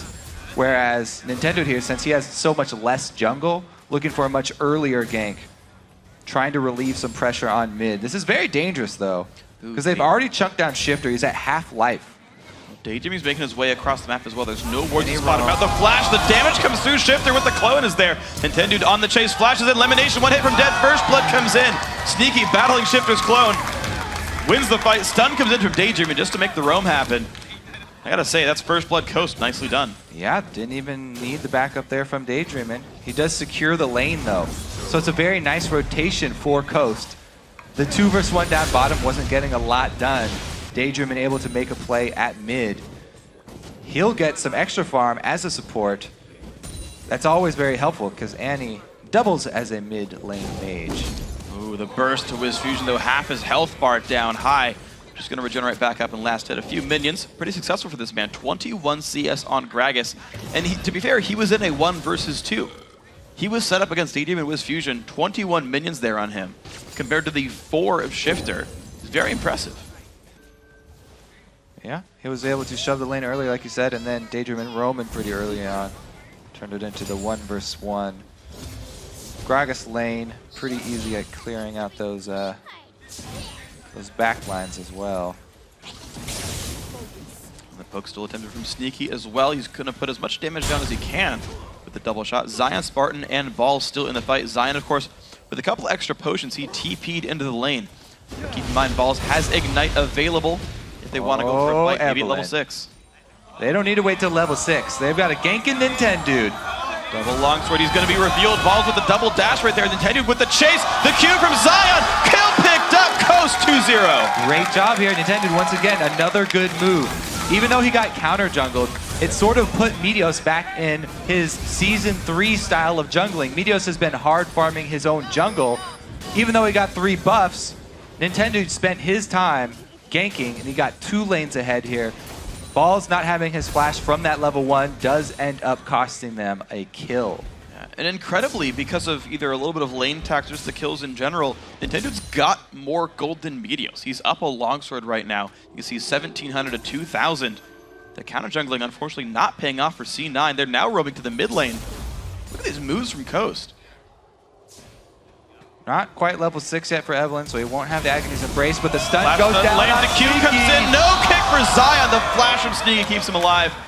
It's not going to work out. It is a summoner spell trade, but Engage not going to work here. Yeah, they committed a lot of resources for that, though, so a little bit of minion kills up top going to waste. Ball still has a nice CS lead, and he's not trying to shove it in. Letting the minions die. He doesn't want to overextend. You know, Renekton usually will not hesitate to shove that in, but since he is against Evelyn, and he just got killed, he doesn't want to have to overextend again. It's worth pointing out, Balls was smart enough to save his flash once he saw the... I don't think it was up from the level 1. I thought it was back up in time. Maybe I'm wrong about that. You're right. It probably was still slightly down. I just expected him to have flash right then. Yeah, that's a good point. Okay, so just kidding. Didn't have it. Ha! Not worth it from the level 1. Nice pun. Yeah. What? I'm just missing everything today. Zion Spartan level 6 Balls as well. Ulti is available for the Renekton. Ignite as well. Didn't actually have to teleport to get down, so Zion saving his TP for a potential dragon fight later on. And you can see that Balls is forcing Zion away. The Lee Sin forced to be a bit scared. Is maxing Safeguard in lane, by the way, different from what we normally see from him. Yeah, he doesn't want to fight Balls head-to-head here. Balls holding on to that full bar of Fury. Man, we still have not seen Meteos make a move. He's just going straight level 6. He does have his ulti on Nocturne now. So Nocturne with his ulti plus red buff, maybe now we will see the first of the moves from Meteos outside the jungle. I mean, who would be good at setting up his gank though? I mean, Balls is shoved all the way in. Mid is this weird duo where they have no CC for him, and Daydream and Shifter definitely have the burst advantage. So Meteos, he doesn't have, he doesn't have a lot of options here. Well, the root's going to come through. A bit of damage to the Sigi. The root's going to land, actually. One hit to go. Daydream secures the kill from Shifter. Nintendo waiting for a counter gank if one shows up. Meteos is taking the buffs, fully ignoring the team. So the LeBlanc Annie new duo meta here, Freak. Coast are setting the trend. Double mage comp. Remember though, with all of these kills, the gold is still tied. Gotta also remember that minions count a lot, and the kills, a couple of them came out very early, not meaning as much. Yeah, honestly, the fact that Shifter is still stuck at 34 minions, or as high as completely holding even with Wiz Fusion, is a big one, as well as the 16 minion lead that Balls has, even despite going down early. But Coast take that kill and their teleport, and they say, we have Dragon Control. Coast's going to take that very quickly. And now they put themselves 800 gold ahead. Now they've been able to convert, finally, off one of those kills. It was because Cloud9 opted to switch their duo lane, not having a good time going up against Shifter, so they need to get them in a more comfortable area, down bottom, sending Sneaky to try and 1 versus 1 with Wiz Fusion. Speaking of 1 versus 1, Zion Spartan happy to keep putting the screws to Balls right here. Down to 500 health. If he has QR, it could be a kill. Zion kicks him back. Balls does pop the ulti for this, but will have a lot of fury. High shows up as well. Nice ward jump by Zion. He's going to be safe. Yeah, great job by Zion. It's extra resources up here from Cloud9 going to waste at the moment. Zion didn't even come out of that with a scratch on him. Able to heal back up very quickly with that early max for Safeguard. He clears the wave. Level 2 in the E right here of Tempest Cripple, so still the standard area of effect type build. 1 point in the queue. High taking a bit of poke, and Shifter, a bit of an interesting skill order. 3 in W, 2 in Q here. So he has like a little bit of extra like last hitting ability and poke, but still pretty wave clear spect. All right, both junglers converging mid here for a little bit. We might see some action, but let's talk about how this early jungle game is really playing out here. Because even though Meteos is hard farming the jungle, he's not coming out ahead in gold. It's Evelyn with the gank advantage. That's why the meta from Season 3 to Season 4 changed so drastically with all the early game power junglers with high impact ganks, with high dueling capabilities early. Just straight farming the jungle early on is not beneficial for your team overall because the other jungler can just snowball lane after lane. Well, Meteo's going to look for this one. Elimination will land the root on the Nintendo. Q will land here as well. Ward over the wall. The flash stun through Daydream. Elimination's got nowhere to go. Wiz Fusion gets the kill, but Daydream will go down. Meteos joins the fight. Shield from Nintendo. Here comes Zion Spartan. Meteos will go down. Double kill Wiz Fusion. High has to leave his team alone here, but another 2 for 1 for Coast. Zion teleports down though, and that's going to mean Balls can shove this lane into the turret. It does not have a lot of damage on it though, so it should not be an answer for the objective. Just some minion kills lost. Daydreaming. Let's take a look at this flash over, catches Lemon Nation out, and there's no escape for him. Meteos does answer, but of course that teleport comes in big. Shiva's got to be aware of this battle with High. Nice dash, still gonna hit with the explosive cask, but gets him out of range. High gonna start bullying out his lane opponent with a 30 minion lead. He's up a Chalice in this matchup right here, even with Shifter getting some kill credits. That 2 versus 1, while Shifter was able to get some kills, or some assists at least, adding all that burst damage, he definitely suffered in CS. So High is pretty happy now with the switchback. And you can see the AD carry is also in a similar situation. Never mind, Miss Fusion just went back to buy. It was BF Sword for both of them. Now it's Bloodthirster, so the Coast AD carry looking pretty happy with this one. Zion Spartan all around the map, trying to roam down after shoving top. Looks for High. He's got the kick, puts him into the wall. The flash from High keeps him safe, though. Good move on both sides. All right, bottom lane also has taken this opportunity to shove in, trying to get some extra damage on the turret. They're being converged on here. 3-man move from Team Coast. Daydreamin with stun available. He's going to find Sneaky for this Little damage early on. Tibbers is not available, but he's chasing down, trying to get another stun charged up. Mid lane turret goes down. Sneaky still takes damage. The root from elimination forcing Daydreamin back. There's going to be nothing really picked up here, but the mid lane still under fire.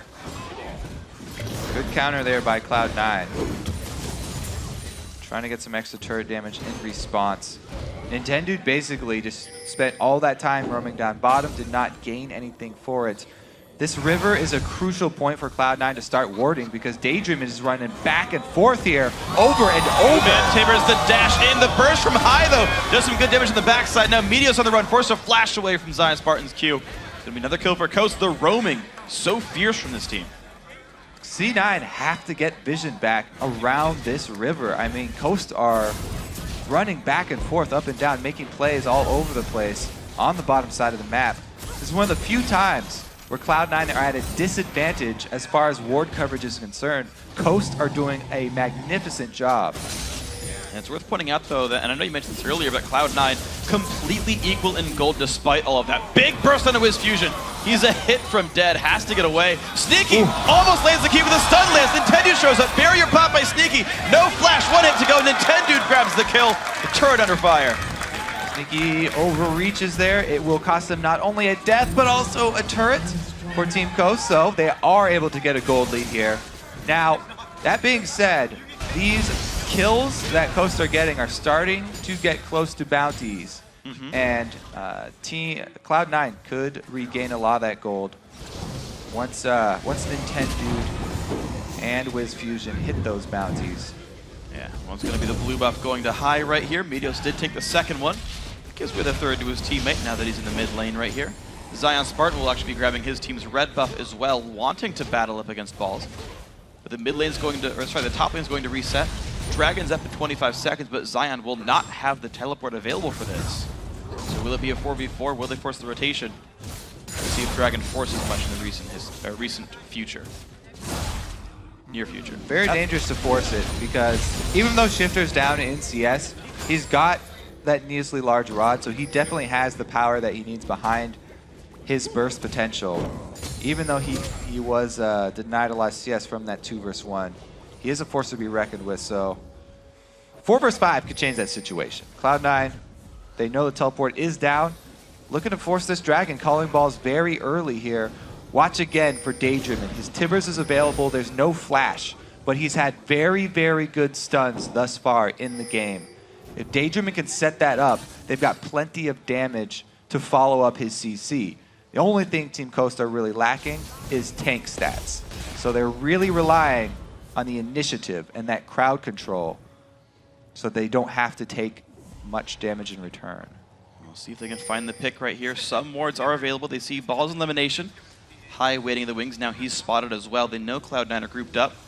Zion looks like he's going to recall back and head around the lanes. Meteos just getting away one of the traps.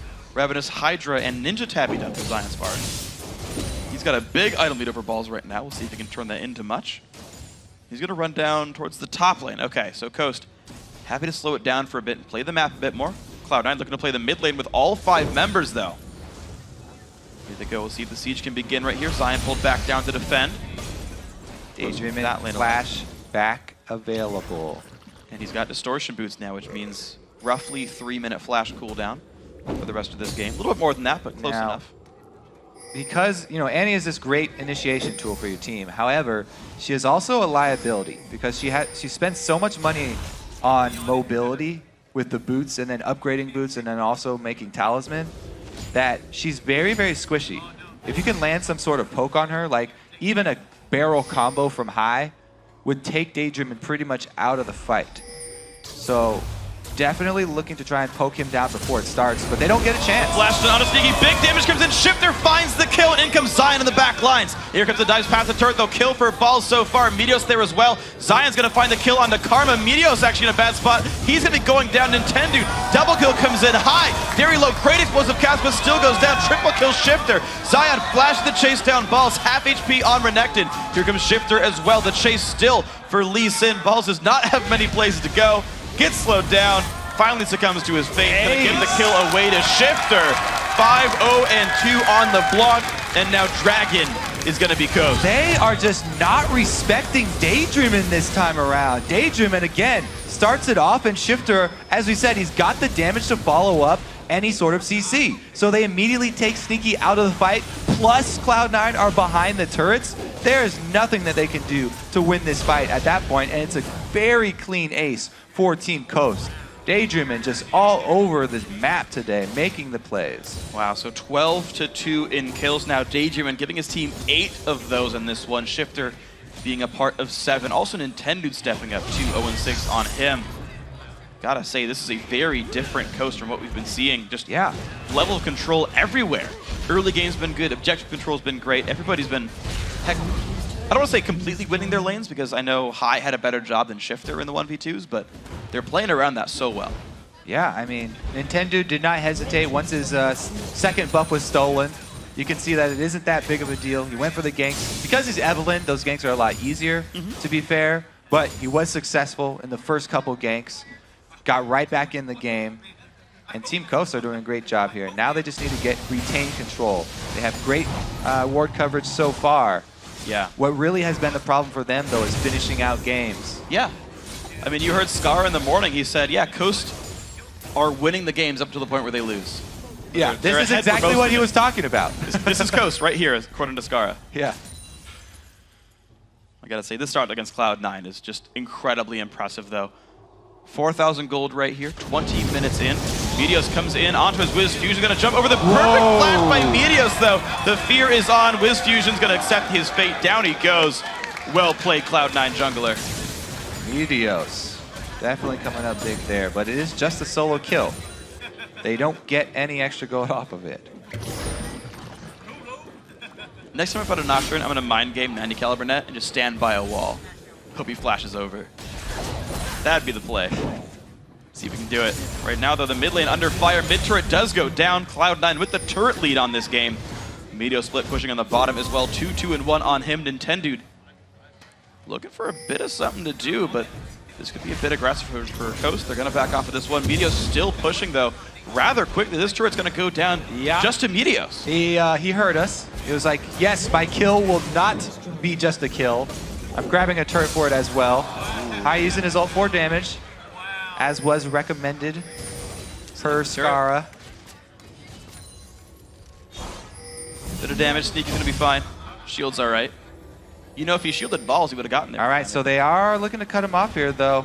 Zion does get around. Can he delay them long enough? Nintendo's in the area. For the ult, 3-man there. AoE shield comes in from Lemonation. Is it going to be enough? Bit of damage still comes through. Zion into the back lines. Looks for Lemon down to half. Nintendo's shield has timed out. Shifter goes in. Burst on Lemon. Gets it with the skill shot. E. 1 kill picked up. Dominating now. 6-0-2. Shifter is so good. Yeah, he is. Following up that chase, Zion and Nintendo both do a great job of slowing down Cloud9, but not committing fully. They do not get caught. You can see as soon as the tether came out, he backs off here. Nintendo just gets the shield down. A little bit of slow here then from Zion. They trade off the slows by just enough time for Shifter to thread the needle here. Barely getting it. And once you cast the chain, by the way, it doesn't matter how far away you go, it will still go the full length. Yeah. It's an extendo chain. It's like the threshes when someone's like dashing away while it hooks as well. Yeah. It goes super far. Gonna work out here. 13-3 now. 3,000 gold for Coast. Cloud9 has brought back 1K so far in this game. The respawns all come in, and mid lane a little bit under pressure, but Shifter gonna back off right here. Looks like Coast will take some time to plan their next move. They're not really the team to go and look for sieges anyway. It's, hey, let's stretch the map out. They're one for a split pushing Lee Sin. Yeah. That's much more their speed here. Plus his teleport's coming right back up. Yeah. So Coast going back to their patented strategy here, letting Zion do what he does best. And speaking of Zion, as far as the one-on-one matchup versus Balls goes, he's starting to excel right there. Has brought the minion lead back to +20 for Zion. He's also had 2 kills and 5 assists, meaning that he's just stronger in the one-on-one. High getting caught a bit though. Tendude forced back. He's gonna be safe in this one. It's like Balls will show up for this turret, down to about 2/3. Zion's gotta be careful here. He's taking a fair bit of damage, kind of ignoring. Wait for the minion wave, I believe. All right, minion wave finally No, comes it's in. Takes very little damage, but takes a long time to leave range right here. Ignite comes in. Might have been up more than he could do. Jumps to a ward, kicks him back. Zion Spartan. Looks like he will survive. Trades a couple of cooldowns. So he's just baiting out cooldowns there then, getting low. He was not just waiting for the minion wave to go back. Daydreamin does get jumped down. That's the combo. That is not where he wanted to be. Down goes Annie. Cloud9 now looking like they're going to keep pushing forward. Bottom lane and him under fire. Meteor split pushing all game. What? It's working quite nicely. What? Zion's got to be careful. Meteos is able to get all the way into the base up here, unnoticed. Shifter now on the run. What has happened to this game? Has to flash over the wall. He got very low Ignite with her as well. Jumps back over. He is safe, but Cloud9 making a lot of individual plays themselves, largely Meteos. He's actually had the best score so far of his team. Least deaths, most kills. Meteos has 159 farm. We're talking about him going back to that Season 3 style. There it is. He was not deterred by the early game. I mean, Going back to his old ways here. I mean, he's going all the way back, though. He's got Zerk Grease. He's got a Yomu's Ghost Blade. Another, I'm thinking towards another Brutalizer maybe with this long split in this one. Meteos. He's basically the Zion Spartan of C9 right now. He's out by himself doing all the moves. He does not have teleport, though, and he does not have the ability to ward hop, so it is more dangerous when he commits for these. That's why Cloud9 have shored up this entire blue side of the jungle with a whole bunch of vision wards to allow him to do that. Wow. Flash from Daydream, and afraid of High's damage output. Just the Q barrel, though. Wasn't even the explosive cask. If he was able to follow that up with a combo, like I said, it could easily be a burst down for Annie. Very fragile champion. Zion Spartan on the best spot. Has to ward jump. Is still going to get feared. He will walk slowly away and stay alive in this one, but Dragon going to Cloud9, putting them back within only 600 gold here, the mid game. Nicely going to Cloud9 right here, finding objective after objective. And remember, bot inhibitor is turretless. Daydreamin's got to be careful. This is where he was caught out last time. Wandering around with no flash and very low defensive stats. As I said, it's a great offensive tool, but you have to have the initiative. You have to be the one starting off your play.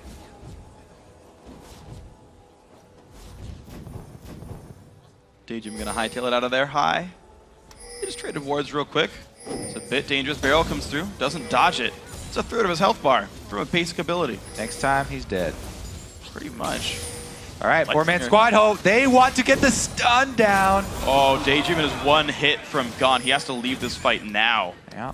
No fight attempt here for Coast. Looks like Meteos and Zion Spartan are going to square off in the bottom lane right here. Looks like Zion stays alive. Equal level between these two. You're seeing wave clear from Meteos. The smite helping with that one. Minions dying from Zion Spartan's side. Now, Meteos is on Nocturne, so he can go maybe a quarter of the map with his ulti to try and join a team fight, but it is no teleport, so the Cloud9 team would have to be at mid lane if they wanted Meteos to join them at all. I think they're just going to keep him down here with Zion and make sure Zion does not get a turret. Yeah, well, Coast seed another turret, though. It's now a gold lead for Cloud9. Pretty much the first of the game. Nintendo's got to be careful. Haste comes in from Elimination. He's going to hightail it out of there. But ward control. He just goes around Zion from the back here. They also have High coming in. They might actually chase this one down. Zion does not have a sight stone. He was only relying on a single ward. Oh, the ulti's pop. Here comes the Fear Tether as well. Zion flashes away, does get just barely out of range, but you can see how well Meteos wins that fight. They've got him scared off too. He's going to have to go back and heal now with no teleport. Cloud9 have a slight advantage on the map.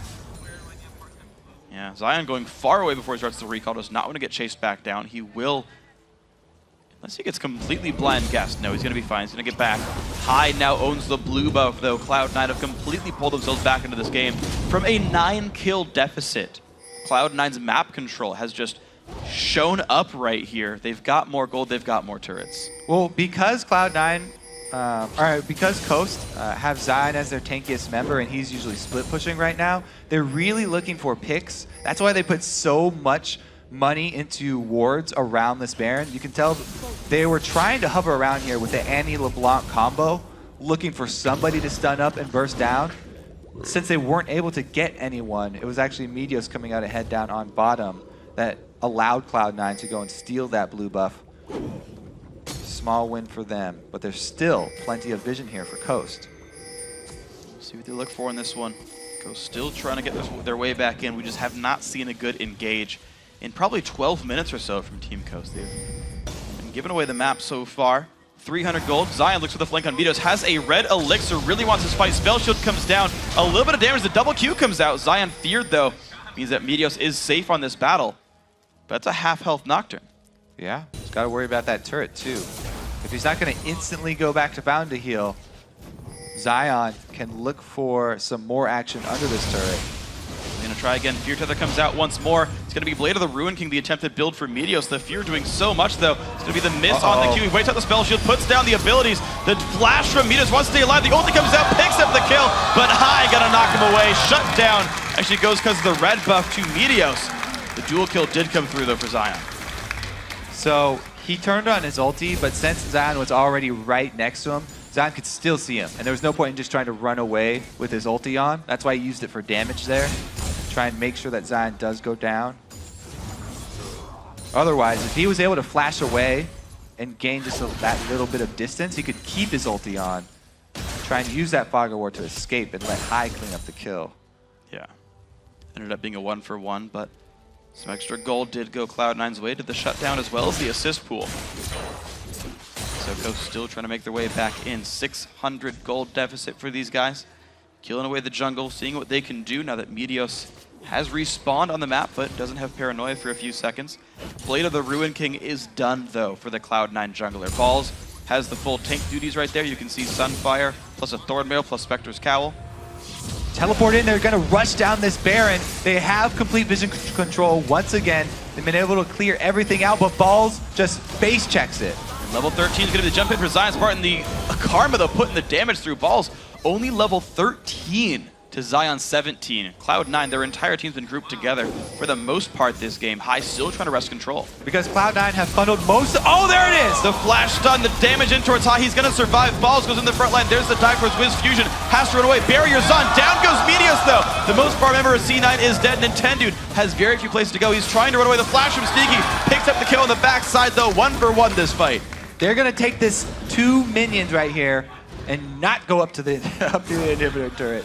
Actually retreat back to Dragon. They've got that one time, even though Meteos is down, calling out the change of targets. What a flash from Daedream, and not only does he get into range and stun High, but he also avoids the ulti there. It was a good call from High to go for that, but that's the drawback of going full damage Nocturne right there. He dove into the back line. 4 members around him, and he instantly take him down. Yeah, one thing I actually saw as well was that Daedream almost saved Nintendude's life. He stunned High right as the first barrel came out, so High couldn't detonate it, and it was actually up to Sneaky's flash to take the kill down onto Evelynn, but of course it still meant a lead for Cloud9. Trading kills, but plus a Dragon puts them now 2,000 gold ahead. It's getting bigger and bigger. This 2-man Baron that's going on, though. Very sneaky over the wall. Zion was able to get in just through a ward. This ward from Cloud9 makes them feel safe. They've got a peek ward on the outside, so they didn't see any member of Coast walk into the Baron pit.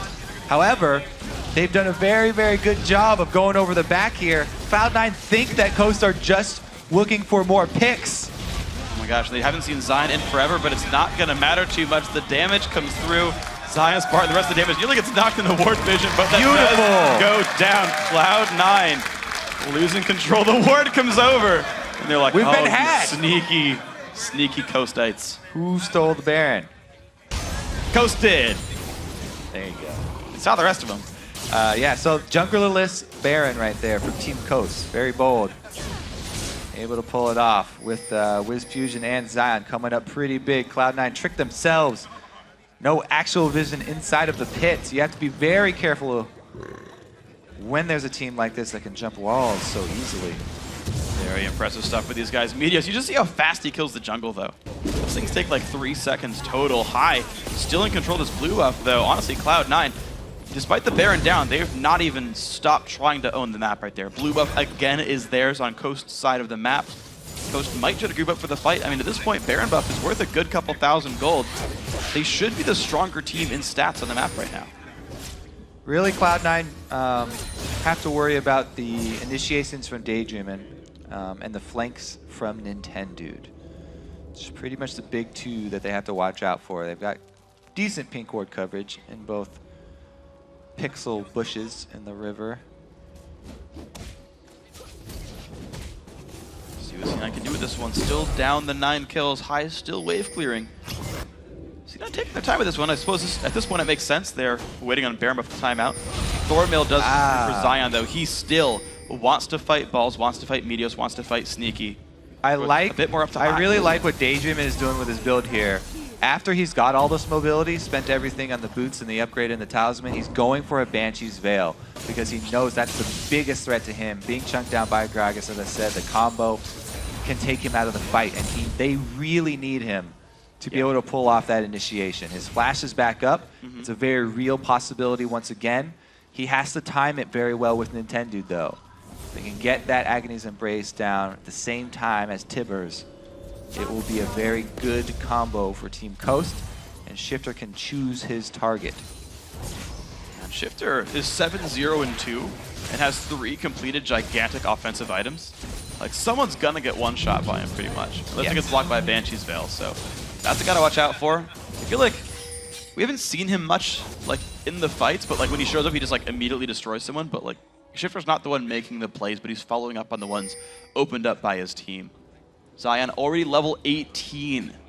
Only one in the game actually hit that level right here, so he's hit the biggest power spike he can hit. That's what split pushing will do for you. As you can see, Cloud9, they have a similar situation. Wow, Wiz Fusion, one hit from dead. Tibbers flashed away by High. Damage comes through to Zion. He's going to be a little bit too aggressive here. Damage comes through. Zion, not in a good spot, kicks one back, but he's going to go down to Sneaky. That is not a good thing for Coast, but for Cloud9, it's great. What can they grab with this? What can they grab, though? They know Tibbers is down, Flash is down. The biggest, most fed member of Team Coast is dead. They're running straight up the middle right now. Exposed inhibitor, though. If you run straight up mid and then swing over to the bottom, I think that they would be able to get that inhibitor before Zion actually respawns. However, they've got Meteos split pushing. Wants extra farm on him. Yeah, he's going to be powering up. He's level 18 now himself as well. Hex Drinker in the inventory has been there for a while. Shifter wave clearing. Looks like C9 not going to quite get to the inhibitor turret on this wave. It's going to give enough time for Zion Spartan to revive. Then Nintendo breaks the Banshee's Veil with Q. Smart little move there. High's going to find some poke, though. You can see how effective that is with 3 items. Wow! Down goes Lemonation. And Coast look to go in on this one. Daydreamin' looks for the stuns, not going to find it. Nintendo, not a good spot. Pop Seal flashes out. Here comes Nocturne. This is going to be a little bit rough. We'll see if they can do it. Nintendo force back. Daydreamin' low is Fusion. Force a flash away. Burst from Shifter. Everyone is actually still alive in this one. Blocked by Balls from the ulti. Now Zion looks for a bit. He's going to teleport deep here. Behind C9. Shifter going in as well. The retreat pings come in. He is there. Q's not going to land. Kicks Balls in. The explosion. Legendary Shifter. Balls and High on the run. Zion, can he find the damage? Gets in a melee range. Lands the Q. Puts the slow down as well. Huge damage. High's going to go down. Coast find a 3-for-1 overall. And now it's their turn to run up the middle. They can get another turret and answer here. Wiz Fusion still at full life. They can take this Caitlyn. Okay. The auto attack. He made sure to auto attack and it sealed the deal. He threads in every little bit of damage. Even though Nintendo gets knocked out, brings Meteos in here. The full tank or the full damage Nocturne doesn't get a lot of auto attacks off. Even though he has a whole bunch of damage stacked up, it doesn't mean a lot because he only gets like 3 auto attacks off and then instantly dies. And will they push in now? The inhibitor under fire. It's a bit of a 4 versus 3. They're going to get enough damage in. Nintendo is forced to run away, but he's going to survive. Team Coast grabbing a cheer from the audience. 2,000 gold lead. Dead inhibitor. Dragon is up. Baron's in a minute 45. Love these late game Coast games. They're extremely exciting. They're explosive. So Shifter gonna go. Oh, in comes the ult from Meteos. Wiz Fusion has nowhere to go, nor does Nintendude. Meteos pops the Youmu's, but that's a shifter. All right, that's what happens when he gets more than 2 auto attacks off. Yeah. Wiz Fusion dead. Hurts a bit to make that one happen. So yeah, GA for Wiz Fusion might not be the worst idea, but he's still building towards Infinity Edge. Cloud9 make their move forward. Looks like they'll kill off. That took like 2 auto attacks and a smite. There's so much damage here. Meteos, oh, he's not going to get the blue buff for himself. That will go to high later on, but they're pushing towards this open inhibitor on the bottom side. 23 seconds until Coast's AD carry respawns. High still owns the blue. Couple of wards here. They see C9, but this is like the most powerful point for Gragas too. Like, he's got the trifecta of items, and now he's dead! That's all it takes. Shifter finds the kill over the wall, and the Ascension is used. Nintendude, he's going to look for the ulti. Can he get in? The haste comes out. Lemonation going to keep the team alive. Shifter, once again, coming up with a huge pick. He's 10-0. Yeah. Now, you talked about him mostly following up on plays. Not anymore. The last couple of times he's been making his own plays, but he just needed his team to help him get some extra money, and then he uses that money very well. This is why they get Shifter fed. DFGQR in the Where's the autos? He didn't put autos in that time. Nope, didn't need it that time. Didn't need them. High almost dodged that chain, though. He actually turned back into it ever so slightly. He's not going to be back up for this Baron, though, so that kill from Shifter, pretty much earning them a Baron. Yeah. Well, High does have a Negatron cloak, but he's not going to grab himself home guard boots. Coast going to burst this one down. High respawns, and the whole team of Coast looking for their second Baron of the game. I assume they got the Dragon back there as well, and down it goes. 20, well, just still 2,000 gold for Coast right here. Dragon 2 of 5, Baron 2 of 2 though. And they're about to equalize out on the map as well. They're only 1 turret down. And of course, mid inhib is still dead as well. They're looking top lane. This is a game where Coast have more than twice as many kills as Cloud9, yet it still is extremely close. I feel like I'm losing my mind in Superweek, but this is going to be a great way to close it out here. Coast are sticking tough with their 5-man squad here, even though Meteos can easily take this inhibitor, especially with all the damage. Coast can easily go for a dive. A little bit of burst, not too much gets landed though. The push in comes through to the top lane. Inhibitor turret Zion taking a bit of damage in this one. Good burst coming out. Down below half HP, has to dodge away from the Q of High. Okay, now can they keep Coast in their sights, not let any members of Coast recall? And Meteos pushing down the bottom lane inhibitor so quickly, making the plays all by himself. That's going to die. Youmu's Ghostblade helping with that one. Down's the inhibitor. Mid inhib still down for now, but should be respawning soon. Minions in the base. Flash. They were able to keep vision of Coast long enough for Meteos to get the inhibitor, and he faked his back here in the fog of war. They're still wondering if Coast are actually going to go for it, and they do. Meteos is going to look for the Nexus turrets here, though. If they can get enough, Daedrum is going to find the sun. High gets Mikhail's, though. Shifter finds not enough damage to take anyone down, and Coast have to run away. Meteos will close the game out by himself. Oh, he's looking to. Balls is on the hunt. He's trying to keep vision. He's denying the backs. Who's going to get away from this one? Daedrum is going to get a recall in the brush. Zion's Spartan about to get found by Balls, but can Shifter burst him out. They're going to look for the damage, going to get rid of Renekton, but inhib. Nexus turret number 1 is gone. Nexus turret number 2. Shifter pushed away. Meteos trying to close the game by himself, putting Cloud9 on his back. And the 4-4-2 Meteos takes down the Nexus.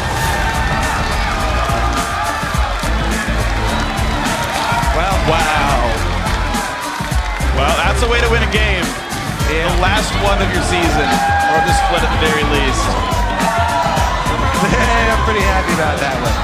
Meteos wants to win the MVP vote. So, yeah, he did all the damage to the structure, but Meteos had the easy job there. It was the rest of Cloud9 that had the tough job. It was their job to keep vision of Coast, keep them interested while not dying in a 4 versus 5 situation against a 10-0 Shifter, and they pulled it off. So, MVP to the rest of Team Cloud9, I have to say. Meteos did all the damage.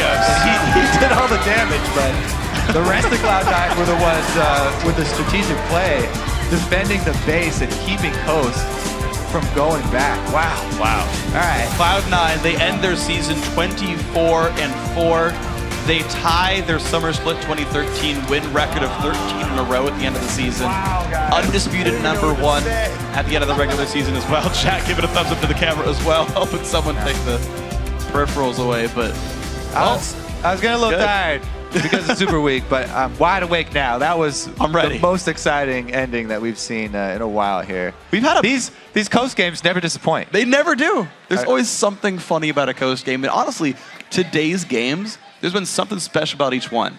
You had CLG just like ripping Dignitas's head off with that game. Like, brutal game right there. You had the XDG come back and upset over TSM. You had this game, just ludicrous in its own right. Been a lot of fun games. Yeah, I think a lot of it has to do with the teams that finally got their spots locked in the standings are like, okay, now we don't have to play so safe anymore. We can try our new things that we really wanted to, but we are too scared of. It's that risk versus reward that a lot of these guys are talking about with the new level 1s where everything's blind. There's a lot of strategies that you can go for and try. Yeah. But they involve more risk, more reward as well. Well, looks like the farm the jungle for the reward that didn't work out early game. Yeah. Meteos. He stuck to it though. He was He like, stuck I to go it. full damage. I'm farming as hard as I can. He ignored his team as much as possible. Yeah. It did work out for him at the very end there. Meteos was gigantic, kept pushing the bottom lane. He made it pay off, but yeah, I mean, the amount of effort required there. Shifter still had a great show, did end the game 10-1-2. That's always rough. Zion as well on Lee Sin was able to get that CS back that he was missing with balls, teleport in the back of Team Cloud9, pick up a bunch of kills. Yeah. They get Baron. You had all these makings of this phenomenal team. I remember at the very start of the spring split, we asked a lot of the teams like who their top teams were. And a lot of guys said that Coast were like a top 4 team. They crushed the challenger scene, leading up to the spring split there. They've had a couple of inconsistent showings, of course, couldn't quite pull this game out, but you saw the elements of what made Coast a feared team coming into the split. All right. Couldn't quite pull it out. Time to wake up. It's all right. Got more, guys. Remember to share your standout moments from today by tweeting at LWL Esports and using the hashtag LCS Big Plays. For now, we're going to send it across the studio to Riff and Jat for more on Cloud9's exciting finish. Thank you very much, Freak. We'd like to welcome Cloud9's King of the Jungle, Meteos, to the desk. Congratulations on the win. I'm sure you're making some people think that tweeted out today their favorite NALCS plays might have changed after that one. And now I have to ask you, how many times has that actually happened in your professional career in a solo queue chance? Has that ever happened before for you? Actually, building full damage on Nocturne is something I do in scrims where when everything goes really badly early game, because Nocturne can't help that much early game, I just sort of say YOLO and just build full damage and hope that I can split push. I've never had it to that extent where I actually take the Nexus, but usually I can 1v1 most people and just put a lot of pressure down there, and then usually their team groups up and kills me a lot. But I managed to not die that many times that game, and then it worked out somehow. Right on. We actually saw you a few times in those fights, maybe not building full damage on junglers a lot. You're forgetting to use the Yomus and the Cutlass. Was it just not the Randuins? It's so many buttons to press. Like, when I go in, I press Alt, and then while I'm ulting in, I'm trying to start my Fear Tether, Spell Shield something, Yomus, and Bork all at once. So it's like playing the piano on my keyboard. You just gotta use your whole hand. Yeah, that's what I need to do. I need to set it all the things on the numpad and just start spamming that with my right hand. Yeah. But yeah, it's pretty hard to do, and I forget some of the hotkeys sometimes. I think there's one kill I missed because I didn't Bork, and I didn't Yomu sometimes, so I don't know. I'm not that good at button mashing, I guess. It happens. Just kind of a general question, though, about that game with Team Coast, because you guys have been so dominant kind of up until that game. Why did it actually get out of hand in the first place? Well, honestly, I think it's just because we locked in first place yesterday, so this game didn't mean as much, and I think we just weren't really there mentally. We were dying to stuff early game that I would sort of be like, hey, I think Eve's top, and then balls would die. And it happens in scrims a lot where when the game doesn't matter as much, I feel like we sort of slack off. Right. And that definitely just, came back and bit us that game. And we probably should have lost, honestly. So it really wasn't a good performance from us. Coast played really well. I think better than I guess we expected them to. Yeah, well, you still won, got the 13-game winning streak in. We do have a replay of the final sequence because we just kind of want to live through it one more time. If we just pull that back up on our screen. Meteos, tell me what your team communication was like as you did your own thing. They got Baron for the second time, and we knew there's no way we could win a fight at this point because I'm useless in team fights, so I was just splitting bot. I got the inhibitor, and then I was like, I'm not going to come back because I won't really do anything if I do, so just try to stop them from recalling. Because you hid in the fog of war for a little while. Yeah, I did because I wanted them to think I was backing to get them to go in like that. And then as soon as they went in, I just said, okay, cancel the recalls. And we basically went all out trying to cancel recalls. I said I can probably end the game if you can just cancel them. So they split up like they should, trying to get the recalls off. Lee Sin flashes away to try to get his recall or teleport or something. But my team did a good job of stopping the recalls. And when Nocturne has that much damage, he's got an AD steroid and an attack speed steroid plus full damage items. So I kill turrets extremely quickly. In that game, slowly the Coast was able to pretty much take a very big lead. What led to all of this? How were you guys able to creep back into the game to even allow you to begin split pushing again? Because Coast had quite a lead. They did have a huge lead. One thing we had going for us is we had Gragas plus a bunch of tanky champions that are hard to kill. We had Gragas, Renekton, Lucian, and Karma, actually, which are all just incredibly hard champions to dive or kill or anything. And so with Gragas' wave clear, we were able to sort of do damage control. We kept trying to fight for objectives even when we were behind, which was really bad. But I guess we thought we could win the fights. And I don't know, definitely wasn't a good game for us, but... Yeah. Still counts. You have the really memory have now about that game. of killing both Nexus turrets by yourself while the enemy team had all 5 people alive. That's never happened before, really, in the LCS. At least you have that. But I do want to talk to you a little bit about yesterday, because we didn't hear too much from your team after the win against TSM. How huge was that for you, and how did it feel knowing you were locked down the #1 seed? It was huge because I think that might have been, the first time we've been #1 all split. Maybe we were #1 for a bit in the beginning, but anyway, it was a big win for us. TSM's looked good all split. All of our games for some are close, and we got I don't really remember the game that well. I think we got an advantage early, and we were just able to snowball on them. So, I mean, it felt good to win. Yeah, you guys definitely dominated TSM, and I almost want to ask you now, you have 2 weeks off before playoffs, and you guys have been going non-stop, really, for 12 weeks, because the off week at the LCS was you guys at IM Katowice. What's it going to be like having those 2 weeks off? Well, it's basically going to be the same thing, just a ton of practice. I've actually sort of taken a couple days off these past few days because patch 4.5 is a huge change for the jungle. And so I didn't really want to solo queue. Plus all the rune changes would make me mess up my damage values. So I've been playing a lot of Hearthstone. And then, so this next 2 weeks basically is not going to be a break. And, you know, we're just going to practice a lot, get as many scrims as we can, and... you know, try to come in strong for the playoffs. Early impressions on the 4.5 patch, I've heard Scar talking about how happy Crumbs is that carry junglers might be a little bit stronger. What are your thoughts? I haven't actually... I played one game where I played Lee Sin and lost to Shifters and Zhao, which apparently he's been winning every game with. Mid or jungle? He's been playing jungles and Zhao. He was like 0-10 and he still won the game. I don't know. He's just too good at the champion. And so, yeah, I guess Feral Flare is really strong is what I've been hearing. So I have a lot to try out. You know, some champions have gotten buffed, some have gotten nerfed.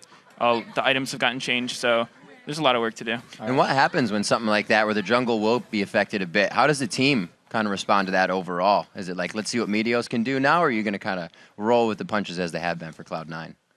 Well, we basically just, you know, look at all the changes. We try to get an idea in our head of what will be good, and sometimes that's like it's correct, and sometimes we're way off. And then we just see what works. You know, in scrims, if we lose consistently to one strategy, we'll try that strategy to see if it's a really good strategy or if we're just playing badly against it. So basically, it's just what we've always done. This is a pretty big change, so there'll be a lot of things we need to relearn, but I'm pretty excited for it. I think it'll be fun. Yeah, Cloud9 always tries to find the most overpowered things in these patches, but really this upcoming game we have, the deciding match for 7th place, XTG versus EG. What are your thoughts on this matchup? This is going to be a pretty cool matchup because both these teams really don't want 8th place. LMQ looks extremely strong, and they're likely to play the 8th place LCS team. So I think these teams are going to give it all they got, and it should be a really good game. All right, Meteos, actually, who are you giving it to? One final question. Is it going to be XTG or EG? Who am I giving it to? Well, EG's 2-1 against XTG, so probably EG. But I don't really know. Pulls out the numbers. Going with the numbers don't lie. That's what we do. Great job. Congratulations on the win. First place, locking that down, and Cloud9 for another successful split. All right, everyone. There's still more LCS coming our way after the break with XDG facing off against Evil Geniuses in the battle for 7th place. The NALCS continues in 3.5.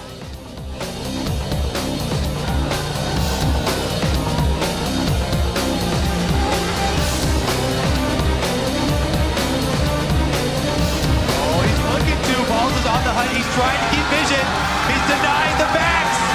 Who's going to get away from this one? Daydream's going to get a recall. Call in the brush. Zionspark about to get found by Balls, but can shift or burst him out. They're going to look for the damage, going to get rid of Renekton, but in him, next turret number 1 is gone. Next turret number 2. Burst away. Meteos trying to close the game by himself, putting Cloud9 on his back. And the 4-4-2 Meteos takes down the Nexus.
The game against EG is, I think, more important than our game against C9 and TSM.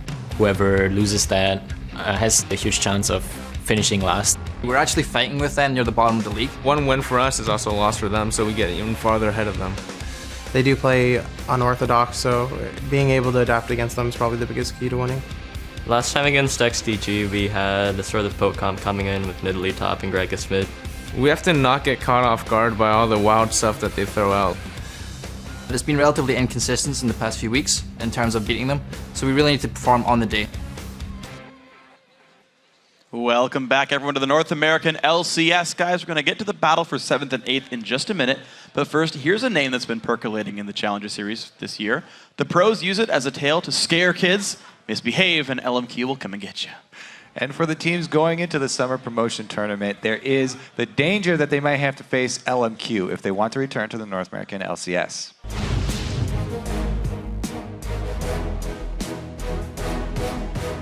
LMQ is definitely one of the best, if not the best, challenger teams currently, but I think we'd be able to beat them. 为了这次比赛，我们是非常尽多大的努力来对付。 LMQ definitely has the potential to get into the LCS. They are the team every bottom team fears. Coming over from China and now playing in the States, they have this like amazing ethic towards training and playing, and it's something a lot of the Western teams don't have. The way they play is, it's really hard to get used to, and you can't really practice against other people because no one plays that type of style. I think they're one of those teams that would not hesitate like throwing a curveball with just some off picks or an unusual strategy. They're very clearly winning the amateur scene right now, and they're taking scrims off of the LCS teams. We'll win, they'll win, then we'll win. It's like, it just goes back and forth. So, I mean, it's anyone's game. All of the teams in LCS, specifically the bottom half, don't want to play against them. Individually, they're all very skilled players, and also across multiple roles, which is impressive. Jungle, mid, top, AD, support, they're not really restricted to one role. It seems like they have good mechanics, but the rotations aren't entirely there.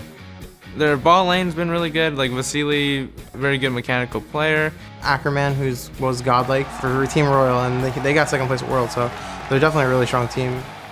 Cos 的主要是我觉得他们中单比较厉害。然后EG 的话，可能是打野也是非常不错的选手，然后每次都会给我们一定的钢铁的压力。他们队基本就靠打野在抢龙，因为我们和他打训练赛，他们打野抢了我们无数条龙。I think we'd have a good shot against them. I think that we have a lot more LAN experience, which is really important because you never know how you're going to perform at a live setting in front of hundreds of thousands of viewers. One advantage going against LMQ is it's a series. It's not like it's one game, and we can kind of grind it out and learn a bit more throughout the series. I think sometimes they play too aggressive. So I think if we play a smart game, we'll be able to beat them. It just comes down to whoever team wants it more and plays better that day is going to get it. 我觉得面对哪一个队都无所谓吧，只要我们5个人自己发挥出正常的水平，我觉得都能赢他们。I'm going to see if that matchup ends up happening here. If LMQ does top 3 in the Challenger playoffs. They're not in it yet. Yeah, it's true. It's not guaranteed. Challenger playoffs are next week. They're in the top 4. Top 3 gets you into the promo tournament. It's time for our final LCS regular season game of the spring split, the battle for 7th and 8th place between XDG Gaming and Evil Geniuses. Now, Kobe, both these teams are having huge days today. Yeah, XCG pulled out an upset win over the number 2 TSM. Sheep was instrumental in their success by creating great opportunities to pick off TSM players early, and then made some decisive teamfight initiations in the mid and late game. And an interesting fact, XDG has exactly 1 win against every team in North America. On the other side, EG snapped an 8-game slump today against an arguably stronger opponent in Paris. EG were playing very well and looking much more coordinated. Snoopy specifically had a great game. He brought great jungle pressure early, and then his Skyfalls. He was coordinating them so well with the rest of his team. Those are very hard to pull off. The timing was just right. Yeah, and just the heavy initiation by the team as well. That was a good sort of identification from Crapo here. Now, of course, we have to remind people what's at stake here in this game. Both teams are bound for the summer promo tournament, but they're battling over having some say in their destiny. Yeah, I mean, it is set up that the 6th place team gets first pick of whom they're going to face from the Challenger Series, and the 8th place team have to face whatever team nobody else wants to go against, which is likely going to be LMQ. So it is a big advantage that both teams are desperately trying to get for themselves today. We'll see if they can do it. Let's check out the starting lineups as we get ourselves into the game. On the blue side, XDG. Benny in the top lane, Smithy in the jungle, ManCloud in mid, Zuna on AD carry, and Sheep at support. And on the red side, it's Evil Geniuses. Up top is Inox in the jungle, Snoopy. Mid is Bobelter, AD carry, Yellow Pete, and support is Crepo. So it's going to be interesting to see what's happening in this game because coming into this, right, both teams, they knew, even in the beginning of Superweek, they're going to get relegated. They knew kind of the best thing they could do is fight for seeding, fight for the spot here. And the guys who have stepped up late in the season are kind of interesting to watch. I think Snoopy has progressed very, very well throughout the year. He's had a couple of really good games for himself. And really, another big one is the fact that ManCloud stepped up so much in mid. It's actually our featured matchup, ManCloud versus Pobelter in the mid lane fight.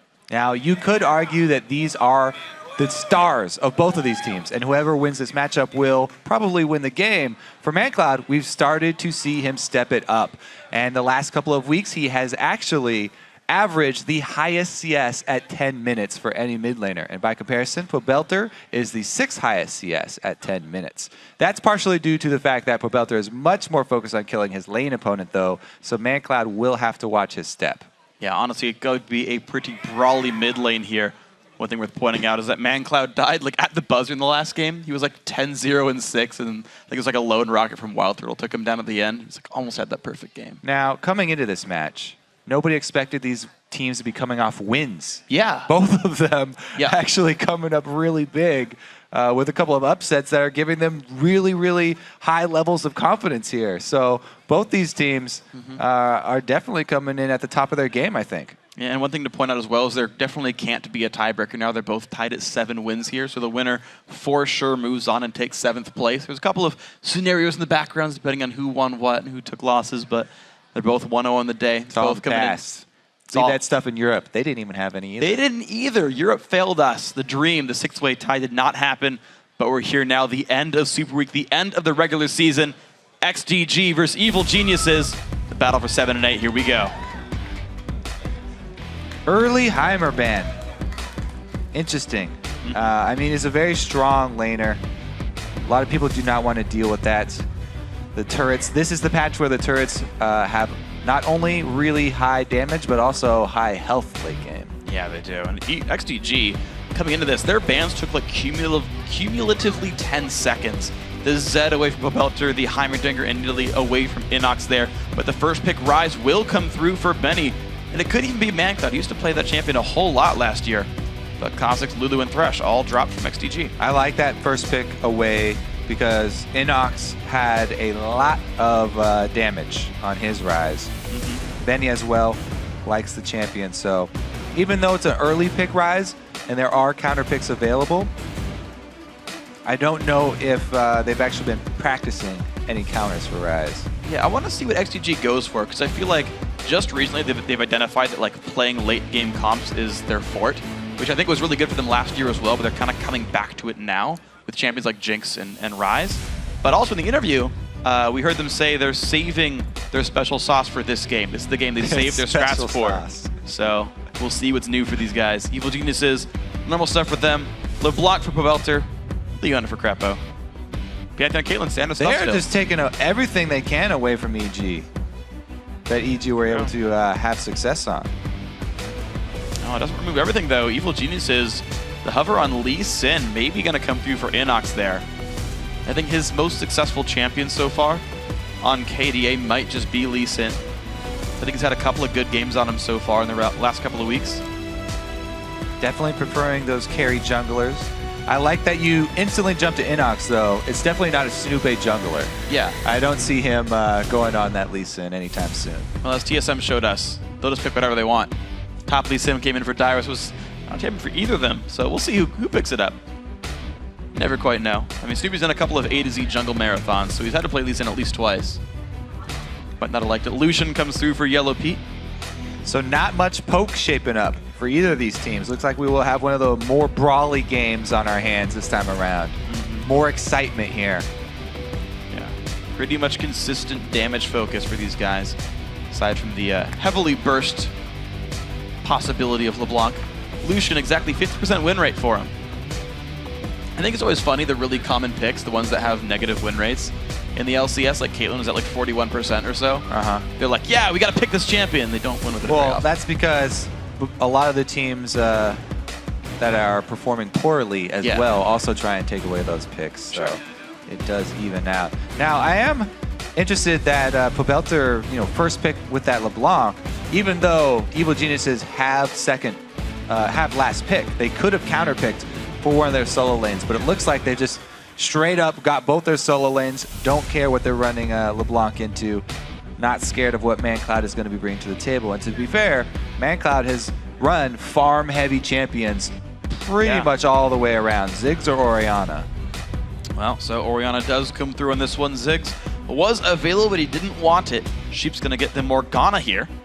Very defensive lane for these guys, long range, pretty poke-based in the duo lane for XDG. Yeah, and it's a decent answer to the Leona 4 lane as long as you spread out away from your AD carry. Crepo was on the receiving end of one of those Leona into Morgana lanes. You cannot stand next to your AD carry or else she will just switch targets. However, we have seen very few 2 versus 2 matchups so far because of all the early jungle invading. Don't know where people are going to fall. Speaking of not knowing where people are going to go, Evelyn, jungler picked up here for Snoopy. Another sub 50% win rate champion. Stats don't matter, it's how you play the game. It's the important one to look for here. Appears in about 40% of the games, that's cool enough. So Evil Geniuses, they do have the teleport top lane Lee Sin. XDG though, the teleport top lane Ryze. That'll be a matchup I think to watch for. It's not a one-on-one matchup I've seen maybe any of them really in the LCS. We don't see a ton of Ryze top laners, nor a ton of Lee Sin top laners. Yeah, Lee Sin really getting popular lately, though. Yeah. And not for lack of trying with Ryze there. A lot of people picking him up lately, so Definitely no stranger to the LCS, these guys. A lot of AP here for them. Pretty magic damage heavy. We'll see how the matchup pans out as the game gets itself started. Let's check the votes online and see which team you guys picked to win. According to LOLesports.com, 73% of you think Evil Geniuses will take the win. Well, they are 2-1 in the heads-up matchup right here, so we'll see if history repeats itself. Pre-game strategies for both teams here. Hand warmers helping out. I like how Bennett keeps it there. If like either hand gets cold, you just put it down. Warm with the fingers. Go back to the mouse or keyboard. Whatever he needs. And me with my patented magnifying glass. Yes. Tell me. You always need something in your hand. How many pixels are on my forehead? Can you? Is that a dent? Yes. I think it is a dent. It's from chickenpox. What happened here? I got chickenpox when I was like in 2nd or 3rd grade or whatever. Apparently I picked at it too much. So I just have a dent in my forehead. Did you know? Did you know? Freak has a dent in his forehead. Thank you for that one, by the way. I was really self-conscious about that. Sorry. No, I'm just kidding. I actually just play with it a lot. It's really fun. It feels weird. We are in the game, though. The Sheep. I forget. Citizens? No. Sheep Nation. That's what it was, I think. Sheep Nation. Sheep Nation is here, ready to support the XDG support here on Morgana. Smithy does open with a ward for himself. Neither support did, though. So, Jungle Pantheon going to get some extra vision for the team. Huh. Interesting move there by Jungle Pantheon because he does need his potions. He's no Elise. Doesn't have any little spiderlings to tank things for him. They're putting a lot into this early game here from XDG. They did say they had special sauce, as you put it. Yeah. Marinara is my guess. Special sauce is, I'd say 90% of the time, just Thousand Island dressing. Yeah. Everywhere that says they have special sauce. But it's yummy. I don't even mind. Yeah, okay. I mean, the reason that everyone has Thousand Island is because there's thousands of it. It has to be everywhere. Otherwise, the name would be a lie. If it was one island, then it would only be for... Was it? We're on the mainland here, Freak. Yeah, we're good. Well, there's a little patch of grass right there in the river. It's kind of an island. Man, there's nothing. They put so much into this with the early ward, waiting for that invade, and no move from EG to try and take advantage of it. We'll see if the late invade works out, though, because very, very high probability of late invades toward those blue sides. Looks like it will just be the classic switch, though. EG give up their blue, probably go red over to blue. Looks like he actually is going to even start at the enemy blue. Wow, so quick recall for Benny, though. It's going to be Smithy getting a big leash with his team. Teleport comes in. Did he get an extra potion off the recall? I feel like he might. Considering he was at the fountain like 40 seconds after minion spawned, he got to have gotten at least 50 He has gold there. 3 health potions. All right, so an extra potion for Benny because of the recall. And a 3-minute cooldown on TP. We'll see if he needs it before 5 minutes. Sheep and Zuna put a little bit of damage on Yellow Pete early on. We'll see if this matchup pays out. Early harass from Belter. Trading autos with an Orianna, always a bit scary, but Belter wanted the damage. Belter knows no fear. As we said, he looks to kill his lane opponent. ManCloud looks to farm as hard as possible. Something else to note is that Snoopy did not... Man. Oh, the early level 2. Taking a lot of autos, though. ManCloud does not have Ignite, but he pops the passive. Q comes in. One hit from Dead, the flash! Wow. ManCloud inspires fear and takes down Pobelter at level 2. That's the drawback there. We used to call Pobelter the wild card there for the mid lane. He shows why. But ManCloud sticks around pretty long here. No summoners available. Level 2 Evelyn shows up. Got nowhere to go. Not even any mana. Snoopy. Greedy. Yells a vengeance. Keeps his teammate in the running here. ManCloud was so excited. I got my kill, guys. 1 versus 1. All right, so Pobelter goes in. And ManCloud's not going to let him get away with this. We talked about Pobelter's usually the one looking for kills. He was looking for it. ManCloud's the one who found it, though.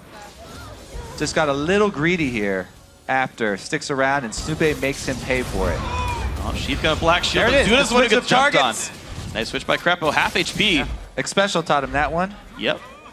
Quick learner, Crepo. I suppose for an evil genius, you'd have to be.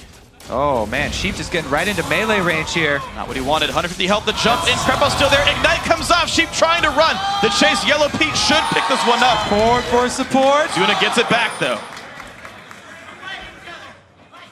Minions are at the turret as well, so lost a couple more CS here on the part of EG. And both AD carries alive means that it's a completely equivalent trade. Right, that's why the few CS to the turret make up the difference. The root, the silence soon to hit. ManCloud Snoopy has a red buff. Some good damage comes through, but takes some poke on the backside. Half HP on the Orianna. More harass coming through from Pobelter. 14 to 16, the minions here. Extra Doran's Ring for ManCloud, gonna give him a bit of an edge in this matchup. Okay, so Pobelter, he's used his ward on this bottom side, needs to hug that side of the river. Pantheon, very, very scary this early on. Smithy still has his flash. He can close a lot of distance very quickly, and Pobelter has to rely on his distortion. If he uses distortion to farm or harass, that will be the signal for Smithy to go in. Yeah. Smithy doesn't want to wait around for that, though. He has no patience for this. And you can see Belter sitting on the bottom side of the lane. I know we talked about this in the commentary a fair bit, but hugs the side near his wards to make sure no flash stuns can be landed from Smithy. Always smart to remember that. Keep your wards up, it's important. This top lane matchup, though, Benny does have a small lead over Inox. Already recalled once for a Tear of the Goddess. His teleport's going to be back up soon.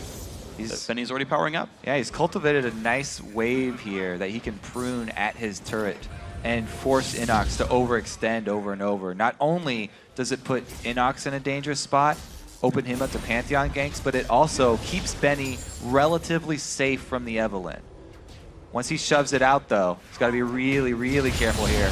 He's low on HP, needs to start chugging those potions. Yeah, he just ate one, has another in the inventory. Mana potion as well, for what it's worth. Does have the flash, looks like EG. He's looking for the dive here.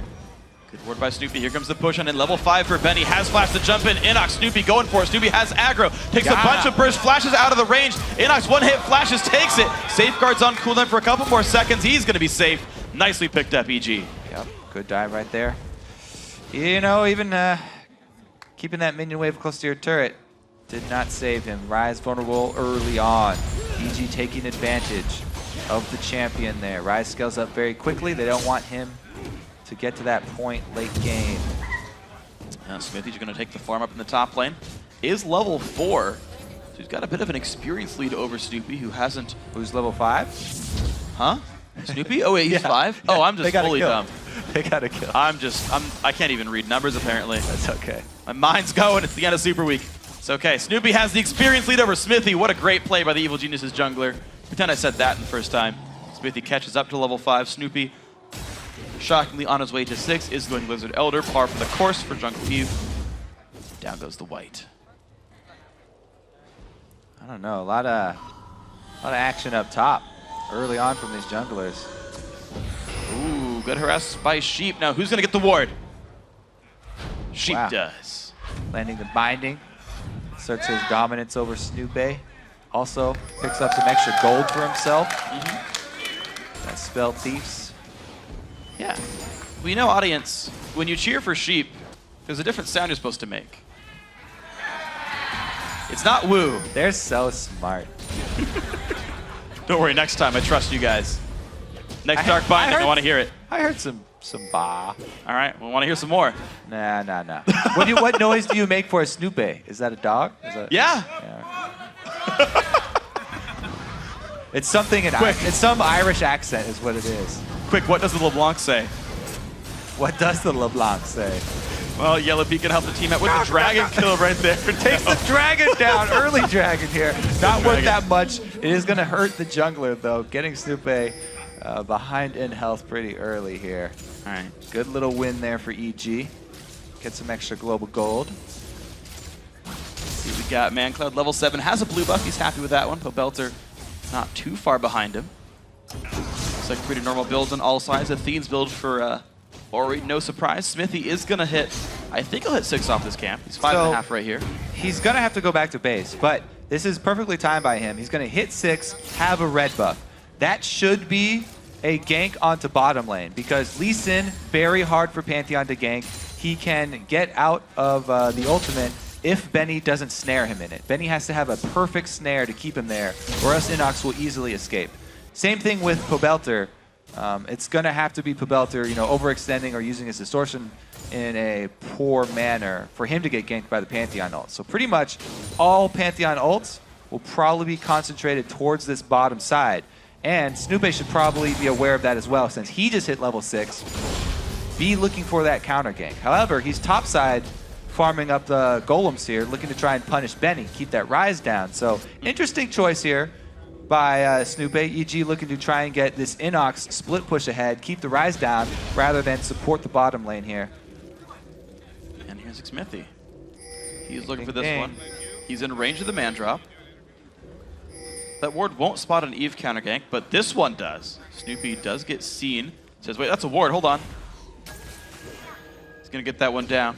All right, pink ward is dead. ManCloud gonna lose some of his vision control. That lets them know that Eve is not there for a counter gank though, so the call for a tower dive could have been made. They don't want to press their luck though. Still dangerous.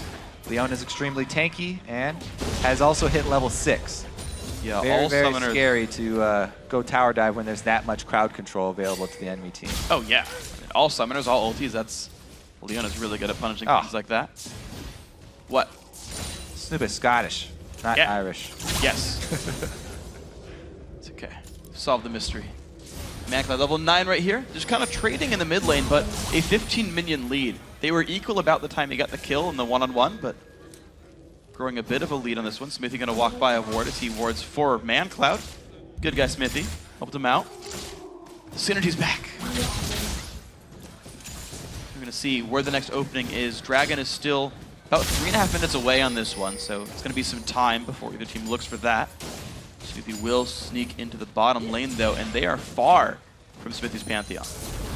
Yeah, he went up and farmed the jungle. He was waiting for the wave to push back out here. Now he's headed back down though, so we may have our first explosive fight down bottom. Interesting roam here by Pobelter too though, but Ward does see him. See what we can do. Pink ward comes down. It's going to prevent the Evelyn sneak. Good choice by Oh, here we go. The binding comes into Crepo. He's going to beat the team up a little bit. Sheep goes in for the engage. Smithy shows up, but the damage on the Crepo is massive. They're going to trade back. Inox TP's in. Sheep is going to go down 2 for 1 so far. It's going to be Benny just holding the line, but not helping too much. EG with the fight win. Yeah, double TP, but advantage to Evil Geniuses. Pobelter wants to make him pay though. Wow, he's almost dead already. Down to half HP, looking for Zuna. Zuna does have the ultimate and the barrier. Benny, flash away, ManCloud, giant shockwave, double kill with distortion. Inox in the battle now. Can he do much? Rune prisoned up. Not gonna be too good for the Lee Sin. Yellow Pete now on the wrong side of the tracks. Kate ulti, dead to the turret. ManCloud secures the kill for the team. XGG fire back with 3 more. Man, Pobelter just walked right into Benny, takes over half his life and harassed before that even starts. All right, XGG, they start this one off with Smithy going down in trade for Leona, but that puts Sheep on the wrong side there. And even though both teleports are burned, Evil Genius is actually overreached now. Calling down Pobelter, they had vision on him, by the way. ManCloud was pinging him out the whole time. Almost gets taken out of the fight really early. He's unable to dodge that one chain. But ManCloud comes in big once again. Dunking everybody with the shockwave dissonance. So 4, 1, and 0. ManCloud, he was an exceptional mid laner in the summer split. Most kills in a split for either region. And had such a slow start here in 2014. Now, he's 4, 1, and 0. Last game, 10 kills and 1 death when they were against TSM. He's definitely winning our featured matchup so far with the solo kill onto Pobelter and then the roam as well, answering much better. The only flaw that we've seen was a little bit of greed, trying to get extra minions while he was all summoners down. Well, ManCloud still exerting as well as best he can. That is, I think, is the new most minion-focused mid lane. I feel like in Season 2 that was Skara. He was a guy who was just like, would farm at all costs, sometimes got caught out for it, but still a great player overall. ManCloud, we talked about it in the pregame, highest minions at 10 of any mid laner in the North American LCS. He just always wants them. Makes it happen at any cost, even deaths. So, top lane matchup though, Inox versus Benny. I was interested in this matchup. It's actually going pretty well for Inox. He's got a small minion lead. Uh-oh. They're calling actually for the counter gank here, but that's a dangerous 2 versus 2. This is a 4-1 Orianna here. And Pobelter would not be in position. That's why they're calling the bottom lane. Pobelter's lost all his health bar in the mid lane fight as well. ManCloud chunked him down to like 12 HP. It's gonna be the jump in, the flash, nice flash by ManCloud, gonna keep him alive. Okay. Disengage here. So this is something EG have to be very careful of. They have a tendency, if they get behind at all, they start overreaching, going for dangerous initiations. Yellow Pete takes some damage. The flash from Smithy, not gonna get him in range. Nearly picked up the kill onto Yellow Pete, but it does give XDG some control right now. The blue team going in for Dragon. The poke onto Snoopy, blocked up a little bit here. That half here. Smithy was looking for a man drop. in. Didn't go in the damage on Snoopy. Very low health bar on Evelyn. Low on health. Inox finds the kill onto Benny. Snoopy gets out successfully, 1 for 0. XDG still on the Dragon. It is going to be picked up by XDG, but the fight coming through the root onto ManCloud. Will he go down? Yes, he will. Yellow Pete picks that one up. Now Pobelter has almost nowhere to go, but the kill comes through to Smithy. 3 for 0. EG's favor. Snoopy chasing down for Zuna. Will they make it 4? Mana bar is going to be high enough. Zuna will be going down. Sheep does not Black Shield the right target. Going to Black Shield himself, trying to run away. Inox gonna get the slowdown, the damage still coming through. Looks like the survival will come in. The jump in, Crepo finds another. All 5 members of XDG have fallen. EG clean up. Huge part due to the shields from Inox.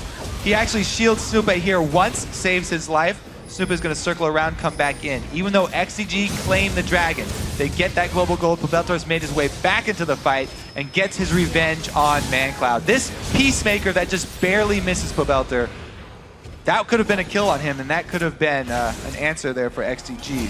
But good job by Pobelter, able to dodge it, and Snoopy does not give up. This is going to be another shield onto him from Inox to save his life once again. All the minions would have taken him out.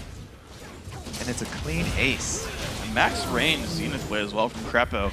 Should a little bit more lockdown and guarantee the kill here for Inox. So a 5-0-2 Lee Sin, 3-1-5 on Snoopy's Evelyn. I gotta say, these two, to me, above all else, have stepped up at the end of the EG season. I think ManCloud is a big contributor here for XDG, but those are the two I've seen do the best for Evil Geniuses. Are continuing to do well here, and we now see 4 kills and 3,000 gold, put EG in the lead.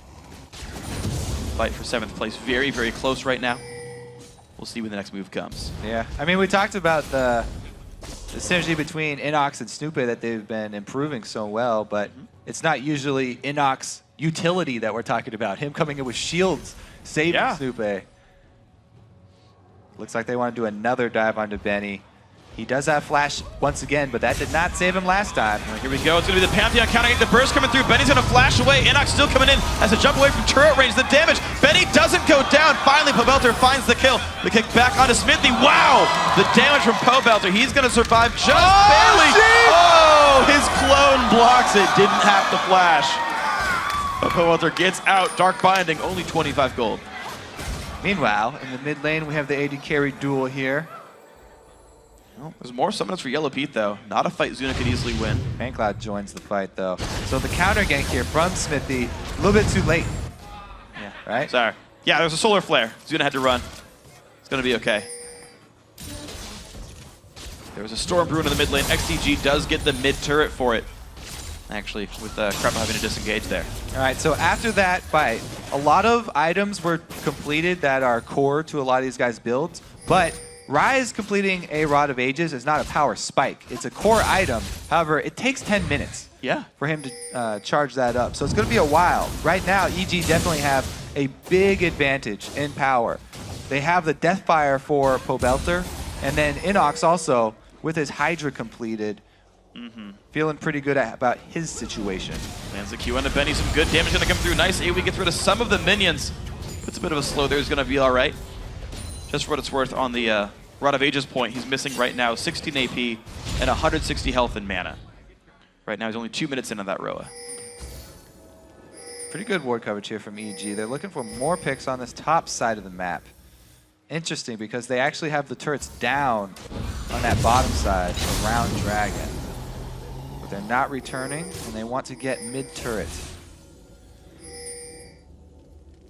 So let's see. Evil Geniuses do want this turret, but the wave clear from ManCloud, the Orianna. We talked about him playing a lot of Ori, a lot of Ziggs, guys that'll get rid of minions and just have a nice AoE team fight presence. ManCloud's doing a fine job of this one here. Benny pushed under his turret here. 0, 3, and 2, the early Rise pick. Was that first pick Rise, if I remember correctly? Yeah, it was a first pick Rise. Yeah. And it's a very squishy champion early. EG trying to take advantage of that weakness. They've put so much effort. Focused on the top lane here. Once again, Snoopy hovering around. Pink ward, though, we'll see him this time. Benny can't even save that pink ward either because... Ulti comes in. Q's gonna land the slows, the kick to finish it off. Kill picked up again for Evil Geniuses. Smithy not done with this though. 13 to 6 in kills. ManCloud gonna get caught, jumps over the wall. Krepo still follows with another stun in there. Big damage in from Lucian from LeBlanc as well, and down he goes. More kills. EG all over the map, finding another one onto Smithy. Black Shield not gonna be enough. Inox staying in the fight. Sheep, the ulti is gonna get used. He's gonna try to get this one to happen. The shields again keeping the team alive. Look at this conviction from Evil Geniuses. They see hero, kill hero. They're taking the strategy to heart here. Full commitment under turrets for all these kills. Steamrolling this lead. They just exploded and they've ballooned up to almost 6K here. And they're just doing such a good job of keeping it going. The plays all over the map. It's not just, oh, dragons up, let's fight for it. They're looking for openings. They're finding them. The stealthy Evelyn getting across the map. The gigantic Fed Lee Sin, 7-0-4. They're just taking these champions, getting them into places where they can kill someone, and just growing that lead time and again. They've been getting a lot of very good picks for themselves. The investment in vision paying off. Man, they've looked so much better today than they really have all split long. Yeah, a lot of teams have. Coast, the same situation, showing up really nicely against Cloud9. XDG, to their credit, took down TSM earlier today. Evil Genius is looking for a 2-0 day here. They took out Curse earlier on.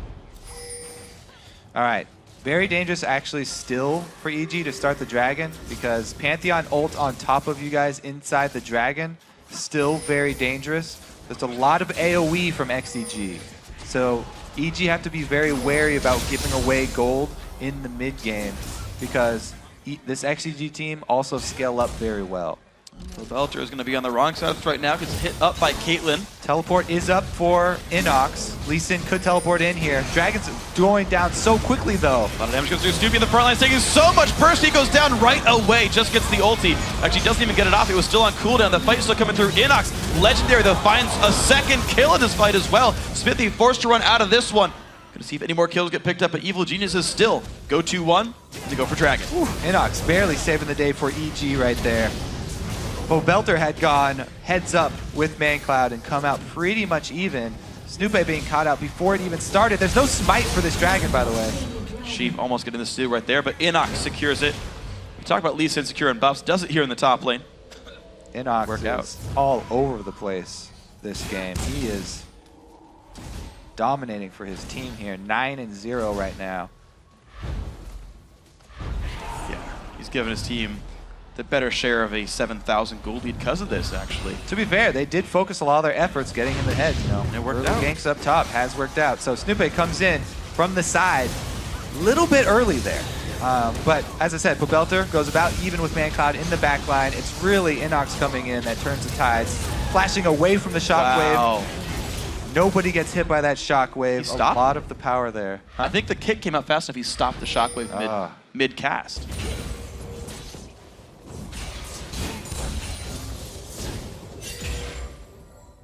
Impressive stuff here. So 7,000 gold, EG, they're happy to fight for almost anything. If there's a battle, they'll look for it. They're ahead. They'll fight whenever they can. Tear of the Goddess still on its way to stack up, though. The Rod of Ages, 70% done. Tear of the Goddess, more than 2/3 stacked up there, so Benny's about to finish his offensive power spike. Inox eats a cupcake. Still managed to keep his live Lee Sin form despite the ManCloud still playing defense. To their credit, XDG are holding their second ring of turrets pretty securely here. They've managed to keep EG just to the outers, but unfortunately these guys have been losing control of the jungle and the rotations, which give EG some of their kills. The thing is, it's not going to be a quick finish here for EG because they don't have a heavy armored tank to go for any kind of dives. So they're still going to be looking to play the map game here. The movements around the map, trying to pick people off and use that vision. It's still too dangerous for them to go for tower dives and force those advantages. They need to go about it in a tactful manner here. Krepo's getting pretty close to being that tank that they want. But he's Gonna need some armor on top of the health. Likely to be Randuin's the next build through. Of course, he's also starting kind of Merc trades as well. Maybe we'll see Aegis for the team. There's a lot of places they could go. It is a double AP comp for XDG. Aegis wouldn't be a bad grab here. 2 Spectre's Cowls in the group. Yellow Pete already starting Magic Resist as well. Bush ganks, definitely a high probability of success if XDG face check. They have plenty of tools for checking all the bushes though. Yeah. No need for them to do anything dangerous. A safe way around. I do like the call out for a locket though. That shield will be very effective against all this AoE damage from XDG. Everybody would be able to benefit from it. Ooh, but EG make a good rotation right there. They pull him to the bottom lane, they go back to the mid. But wow, look how gun shy. They're a good screen and a half away from the rest of XDG in full So time. what they're worried about is Pantheon ult. They don't want to get cut off from the rest of the team because flashes from Ryze and from Morgana could keep them inside the ulti from Pantheon, which would be devastating for this team. As he said, they're still looking to build up their tanky stats right now. Everybody's putting in the money right now. See what they can complete here. Spectre's Cowl already done for Inox Merc Treads there. A lot of MR on the Lee Sin actually. I'm guessing around 140-ish. Yeah, looking for the double solo lanes to be a big factor. Ryze will eventually scale up. Even if 5 deaths, Benny will be a threat late game. They've just delayed it. We'll see how long they need to delay. XDG won a 55-minute game against TSM before. Maybe they can play it this late as well. It's going to be the broken black shield. Sheep rooted up in place. They didn't finish the kill, though. He's going to get out. Yeah, shield from ManCloud comes in. They were giving it to the Ignite there. Didn't want to overextend where they do not have any wards up. And don't come away with the finish. Sheep's going to get back into the base. Heal back up on the fountain. Inox's teleport pretty soon here. I think they'll probably just continue with split pushing for as long as they can. As I said, they're not going to be big fans of the dive. Inox has to be very quick with his teleport though. Use it as soon as they see the Pantheon ultimate appear, because they will need him. He is the carry for this team right now.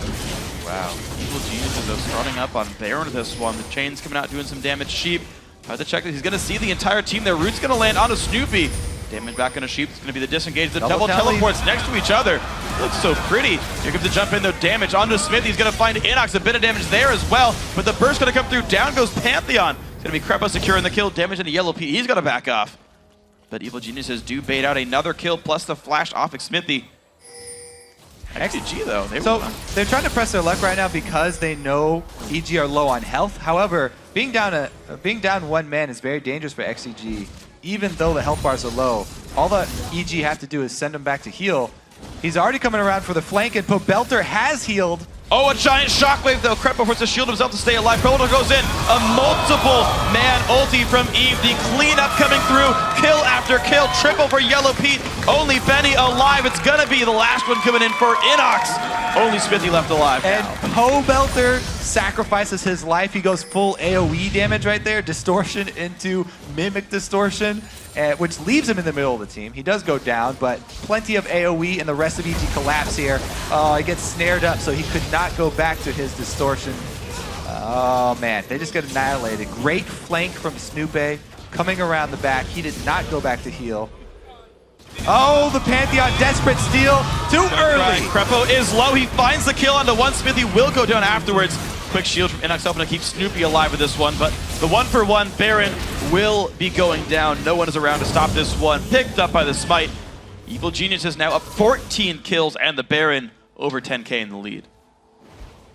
Inox still has not died as well on this magic resist heavy Lee Sin versus the double AP team. He's not worried about Zuna or Smithy. Smithy going down very early in a lot of these fights.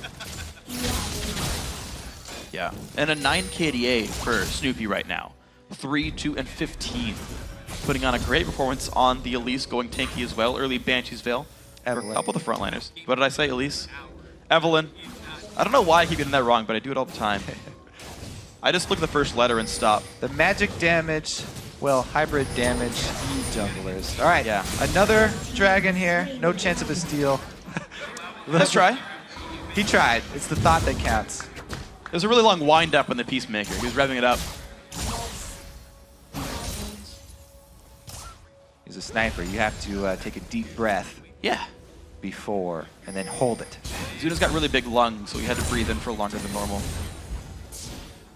Science. ManCloud Sheep gonna grab the golem. The way this is going, though, it is, like I said, it's not going to be a quick finish for EG. I mean, their path to victory here is not easy sieging up around turrets. I mean, they've got this Baron buff, yet still they're going to have to, do this split push. I mean, they've got LeBlanc and they've got Lucian who can do good damage under turrets. But really, XCG have great wave clear. I mean, Mandatory Cloud is the one with a lot of the money, and he can do a pretty good job of it. Backed up by Peacemakers, XCG are really in survival mode right now. They're going to just try and clear waves, hope that they can get Rise to scale up quick enough. So you say EG can't win quickly. Would you like to bet a hat on how long, if EG wins, it would take them? I already gave you a hat, dude. How many hats can you? Can I have yours, your detective hat? I really like. I'll give you the magnifying glass. Okay. Magnifying glass. What's your time? What are you even doing here? What are you trying to bet?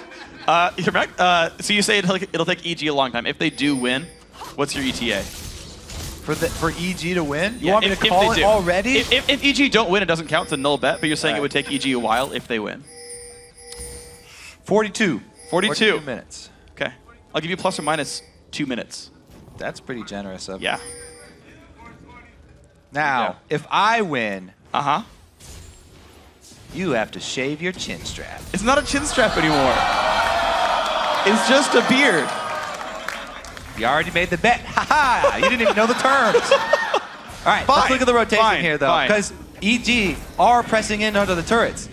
XCG are having a hard time wave clearing. They actually cannot hold these. The split from EG is affording them some turrets. There we go. We'll see if they can do it. Pobelter on the bottom side with the Baron buff. Try to make his solo push work. The 7-1 and 8 Lucian gonna join up with this one. Yellow Pete gonna take this one down, making it turret number 5. Oh man, this is going way too fast. XDG giving a lot of room to Evil Geniuses, allowing them to get the pushes in. They do not want to fight with a gold deficit and Baron buff. We'll see if EG can make their way in. Still no gigantic... Well, there's a big armor item on Snoopy here, so the Evelyn can maybe tank up turrets. Deathfire Grasp Pobelter, we saw that from Shifter not long ago. Unfortunately, that one did not quite pay off, but Snoopy on his way towards the top lane. The waves are being pushed in. Evil Genius is controlling the minions, getting ward control over XDG's jungle. Yeah, I mean, they will have control of most of the map. But, as I said, I think it might be hard for them to actually go for the dive. As I said, they've got 2 Randuins now. It's getting more likely every minute here. Let's see what Evil Geniuses can find. Looks like Baron buff has timed out. That'll be back up in under 3 minutes now. Do they wait for another Baron buff? Do they push in now that... No, well, they just pinged up top, Freak. I think they're going up top. All right. Well, going to be the top lane turret most likely. The bottom lane wave was pinged as well. EG knows that one's going to pull a bit of attention. ManCloud has gone down there. The rest of EG heading towards the top. Snoopy did get that push to start. 14 kills and 15,000 gold. Put Evil Geniuses in the lead here, going for the 7th place. Bit of a defense here. ManCloud is not around, though. If EG stick for it, this is their turret. Yeah, I mean, XCG just want to defend inside inhibitor turrets. They're just trying to buy time. Baron up in 2. That makes sense, though. That they're trying to buy time, because time is money. So really, they're just buying money.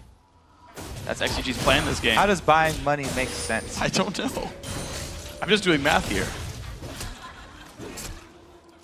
Yeah, so anyway, yeah, they are not trying to end it very quickly here. They're getting that stranglehold on the jungle and taking everything away. I don't know, I don't know, it might have been too much with the 10 minutes, but... We'll see. I mean, they are being patient here. Dragons in a minute 5, Barons in 1:15. Yeah. I expect EG to go for the Baron. The question is, after they get Baron, because I don't think XGG will want to venture too far out of their base to contest it. After EG, pick up Baron. What strategy will they go for? Will they actually try and split push on inhibitor turrets? Or will they go with the 5-man? Because, I mean, as I said, they have a couple of Randuins now, and even Crepo is getting pretty tanky as well. Always dangerous to try and dive versus Orianna Rise, though. So much area of effect damage here. Inox is indeed wrecking this game. However, Lee Sin, not that great at ending games. The jump over, EG not able to actually contest this blue buff entirely. XGG grouping as a giant team.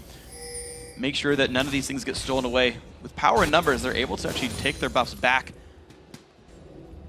But is it going to be enough? They're in 15 seconds. It's Dragons actually now. a really big win for XGG to be able to get a blue buff on ManCloud. Yeah, it's even more wave clear. 10 seconds on Baron. Pobelter checks for wards, doesn't find it. Snoopy going to start this one out. Cleaning the EG's map. still able to keep it. Yeah, just cleaning the map here. Increasing gold lead. EG. They're a rich team, Freak. They are. They have 64,000 a lot of gold. backing. 64 to 46. Bit of a palindrome there. Aside from the whole decimal points, that ruins the whole thing. But Yellow Pete Snoopy still going to get rid of the minions. Bottom lane being pushed by Inox. He does have teleport. Wow. Crepo swept away the wards. XGG are getting dangerous here. They've gone outside of the inhibitor turrets to try and contest this Baron, to keep vision.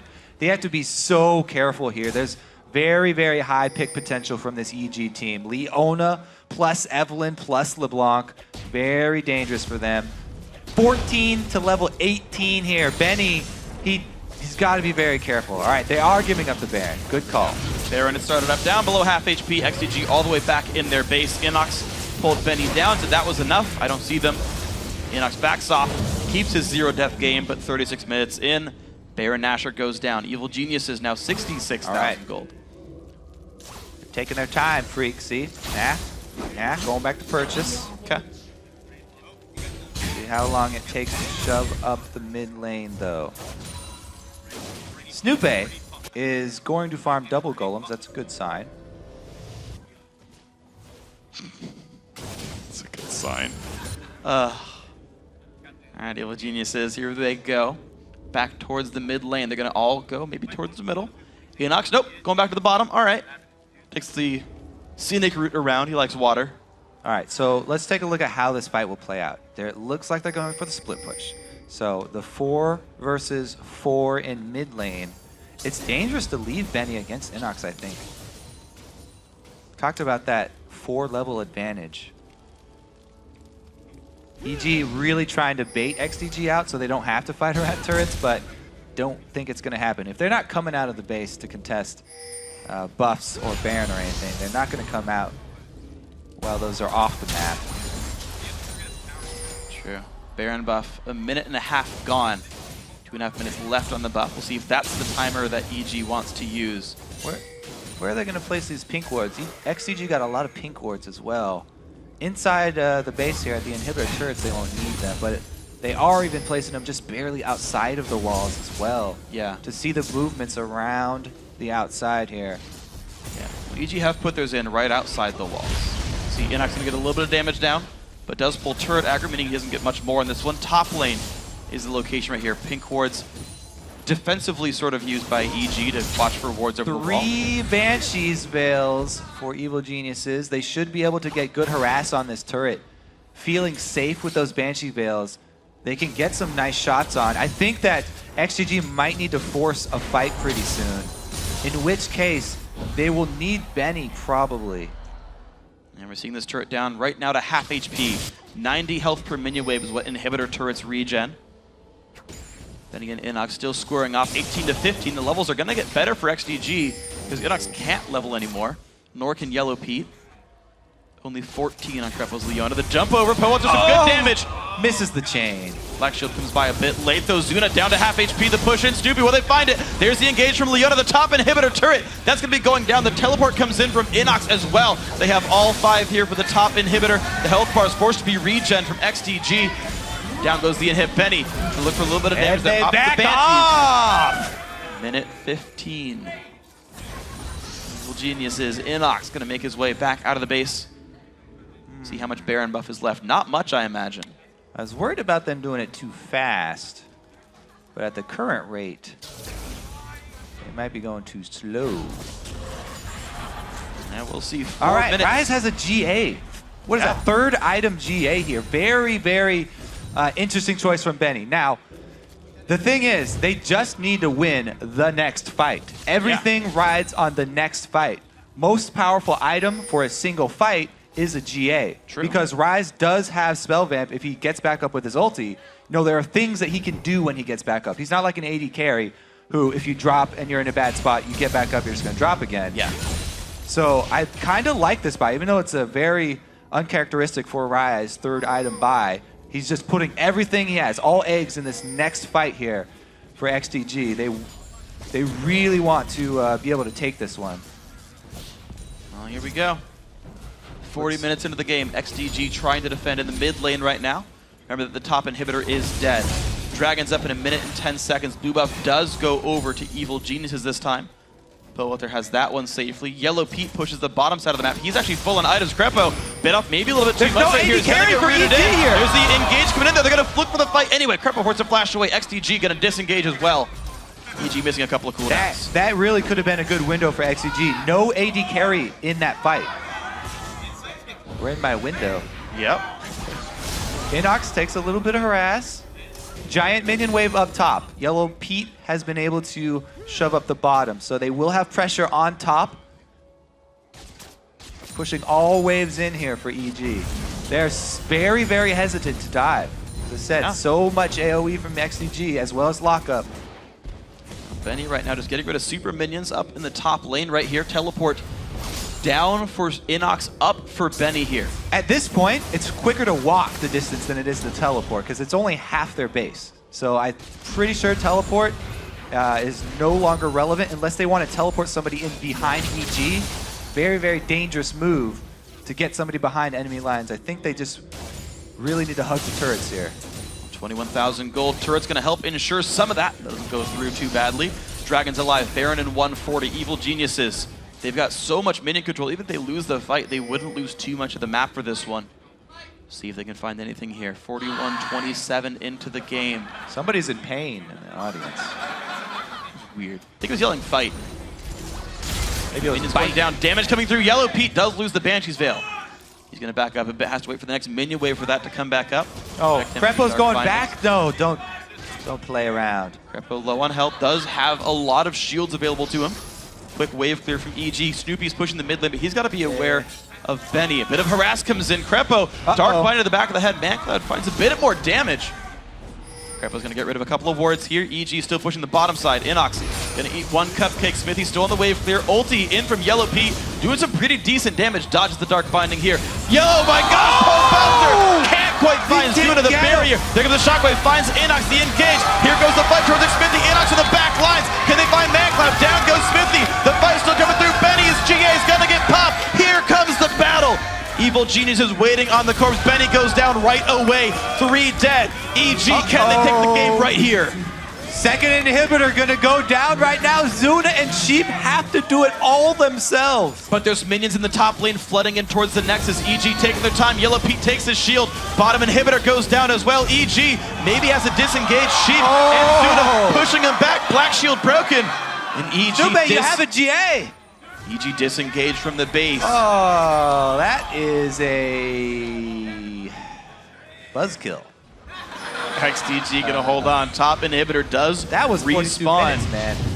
All right, well, let's take another look at the fight. Poba, if he had killed Zuna right there, that would have been the game. Barrier just in so time. Close. Barrier, shield, everything they used on him.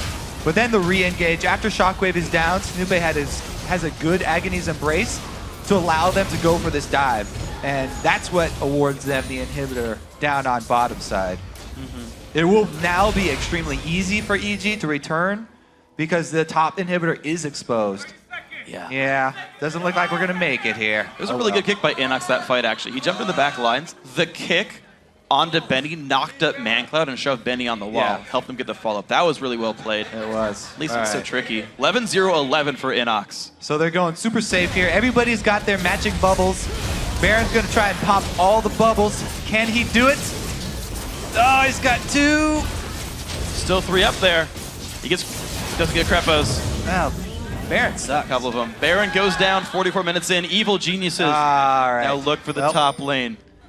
What was I gonna give you? Magnifying glass? All right. There they go. Top lane siege begins. The battle for 7th place is right here. They're missing multiple turrets now. XTG stuck inside their base, trying to hold on, play for the late game. I half wonder if they wish they had Jinx right now. Yeah, they've held on for a long time, but they've held on so long. 5 Banshees Veils, GA. Very hard to deal with here. They have no turrets to go with. EG are very, very slow to engage, though. They're going to look for the siege up top, though. Going to be a cupcake eaten there by Crepo. Eats the second one. Even with Baron buff, they're hesitating, waiting for the bottom line of minions to draw someone away. ManCloud has been drawn to the bottom side. Here comes the damage. Top and Hib's going to go down, making that 2 so far. Will they rotate back towards mid? Will they ride super minions into the base? The wave is actually very far away in mid right now, making that take some time if EG wanted mid and Hib. So the premise that I had was correct. EG are not going to finish this one out quickly. Yes. It's going to take a while, but they're doing it in a methodical manner, being very safe.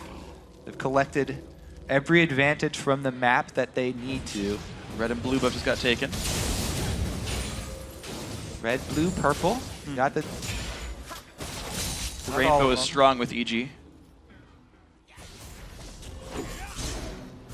XTG still playing defense. 2 dead inhibitors. The siege now towards the mid lane. They still have this last hope fight here for XTG. Yeah. I want to see Smithy just go for one of the Pantheon ults or something.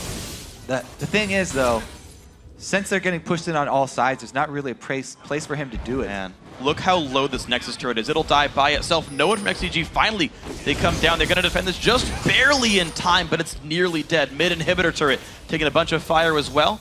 XTG's really got to make their last stand, I think. I mean, if you get 3 lanes of super minions coming in. Down to half HP, the inhibitor turret in the mid lane. Nexus turret's barely surviving. These minions would push it by themselves, but Benny forced to defend. He doesn't take the damage in time. First turret on the Nexus goes down. XTG still trying to play defense. EG still pushing. Snoopy actually the one pushing in the bottom lane. He would be ready to flank if a team fight did erupt. Baron buff. Only a minute and a half left. Can I just say, Inox still hasn't died. 11-0-11. There's your conundrum you were looking for. Yay! Symmetry is fun. There comes the push in. Bottom inhibitor actually respawns the engage. They stun up Zuda. He's got nowhere to go. Kill picked up for Crepo. Secures it 2, 3, and 12. Smithy in a bad spot. He's going to go down as well. Inhibitors are falling all over the map. Evil Genius is going to finally push in. 47 minutes. EG will take down XTG, securing the 7th place spot in the 2014 Spring Split. They are happy with that one. Sigh of relief coming out.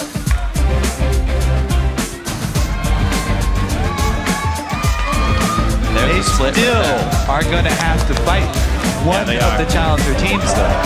But this is the team that just beat XTG, that just beat Curse a little while ago.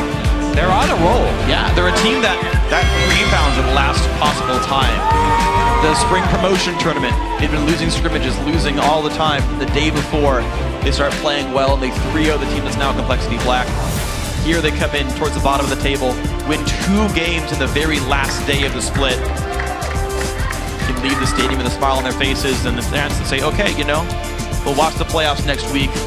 We'll see who our opponent's going to be, and they'll fight for their spot soon. They can definitely go home happy tonight. They accomplished what they wanted to today. They got both wins.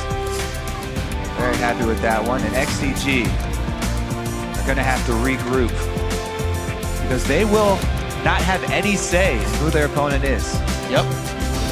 XTG will take whoever's given to them. I know a lot of these teams fear that might be LMQ, but you never know how the playoffs shape up. It's up to really the decisions of the team to say who they think they're best off facing. XTG do end the season with only 7 wins. ManCloud came out big in the beginning of the game. Yeah, he did. Solo kill. Good roam down bottom. Yeah, But they weren't able to hold on. Endgame didn't quite happen for him. We're going to toss it down now to Riv for more on Evil Genius's win. Thank you very much, guys. I am joined by Snoopy Riffside after their big win over XDG, securing down 7th place. You were just telling me you're trying to shake off the adrenaline, and you said we had to win this game. Why was it so important? Basically, this game decides who goes against the top amateur team.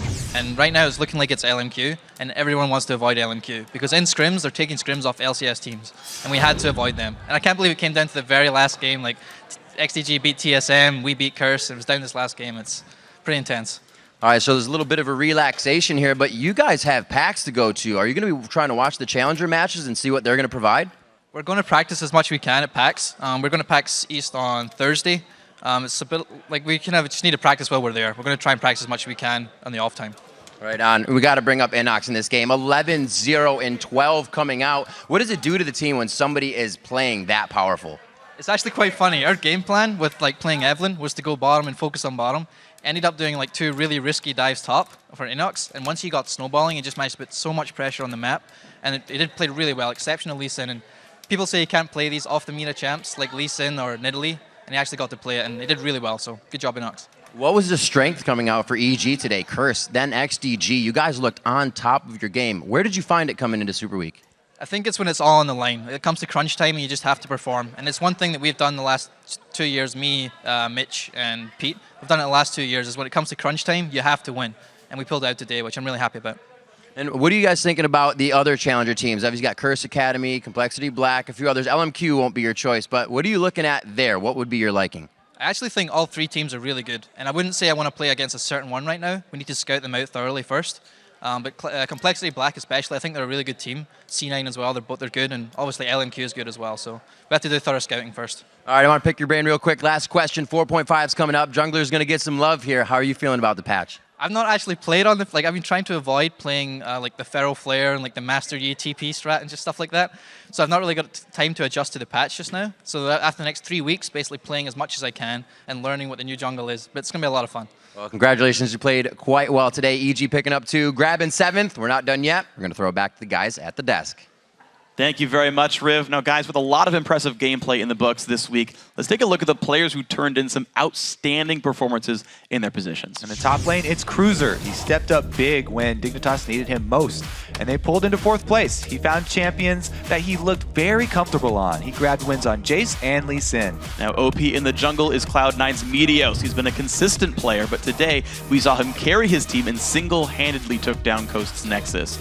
With that win, C9 have tied their 2013 record for the longest winning streak, 13-0. In the mid lane, it's Poe Belter, who had a big part in EG's win over Curse, and with their big win over XDG, they pulled into 7th place. Next, it's Doublelift of Counterlogic Gaming, who's been outplaying opponents in 2v1s and helped his team get the fastest win of the split with today's 21-minute victory. Our OP support is Lemon Nation and his Notebook for being a consistent playmaker in Cloud9's bottom lane and for leading the league with the most assists for a season. But there was one player that stood out from the rest of the field.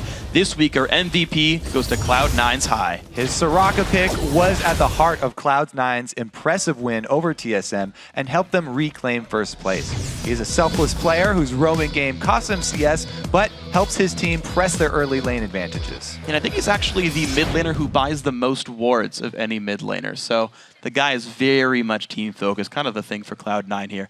Now, it's been a long road for these 8 teams, but after 11 weeks of actions, here are the final standings for the 2014 Spring Split, brought to you by the new season of Game of Thrones.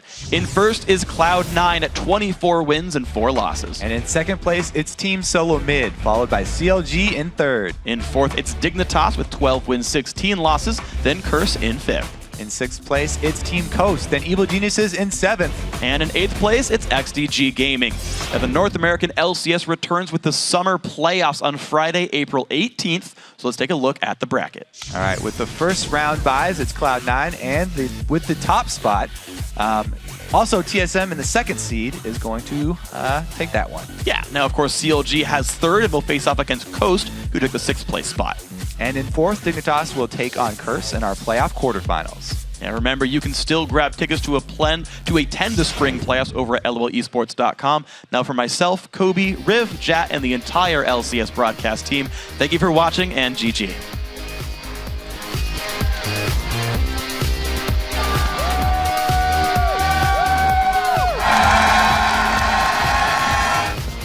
Nice. Can we dive this? I have no pillar for 15 seconds.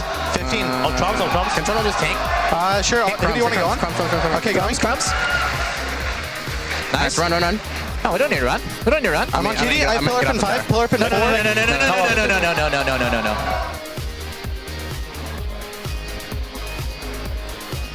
Nice tongue.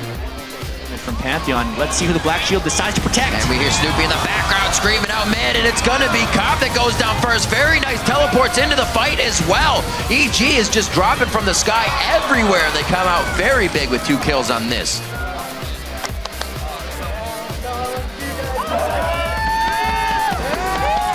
Bjergsen, though. Oh, onto Bjergsen. They don't want it. No! Then he flashes in. A little miscommunication. Great shockwave from the backside on ManCloud. Dyrus is into the fight along with Odd1. They are still trying to do the DPS. Nobody's touching Zuna. 67-second timers on the clock here for Dyrus. Bjergsen looking at 50. And XDG's running down with a catch. The repel. Xmithy's going to take a chop out of this. ManCloud gets it, and they're going for the base.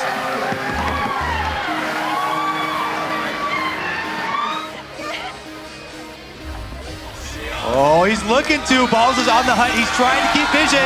He's denying the backs. Who's going to get away from this one? Daydream is going to get a recall in the brush. Zion Spartan about to get found by Balls, but can shift or burst him out. They're going to look for the damage, going to get rid of Renekton, but in hit. Nexus turret number 1 is gone. Nexus turret number 2. Balls shift or burst away. Meteos trying to close the game by himself, putting Cloud9 on his back. And the 4-4-2 Meteos takes down the Nexus.